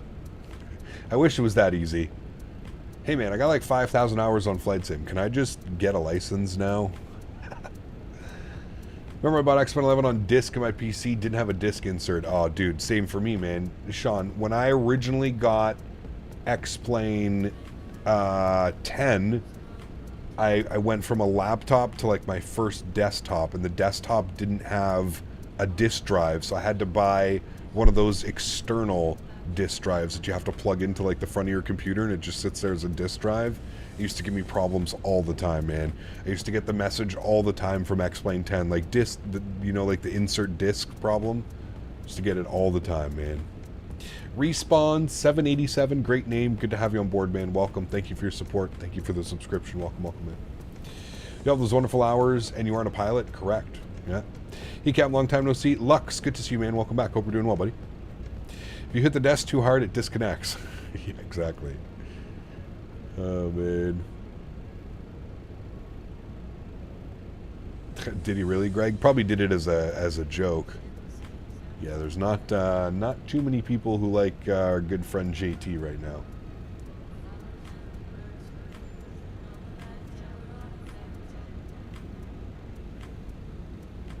Disc 1 required, yep.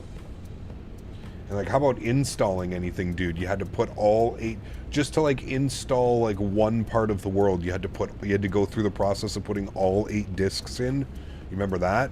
No matter what, like let's say like you wanted to just install Europe or something, they had it like so that it was on, I'm pretty sure they did it for like, so that people weren't copying the discs or whatever, but oh man, brutal, dude. Water airports, yep, damn, that's right. Just the airport loads and it's water all the way around it. Shit, I forgot about those. Remember 2004, installing that on my old laptop and telling me to insert the next disk to install the rest of the files, correct. How's the 777 doing so far? Same quality as the 737s came out? I would say even better, to be honest with you, Lux. I've been absolutely in love with the 777, dude. Everything about it. It's fantastic. The only complaint is the engine sounds, but I have a sound pack.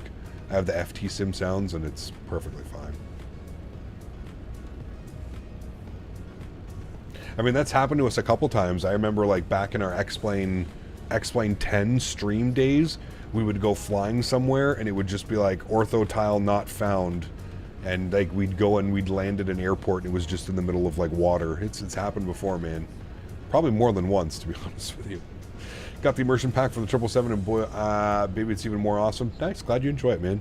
For me personally, well, I just don't see the purpose of adding another like $15 add-on. I don't know, man. I guess like if you're making videos and taking crazy screenshots and stuff, I'm sure it looks absolutely fantastic. But like, I don't know, man. Thanks for holding my spot at CPT Lee. This guy, man. 49 Whiskey coming in with a $22 donation. Huge no floaties to you, man. Faten, what's up, buddy? Good to see you back, man. I hope you're doing well as well.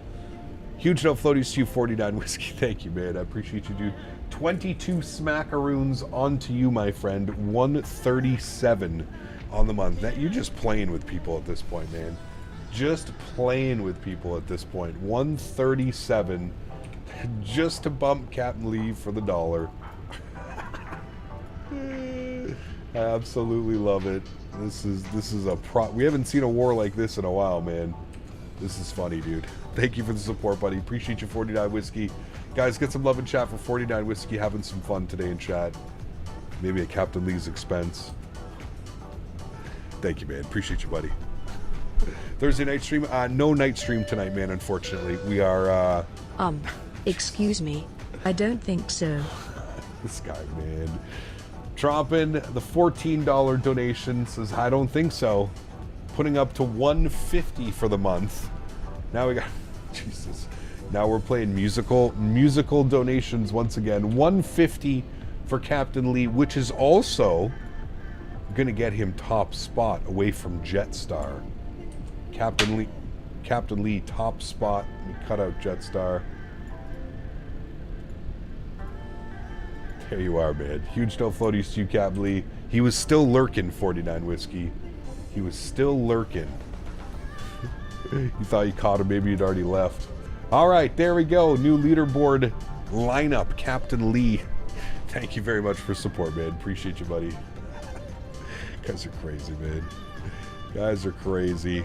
All right, top of descent is... Ooh, we got to get ready. Like, we're real close till top of descent. Yeah. What did we say it was? 8,000 feet, I think it was. Is our initial descent. Kojev, I think it was 8,000. Yeah, expect 8,000. Okay. So we'll descend 8,000. Got to be a better way to do leaderboard. But that thing is annoying. Nah, it's fine, man. Just enter the names. It's not too bad. It could have been worse. Making it animated unfortunately doesn't work for the top 3 because it like constantly rotates it. So if I had like a ticker at the bottom that was like doing like the top 3, that would work. But having it static, unfortunately, it makes it a little bit difficult. Where is chat? Where's screen brightness on? Can you actually like adjust the screen brightness? Event marker? No. Is it an event marker? Top of descent's coming on now. There we go. Beautiful. See, it's doing that thing where like when you sit back here, the screen brightness just gets a little bit too bright at night. But I don't know how to dim the screens. If anybody knows where to dim the screens, that would be great.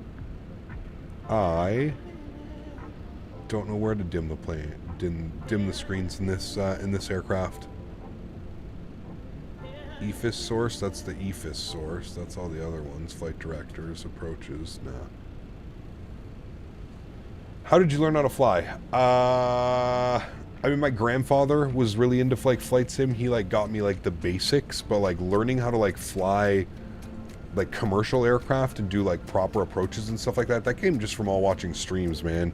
Watching like Jeff Favignano and like Matt Davies, rest in peace, and like Chewy and Cat Strader and like all those guys, man. They're the ones that kind of taught me how to do all this stuff.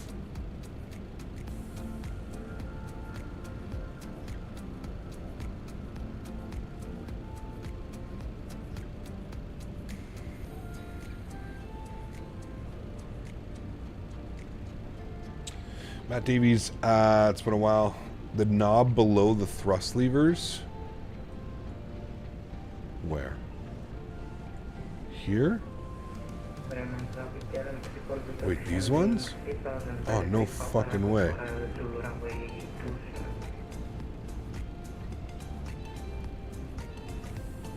Thank you.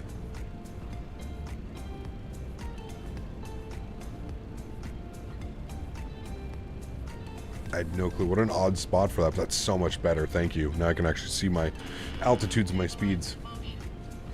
Yeah, crazy for Matt, man. It's still kind of surreal, to be honest with you, man.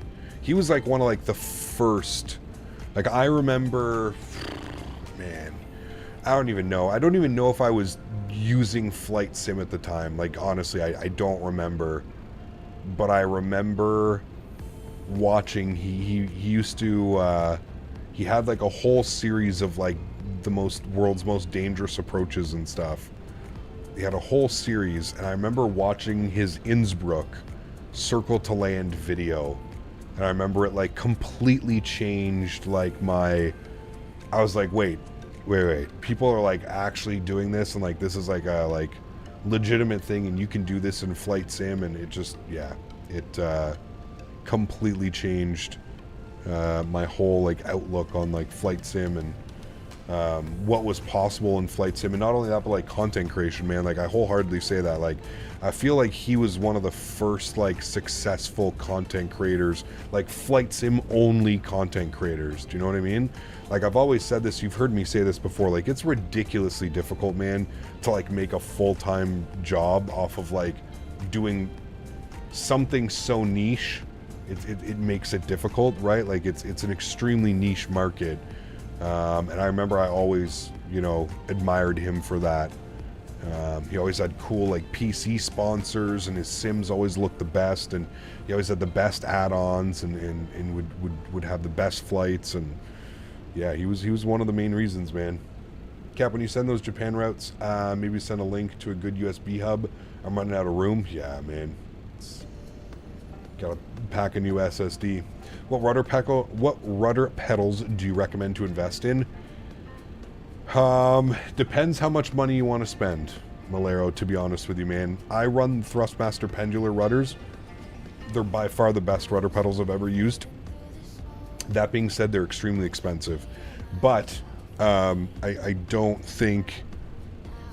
You'd probably never have to buy another rudder pedal in your life. They're that good, they're that sturdy, they're that reliable. But it just depends, man. It depends.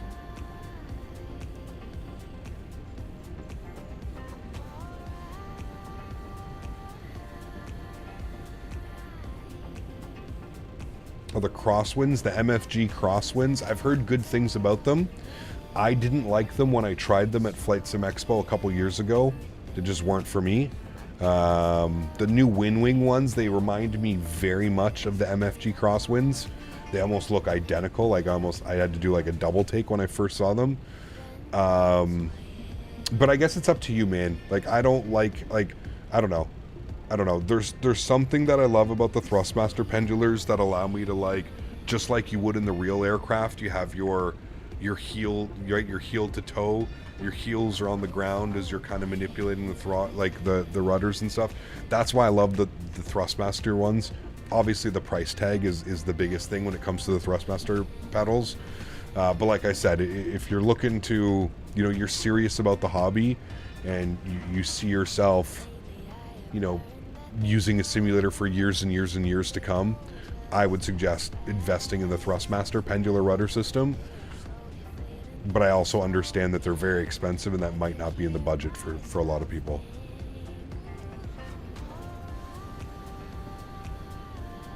Honeycomb Charlie's, dude, did you see what they were doing at the expo, Adam? Or did you hear what they were doing at the expo? They were telling people to message them on Instagram, because I guess they still have the Instagram Honeycomb handle, and they were hand delivering them, but you could only pay cash for the pedals that they had. They brought, like, I don't know how many they brought, man. They brought a ton of Charlie pedals that I guess the one guy, Nicky, that he had in stock. And you could message him on Instagram and pay cash. The whole thing is just so, like, what happens if that rudder pedal breaks, man? Which I'm sure they will. If I gotta be honest with you, my biggest gripe with the Honeycomb lineup is just the durability of some of the stuff. Some of the components are a little bit, I don't know. I just find it so, like, hilarious that, like, people actually were doing that, man. Like, they were literally doing that. Like, he's got pictures up. Just search for the Honeycomb Instagram, and you'll see pictures of, like, him hand delivering. Like, everybody's giving their thumbs up, and it's like, dude, this whole story is so ridiculous with what's going on with that man. I mean, listen, you're seeing firsthand, I think, what product research and product development when it comes to, like, this Winwing stuff, man.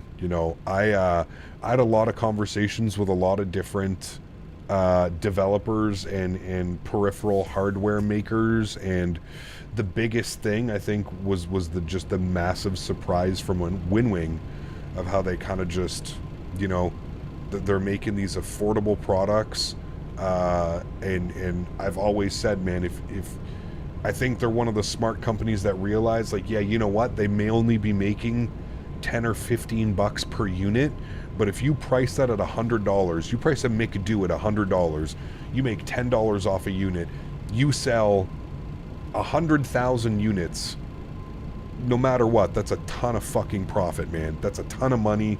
That's money that you invest back in the company and so forth, right? To me, it just makes so much more sense than, what some of the other companies are doing out there, where they're just pricing themselves so far out of the market. I understand things are expensive and everybody has costs, but man, oh man, oh man, it's like, it reiterates to the same thing with, like, development groups when it comes to Microsoft Flight Sim, right? The amount of money that you can potentially make off of developing a proper add-on, right? Like, what was it? I mean, what were some of the numbers that came out about PMDG? They were selling, like, 33 copies a second of their airplane, of the 777 that came out. Think about how much money these companies are making and how much potential there is. That's what truly boggles my mind, is like you see some of these companies just fucking around and taking forever to, you know, for things to develop, or just going under completely. And you're just like, bro, how is this even, you know, like, how are you not doing everything that you possibly can do to get some products out right now? Because like the market is just, you have so much potential, man. So much potential. 6,000 copies in the first 4 minutes. I mean, it's fucking bananas, dude. That's insane. It's absolutely insane. That's too bright. This is the perfect setting. We're just below 10,000 feet, so let's get our landing lights on. Good. We'll make sure that our logo light comes on here as well. Beautiful. And because it is nighttime, we'll get our high intensity in our wings turned on. Good. Almost like some of the guys making the hobby inaccessible to a lot of people. I don't know, man. I don't know. I can get a honeycomb throttle for €250 from a vendor. Worth the risk? Man. Like I said, dude, it's so difficult right now to try and, like, you know, convince...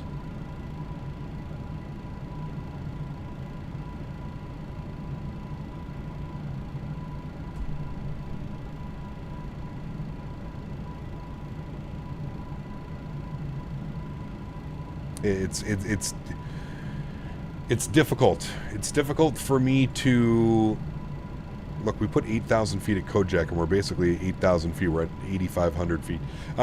It's hard for me to suggest. I'm going to get the slots extended. It's hard for me to suggest that you spend any money on honeycomb right now, man. I would just be waiting. Honest to God, dude. Unless the vendor that you're buying it from is going to. Is gonna accept like the warranty, like if there's any problem with it, you can send it back to them or something like that. Other than that, man, I don't know, man. I don't know, dude. It's so sketchy. So sketchy. Taker. Where's Taker? Taker at 3,000 feet. So we're gonna go down to 3,000 feet. We're gonna go vertical speed. We're gonna descend at about 1,200 feet per minute. I'm going to increase this. And where's Taker? Taker is it all the way up there? Are we that far out? Oh, we're still quite a ways. Okay. I'm going to go like 500 feet per minute. We're going to get ourselves some nice little Victor Vectors, but we're still about 20 miles from the airport. There's somebody down there departing out, I guess.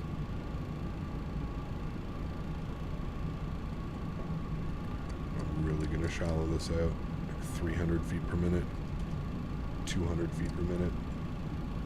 Massive discount to even consider honeycomb right now. Yeah, it's just, I just don't know what's gonna happen with that company, man. Like it sounds like you have two entities fighting with it, and it sounds like, honestly, and it's kind of sad if you think about it, but it sounds like one signed the deal with the devil, kind of really is what it sounds like, man. It sounds like somebody needed money, somebody needed an investor, and somebody needed money. In order to do that, he probably had to sign over 51% of the company, or 61% or 75%, whatever it was.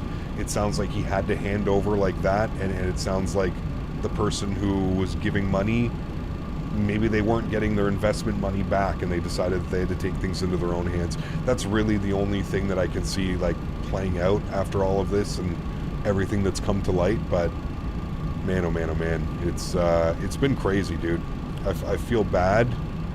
I know Nicky. He seems like a good person. Sometimes you don't know, right? You don't know people, but he seems like a good person. Seems like a genuine person. I mean, the guy's been like, he used to work for Scitech. Like, he was the one that like designed the Scitech yoke back in like the 90s, 2000s. Like, the guy's been in the industry for a long time. I don't think you have somebody in the industry for that long that isn't like genuinely interested and kind of has like you know, I don't know. I just had my honeycomb throttle repaired for $60. Some wires go missing or something.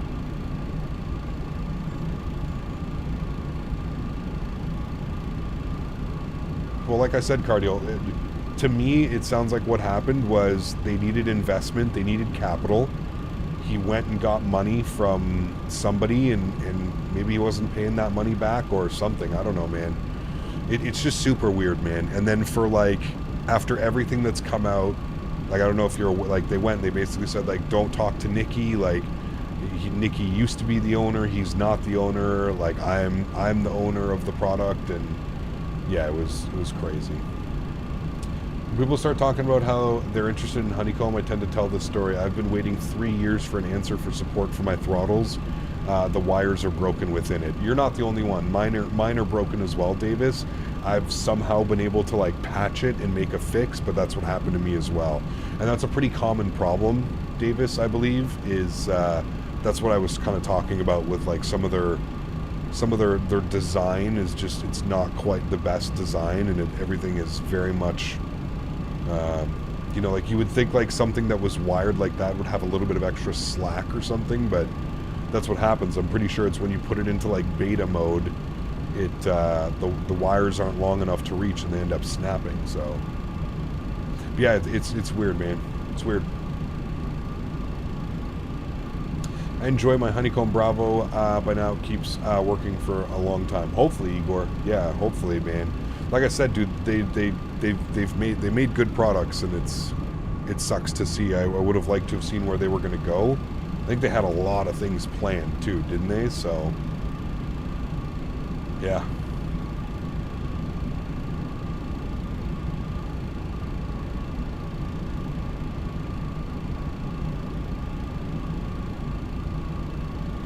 My Honeycomb Bravo started making noise after 3 months. Uh-oh.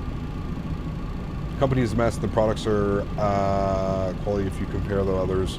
I have no issues with the Alpha and the Bravo. Yeah.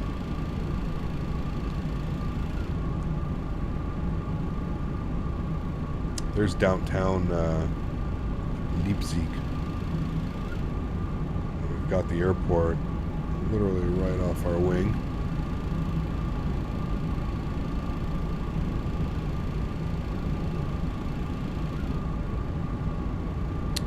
That beautiful sunset is all the way gone now.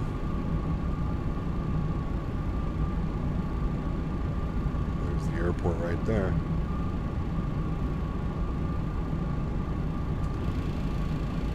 Good. I remember that they were one of your first hardware sponsors. Remember when you first brought home the yoke from the expo? Yeah, man, I was one of the first people. I was one of the first streamers. Sorry, I shouldn't say people. I was one of the first streamers that that had access to it. I remember I did like a whole like stream for them where like I was one of the first streamers to like actually showcase it, and yeah, like I said, man, not bad people by any stretch of the imagination. I just don't think like the best.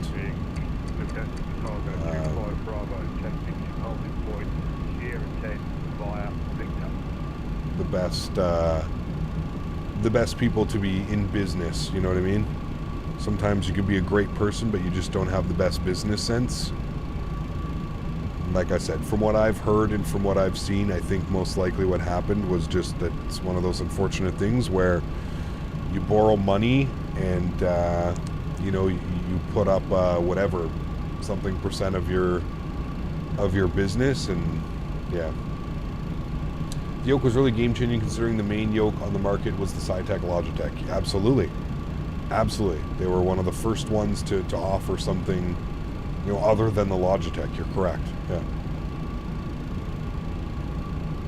If I come back, I'm still on the leaderboard, someone will get in trouble. Nice. Are they bankrupt? The TQ is the best on the market for that price point. Aaron, we don't really know what's going on, man. There was a post made, somebody claiming to be like the actual owner of Honeycomb, and that like not to buy any of the products or not to trust anything from like Nikki and like the other guys that were quote unquote who everybody thought were the owners of the company. So the whole thing has been like super weird, man. Super, super, super, super weird. All right, we're descending through 5,000 feet. Going to shallow this out here just a little bit. About 500 feet per minute. We're going to start making some right turns. Like I said, we're not going to fly the whole approach. Just crazy to fly the whole approach. So We'll end up vectoring ourselves here, and actually what I'm going to do is I'm just going to send us direct takeoff. So I'm going to go direct, and we're going to go taker. We're going to insert that. Good. The aircraft should make a right turn. Beautiful. Now I can really shallow out the descent. Down to about 200 feet per minute. Good. We have Logitech switches and radio panels, Airbus's Mini FCU and Cockpit Master 737 CDU. Looking forward to Wing products? Absolutely, Igor. Yeah. The yoke business is far better now. The throttle side is still bland. Hope Honeycomb stays in business to get their shit together. Yeah, I mean, like I said, they've said whoever's controlling the company now had said that they still plan on fulfilling like orders and stuff like that. So I don't know, man. I don't know what's happening. It's kind of a shit show, man. It's in shambles, to be honest with you. Minimums for our approach chat into 26 left will be 670 on the minimums. Bug this up, 670.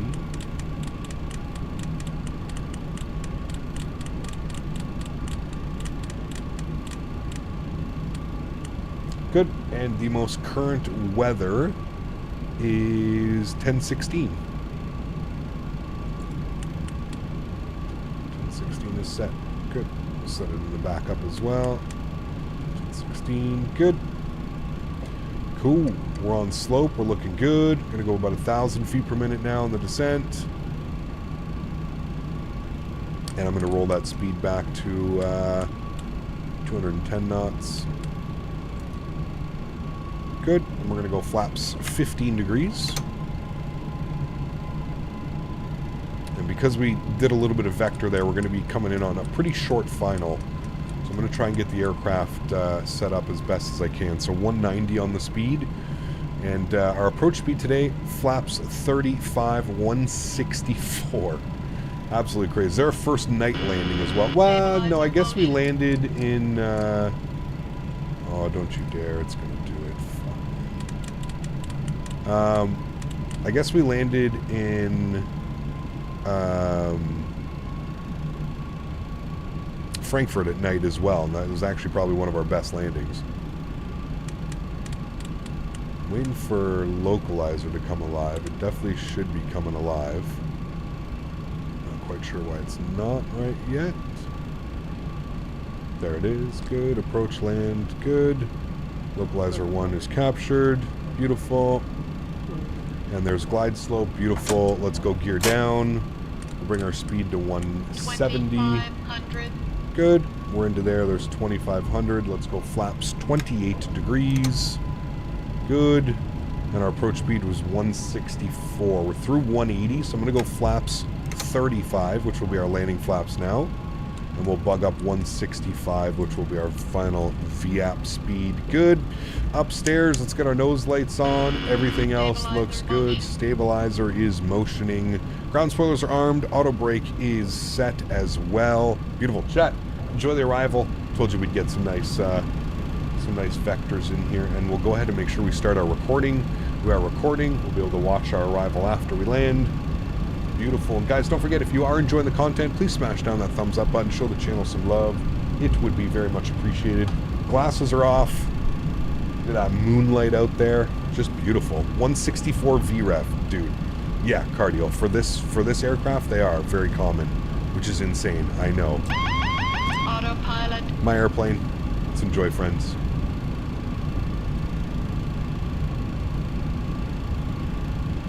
Nice and smooth. There's literally no wind right now, so the aircraft feels real nice.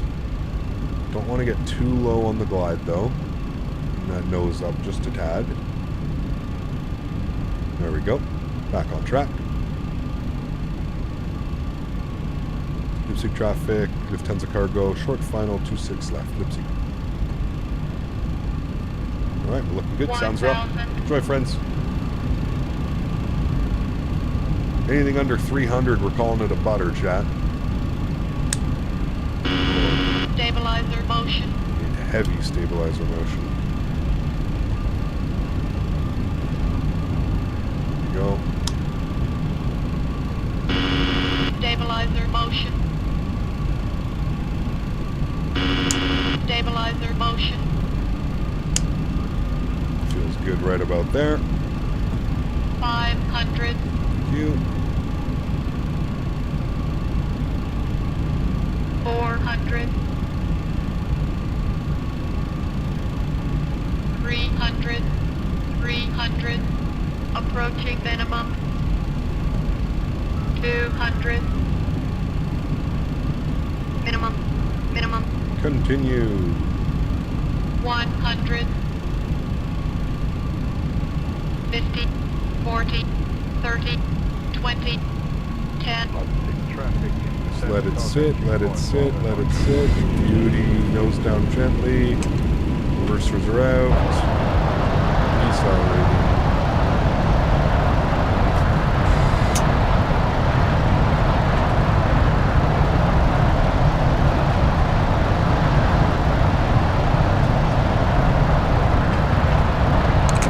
Reverser stowed. 70 knots. Keep it rolling, keep it rolling. Auto brake off, keep it rolling. We're going all the way down to the end.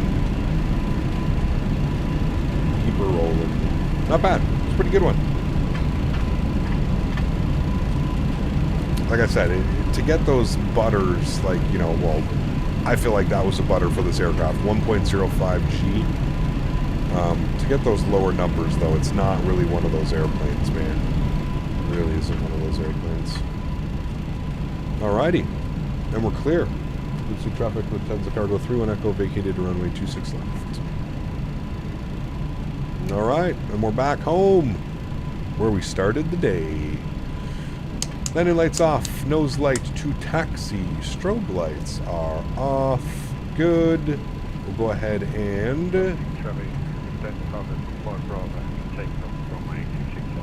spool up the APU. Give me a second here, I'm going a little bit quick. Slow her down there, Cap. Thank you. We'll go ahead and spool up the APU. And we'll clean up our flaps. And spoilers. What a beauty. What a beauty, friends.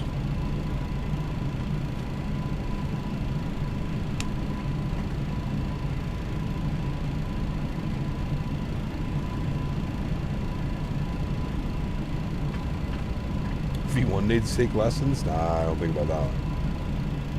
I'm sure he flies this aircraft very well.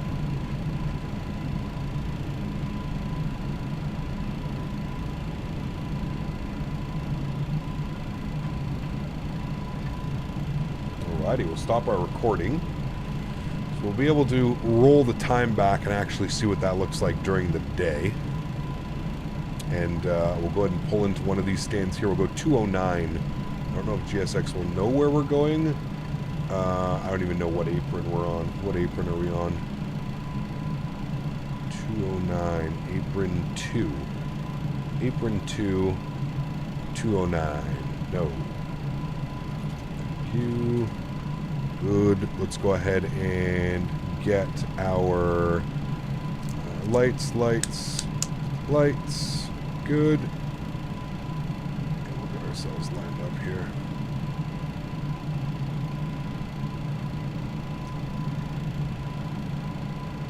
They took me way too far. She's doing a pretty good job.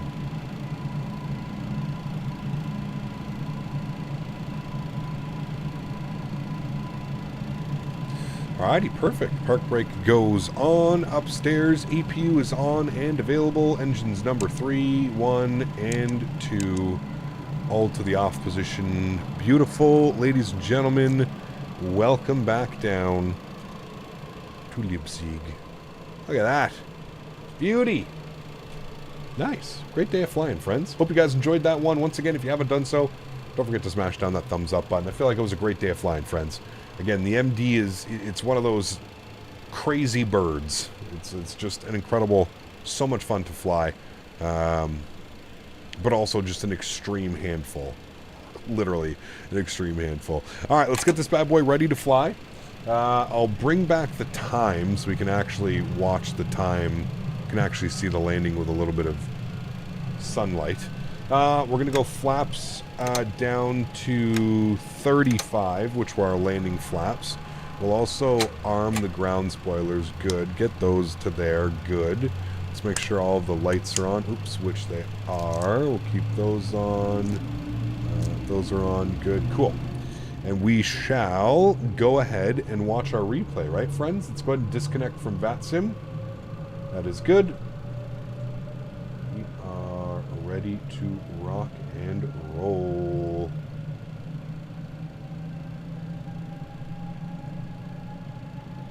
Cool. Let's go ahead and open up our replay tool. Good. We'll hit the replay button. Good. We'll pause the replay. We'll bring this forward. Great flight. Thanks at CPT Lee for holding my seat. I'll take over from here. 49 Whiskey dropping the $18 donation. Just to do it to him, eh? Just to do it to him, my man. Huge no floaties to you, dude. Thank you for the continued support. Alright, let's see what this looks like coming in here, friends. Let's actually, let me trim this. I'm going to pause it. We're going to trim it. We're going to start here. Yes. Resume. Thank you. Alright, cool. See how this one went. 500 feet call out, looking good. Thank you very much, 49 Whiskey. I appreciate you, my friend. Incredibly kind. Thank you, dude. Let me go ahead and add that up onto the leaderboard. Approaching minimum. Minimum.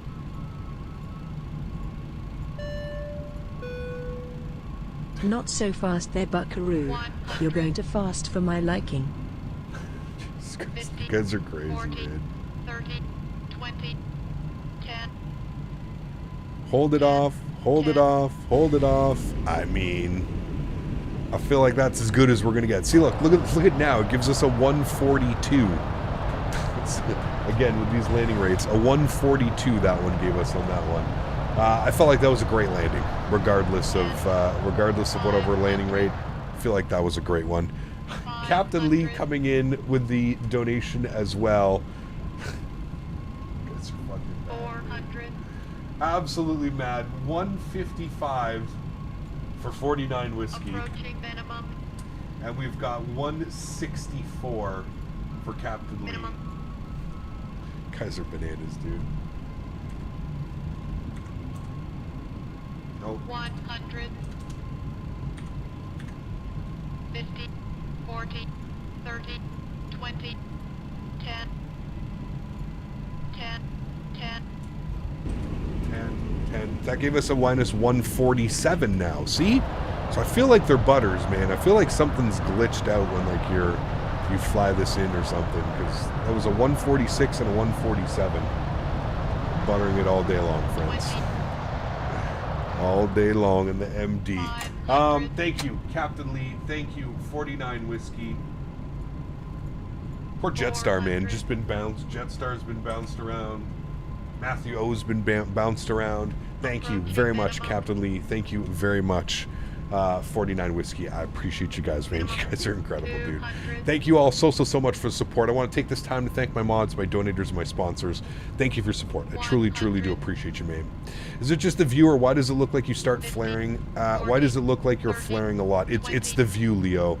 It's the aircraft. The CG of the aircraft is it's doing that 10 because we're in the replay as well. It's the CG of the aircraft.